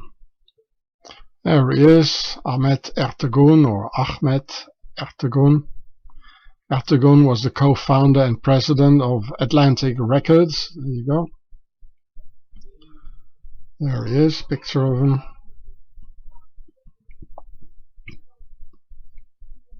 There he is again. This is probably his father. He was a diplomat in Washington, D.C. So, nobility. Atlantic Records. There he is again. This one here. So,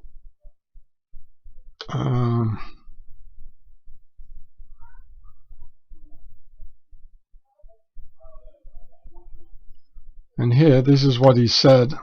Another guy, a musician, Serge Tankian, well, that's a Armenian name, has claimed that Ertegun was a proponent of pushing the myth that the Armenian genocide never happened. He said it never happened, claiming that he said so to avoid backlash in his home country of Turkey. Wow. I mean, a smart move, Mr. Ertegun. Of course, he denied the Armenian genocide because apparently he belonged to the group the Young Turks. The Atlantic Records Turk's father was a diplomat in Washington, D.C., and his assistant was Phil Spector. Here you see the family again. I showed that just before.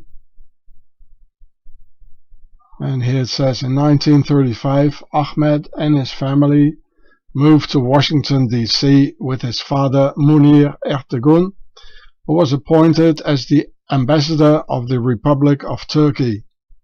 So he was the ambassador, an ambassador's son. The ambassador of the Republic of Turkey to the United States. When Ahmed was 14, his mother bought him a record-cutting machine, which he used to compose and add lyrics to instrumental records.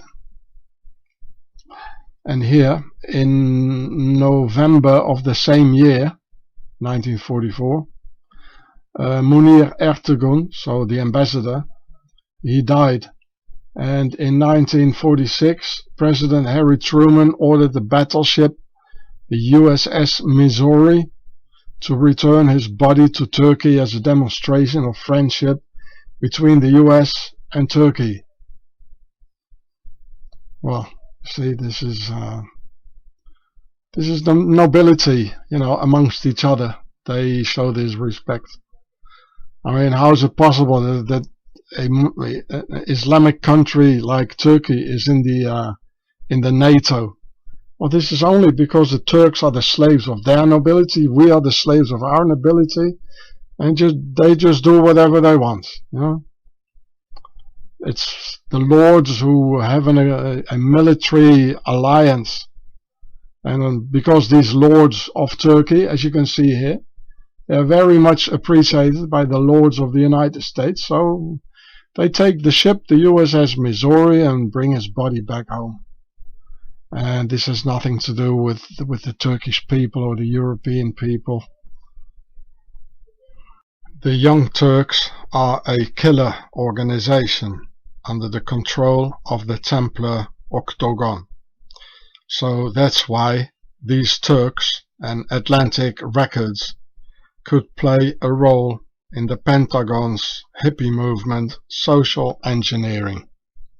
Musician Stephen Stills, his father William Stills was in the military, and Stephen Stills attended the Admiral Farragut Military Academy in St. Petersburg, Florida, before going to Central America. So Stephen Stills of Crosby, Stills, Nash and Young, there he is, of course in an older age. Funny, they only show the older pictures, or the younger pictures actually. So Stills was born in Dallas and raised in a military family again. He moved around as a child and developed an interest, etc. He was also, well, and he was spending his youth in Costa Rica, the Panama Canal Zone, El Salvador. Stills attended the Admiral Farragut Academy in St. Petersburg, and he graduated from Lincoln High School in Costa Rica. They're all military children, all of them. Of course, none of these famous 60s musicians got ever drafted into the Vietnam War and had to go into the army, while their fathers in the military industrial complex made sure they didn't have to.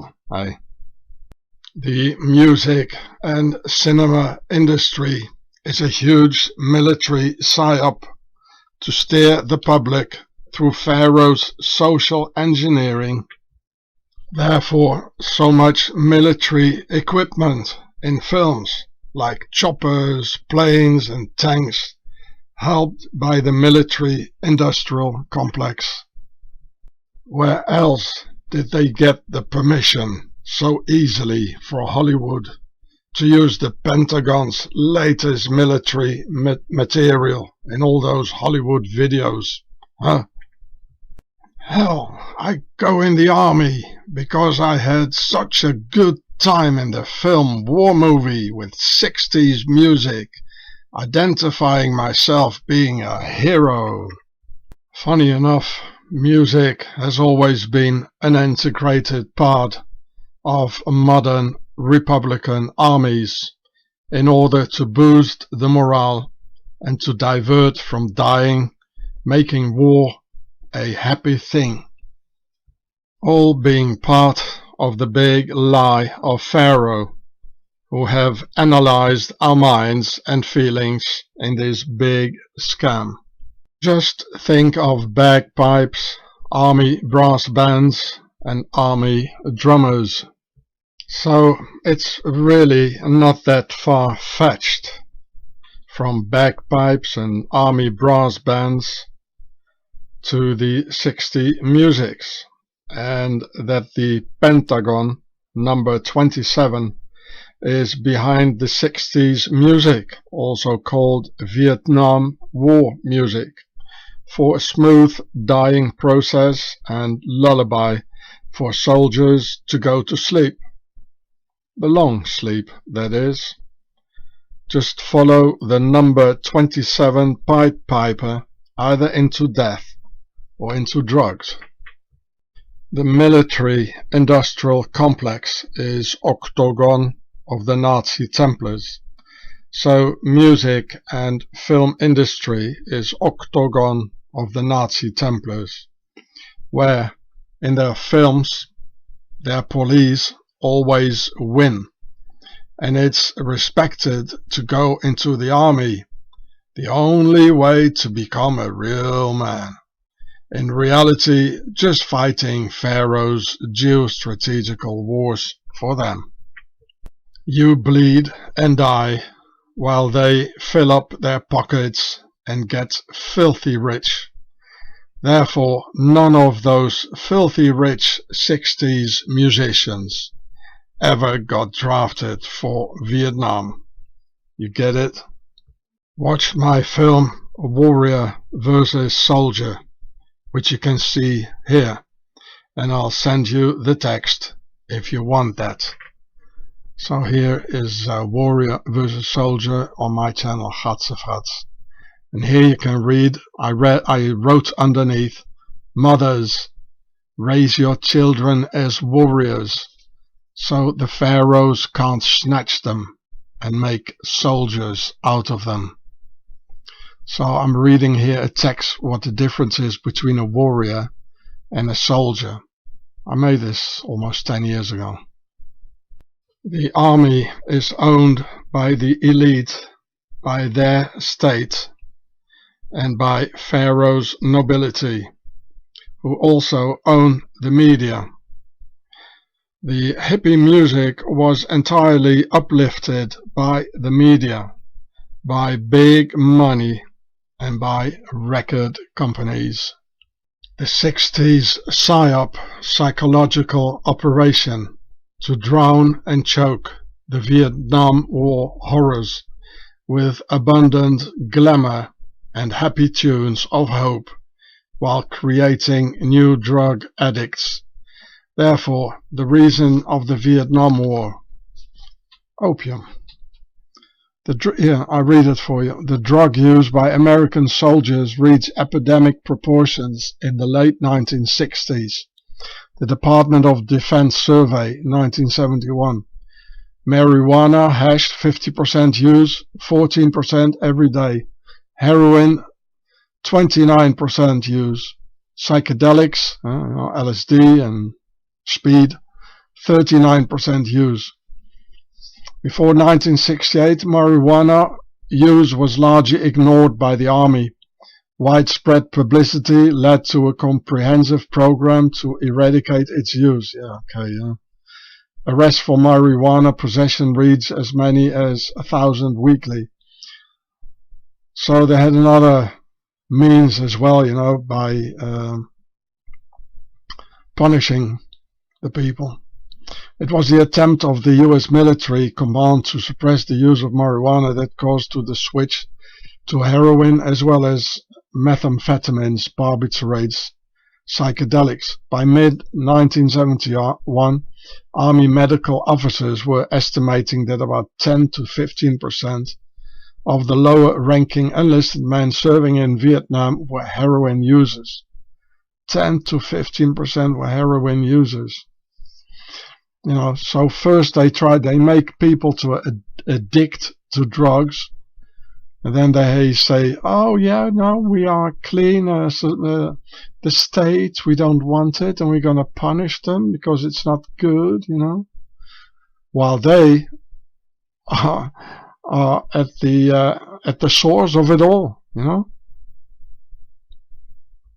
And as a bonus, selling lots of music records for the elite. Anyway, music and its classical composers was always the monopoly of the elite and its aristocracy by Pharaoh. They did a pretty good job entertaining the sleeple through the 60s musical PSYOP by the Pentagon. And here you see the super rich Beatles with the symbol of the elite, the Rolls Royce in hippie colors, and of course the military uniforms, because it was a psychological operation by the military-industrial complex. Both the Pentagon and the, of course, also British military-industrial complex.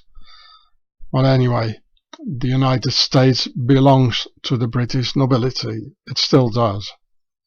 There were only a few men standing against it, like John F. Kennedy and the FBI's TDY, Thomas O'Loughlin, who were quickly terminated by these gangsters ruling over us, and who actually are getting very bold with their actual bug war and forced antidote poisons. And in fact, related to the actual situation today and the Wu flu, in the 19th century, in fact, it was Britain and its nobility again in the 19th century that led the drugs trade through Hong Kong and leading to 2 opium wars with the Chinese. When the Chinese saw how entire Chinese generations got hooked on opium, thus people getting hepatitis, liver problem, with many Chinese turning yellow because of the liver problems, leading to the myth of the Chinese yellow race. So here it says the Opium Wars, so Emperor Dogung orders British shipments of opium be confiscated and destroyed. So the Chinese didn't want that drugs trade by the British Empire, and they destroyed it. And during one seizure of British cargo, 20,000 chests of opium were destroyed. Each chest was worth $1,000. In 2007 dollars, that's about $300 million. So again, China was attacked by the West, just as the Wu flu and things going on today. And but of course the West, what is the West? That's the nobility. And unfortunately, the stupid Europeans, they always followed the nobility, believed the nobility, went into wars for the nobility, so the nobility could get filthy rich, and the Europeans had to die for them. But the Chinese, they stood up against this. And so ever since there have been problems with the Chinese nobility and the European nobility, and that's probably also the reason why the West inserted the Wu flu in Wuhan, China. It is not Chinese, people. You can see it all over history that China is the victim of European aggressors. Also, the Dutch royal house and their cocaine factory in Amsterdam of the 20th century traded tons of drugs all over the world, and always the same powers behind it all. It here says the Royal Dutch Cocaine Factory. It's a royal factory. In the first half of the 20th century, tens of thousands of kilos of cocaine were produced in Amsterdam. During the First World War, it was exported to soldiers on both sides of the front with full approval of the Dutch government, and it was a royal factory. So, in related to the hippie movement and the Vietnam War, this has been going on for far much longer, and it's the royals behind it and the elite to whom the Pentagon belongs and the army, everything. I'll read it for you. Nowadays it's hard to imagine, but over a century ago Holland was one of the world's biggest producers of cocaine. Between 1900 and 1962, thousands of kilos of cocaine were produced and shipped to all parts of the world. Officially, the purpose of all that white powder was medicinal, but during World War I the factory had permission from the government to traffic a fair share to both Germany and England, who used it to provide soldiers on both sides of the front. How's that for commercial spirit? Cocaine is one of the most popular drugs in the world. Well, this is probably where the Nazis got their cocaine from, you know. And it's all related to the 60s music, you know, the hippie era, the Vietnam War. And it said here they produced it until 1962, and that is exactly the time when, you know, the Vietnam War and everything. So then they got all their drugs from somewhere else. It's been going on for a very long time, all this, eh? And there's nobility behind it. So this is very much related, and the British Opium Wars, to the hippie music era and the Vietnam War. It's all because it's all the same ones. And I recently noticed, when seeing some of the latest bug war protests in this cocaine producing monarchy in the flatlands, in the flat earth, that their royal police have a funny logo on their police cars, with the O being lowered as to accentuate the circle, as a reference to the compass, and with a square on top of it, thus saying square and compass, for this worldwide Royal Freemason Army against the humanity. Here the Dutch badge to the right, next to the German Polizei, with the Order of the Garter, a white horse in it. So I suppose the Dutch equivalent for the word police is being pronounced as the German Polizei, only with a T in it, thus becoming Politei, which could also be the English pronunciation with tie in the end, like hanging us up with a tie, no? Well, tell me if I'm wrong, as I don't really know how to pronounce this word. And of course, the Politei, or whatever the name is, do nothing against drugs, because Pharaoh's nobility is making a lot of money with drugs. So here you see, it's quite funny, you know, the O on the police cars, it is lowered as to accentuate the O in the circle for the compass, with a square here on top of it. So it does say square and compass. And then this square has this funny thing in it. I don't know what it is. Is it a flame?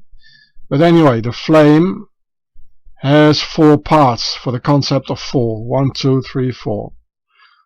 Which is us, actually. And it comes out of a circle, which is the concept of 3, which is them.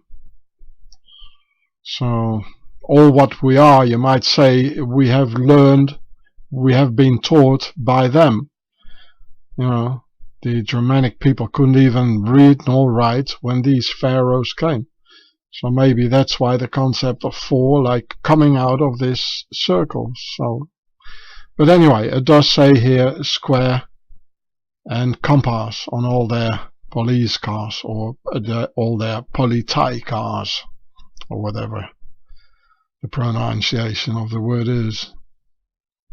Of course, they also have another logo in that cocaine producing country.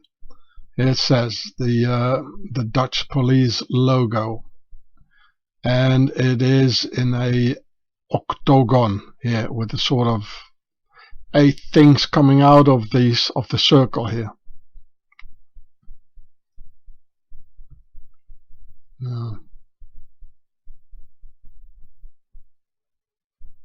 Well, there it is. Okay, so this is the octagon, just like the English bobbies have on their heads, and you see it all over the world. All the police logos, they have the octagon, and here 8 things coming out of a what is it, a bottle or a circle. Well, anyway, here's also a circle. And it's in blue here for the war crown.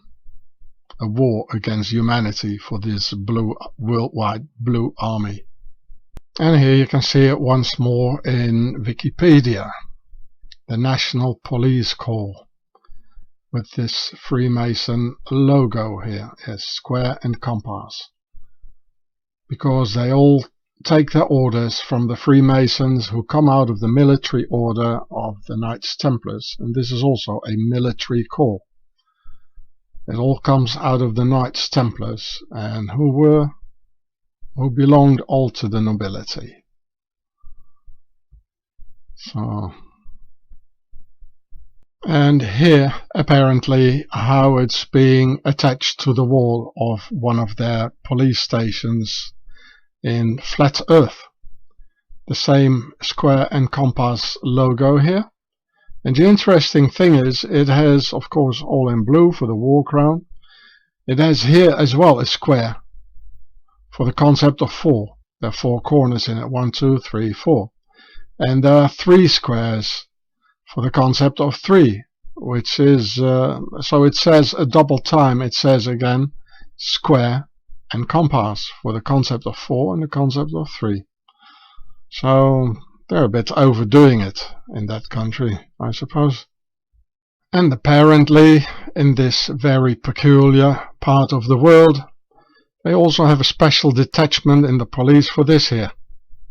What I'm not allowed to pronounce. And it says here, together we hold the line. And the line is blue. Well, the police line. And here it has this logo again. Here's their other logo. What is this? A sort of a... no idea what it is.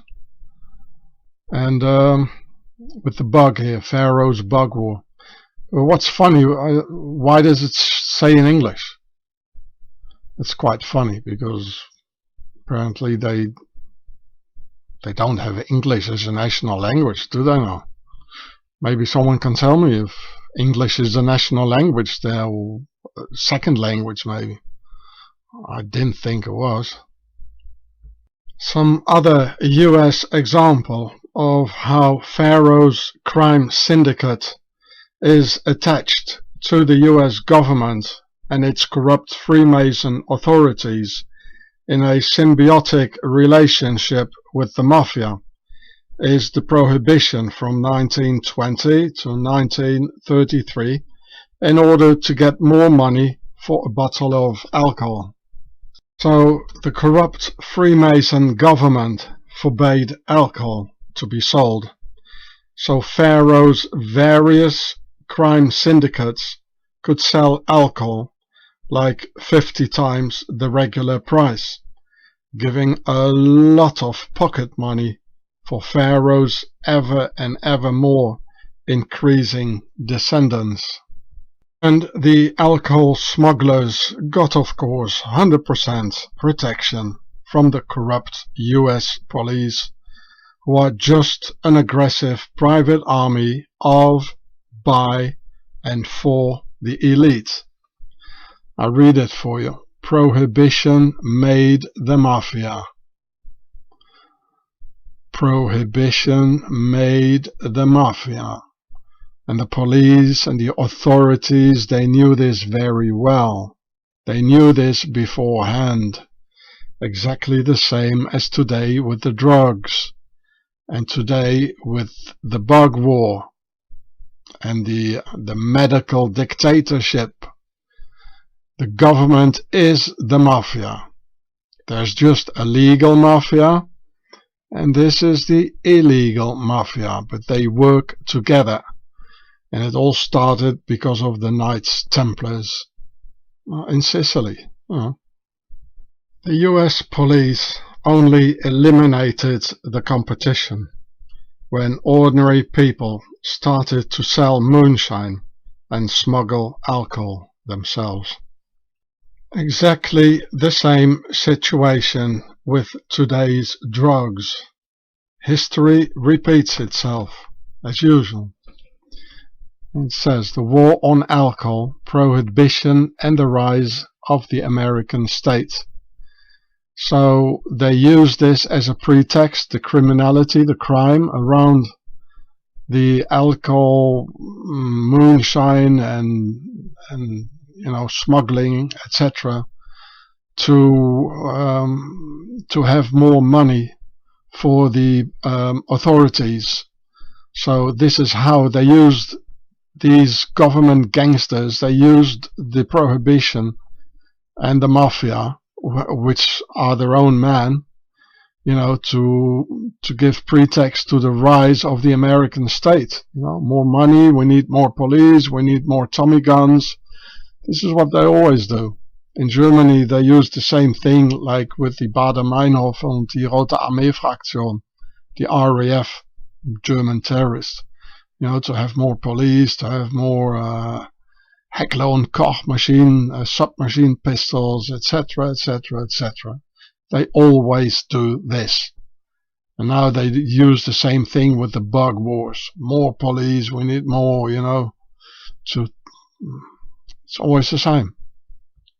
The same story presented in the 2018 US film White Boy Rick, based upon a true story, where the FBI has a 14-year-old child by the name of Rick Wershe being set up to officially sell drugs for the FBI, who use a diabolical trap to have the child sell the FBI's drugs, falsely promising the child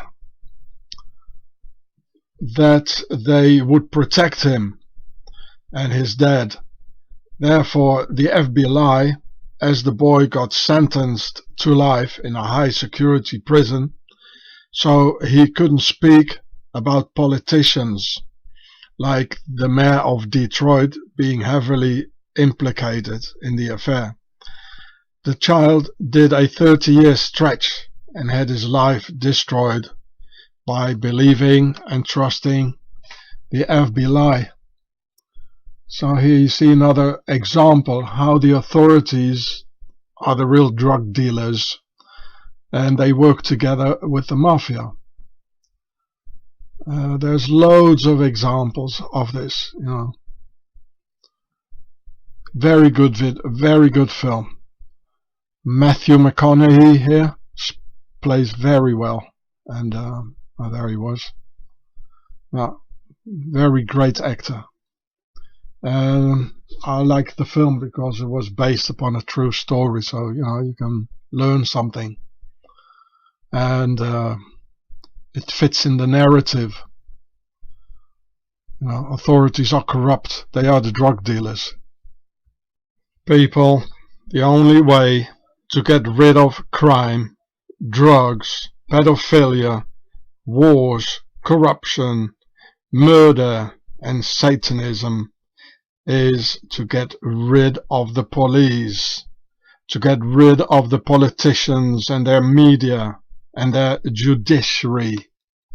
Abolish the police, because they all work together with the mob, where the mafia is just the illegal branch of Octagon, whereas police and judiciary are the legal mobsters of Pharaoh's worldwide nobility and all their legal and illegal money scams to feed their considerably extensive pharaonic offspring.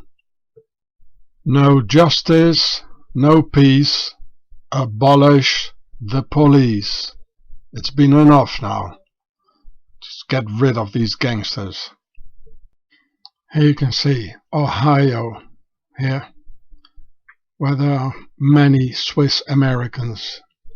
So the Swiss rule over the US, where the Swiss Octagon is on all key positions in the US.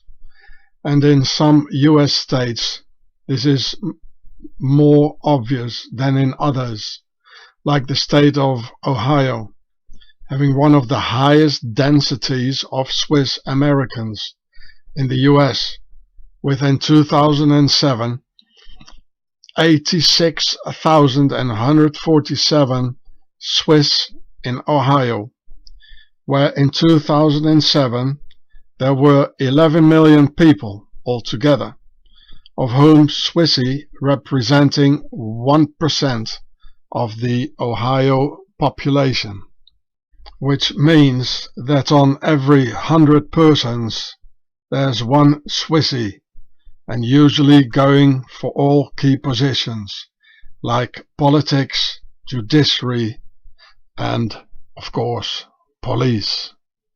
So when I saw the documentary 137 Shots on Netflix about two unarmed black people getting chased by 62 police cars and shot dead with an overkill of 137 bullets by 120 cops in November 2012, which they even repeated 2 years later and again in November in 2014, also in Cleveland, Ohio, the police shooting dead a 12-year-old black kid who was playing cops and robbers with a toy gun.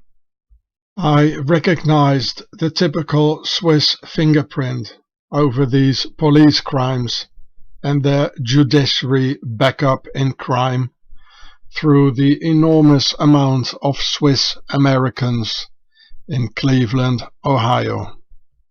I guess November is not a good time to go and visit Cleveland, according to the statistics. Afterwards, the killer cops got fully protected by the Cleveland Justice Department, by the media, and by the politricks, who all concluded a normal day in the office, so to speak.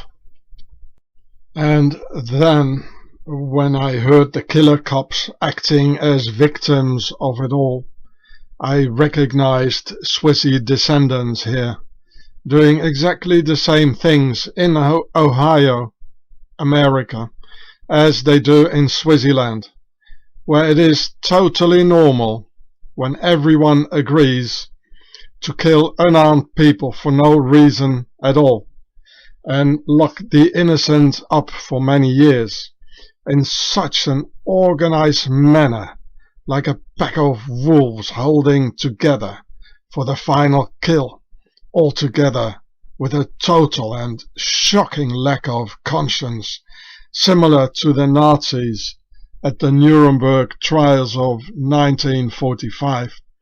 The very same astounding cold behavior and the same play of perpetrators slipping into the victim's role, both saying, "I don't remember, I had my orders, I didn't do it," etc.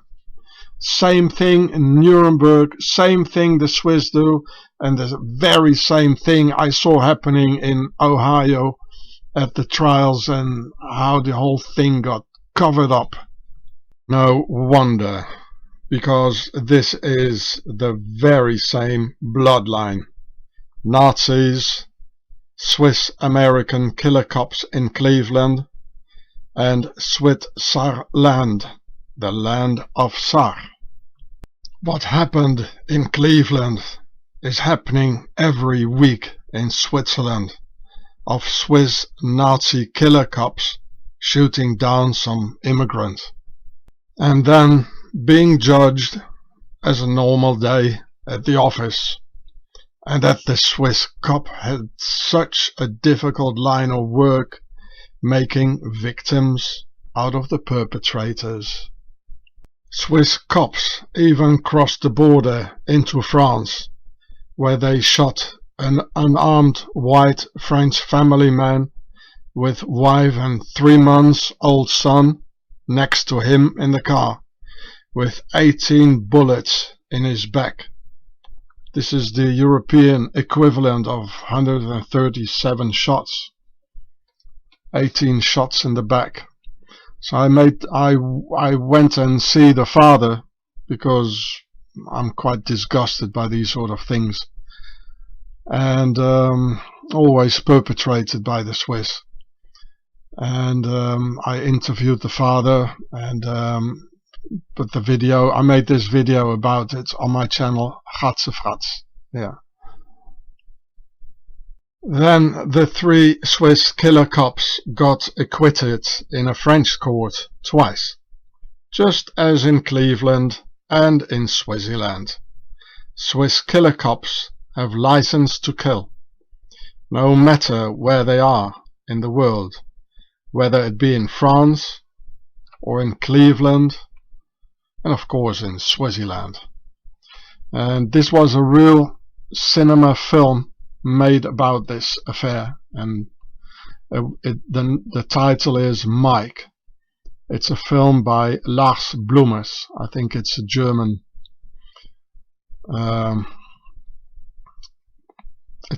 film director. I think he also made Hollywood films, and the film is in English, I think, and in French. In Switzerland, more than 10,000 asylum seekers have disappeared, which you can see in this video here on this channel. And they have death squads in Switzerland. I've seen them in action, and they probably, most likely, have made these 10,000 asylum seekers disappear. And this is 10 years ago. Now it's probably 30,000 or something like this. All the slave ships to America belong to the Swiss, which you can see in this video here. And all the names of the ship owners, the Swiss ship owners, you can find them in this video. And the KKK, Ku Klux Klan, is a Swiss organization with a Swiss flag in their logo, which you can see in this video here. You see, this is a Swiss cross, and it's a Swiss flag, exactly the same. And there's also the square and compass in it. The circle stands for the compass, because with a compass you can make a circle, and this is a square. So all the initiated ones, you know, they see this immediately. And in fact, you know, in the bottom grades of this organization, you know, they all think they're nationalists and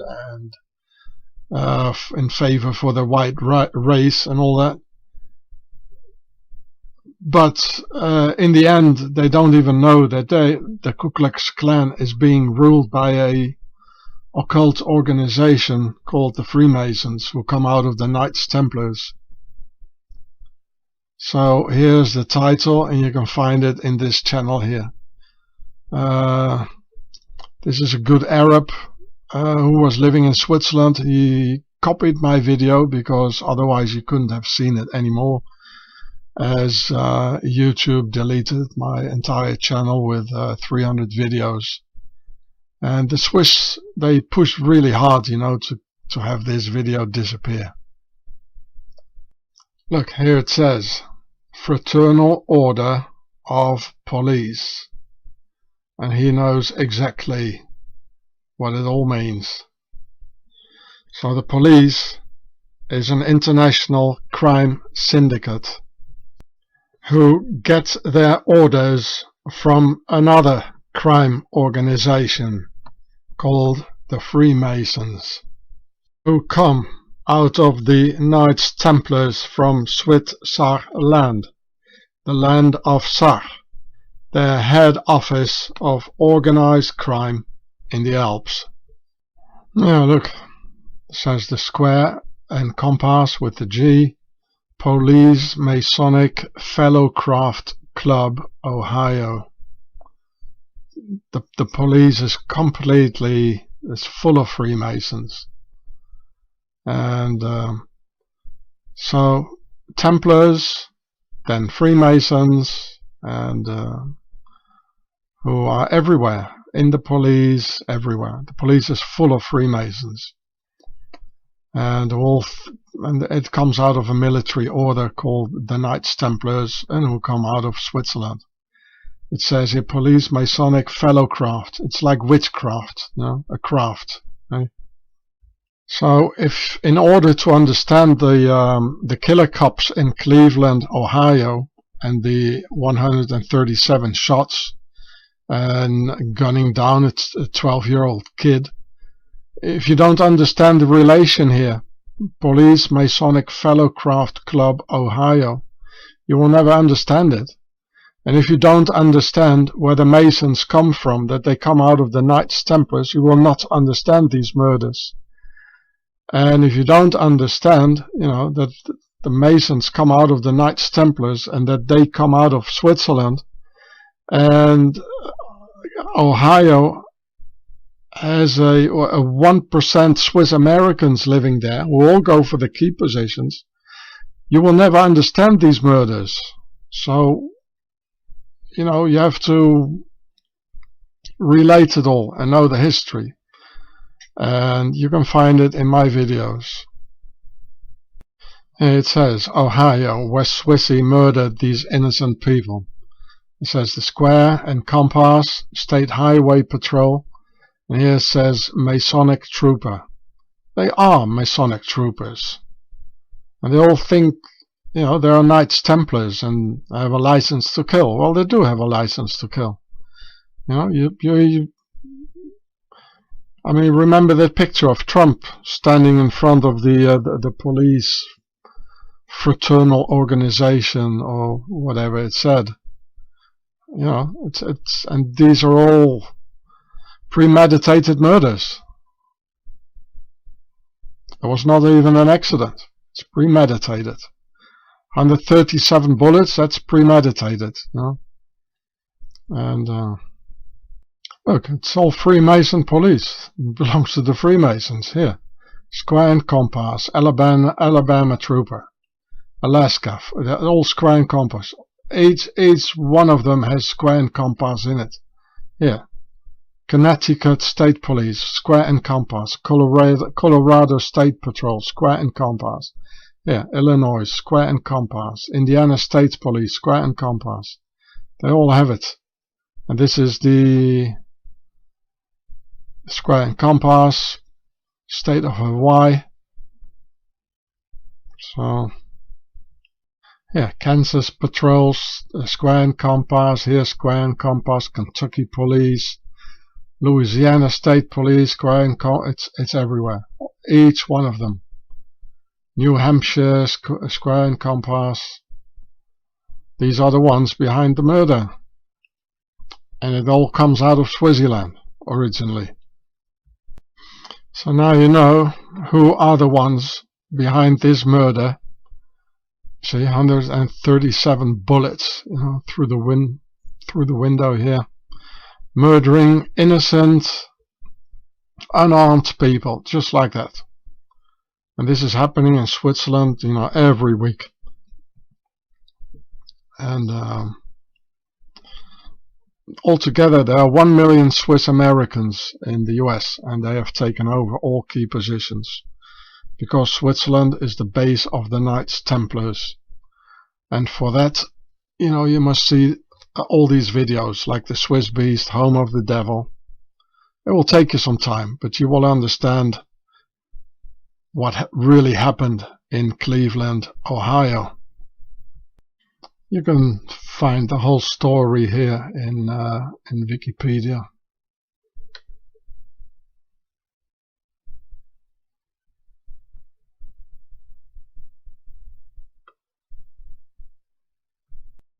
And here they shot down 12-year-old kid in Cleveland, Ohio.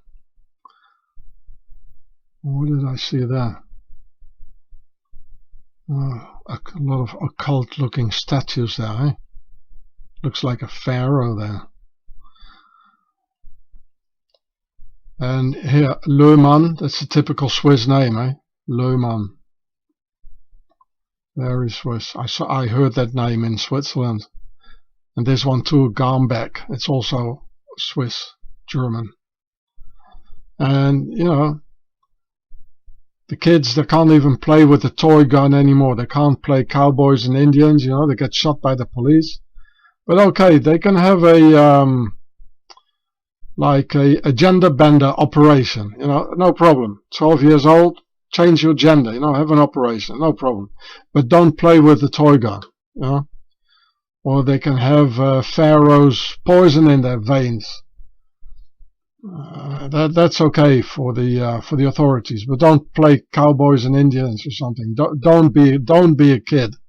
You know, you have to be an adult, like when you're 12, or when they're 12 and become a pink list killer. That's okay for the authorities and it's their agenda. Abolish the police.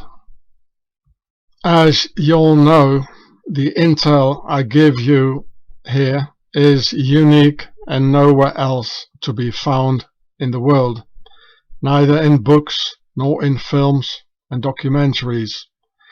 Therefore, I always tell you when the intel is not mine, as here in these videos here, saying that the intel is from your feedback and not mine. Although I've added a couple of things left and right. Here, this video, your feedback on Dr. No. I got some intel from other people, and I'll honestly say so. And here, your feedback on Murky Christmas video. And on the same channel here. I do so because I believe in certain values. I believe in the 3 H's. Honesty, honor, and humbleness. Therefore, I have to admit to you that the information about the fathers of the US 60s hippie musicians, all having very high ranks in the military and intelligence, is not mine. Although I've added a lot and made a lot of connections to the Knights Templars and to Switzerland and the Pharaohs. A French Armenian once gave me an internet text of a book about this all, which I read last year because I didn't have any internet for about half a year. So I don't even know who wrote that book, but he did an excellent job and too important not to tell you. And as it fitted the narrative of this video, I took the liberty to use this good man's intel, for which I can't take credit, because I believe in honor, honesty, and humbleness. The 3 H's. Here it says, the 3H crusade, bring back honesty, honor, and humility. Well, I say humbleness. I explain you why. Because humility, it sounds like you humiliate. So humbleness is the word I use. So the 3H crusade, honesty, honor, humbleness. I despise all these scam artists and plagiarists who steal from others without even mentioning them and take all the credit and even money for it. You probably know lots of examples on YouTube. This is the way I'll die, having the 3 H's in my luggage. Hey, SwiSSy, this you couldn't take away from me. You have taken away the rest, but not this, SwiSSy. I know the official word is not humbleness, but humility. But as humility is phonetically too close related to be humiliated, I prefer to use my own set of words saying humbleness, as humility sounds like humiliate, and humbleness doesn't. Humiliate sounds somewhat effeminate, while Humbleness sounds closer to the essence of what I'm trying to define and transmit. The system needs to be beaten anyway. Hey, SwiSSy.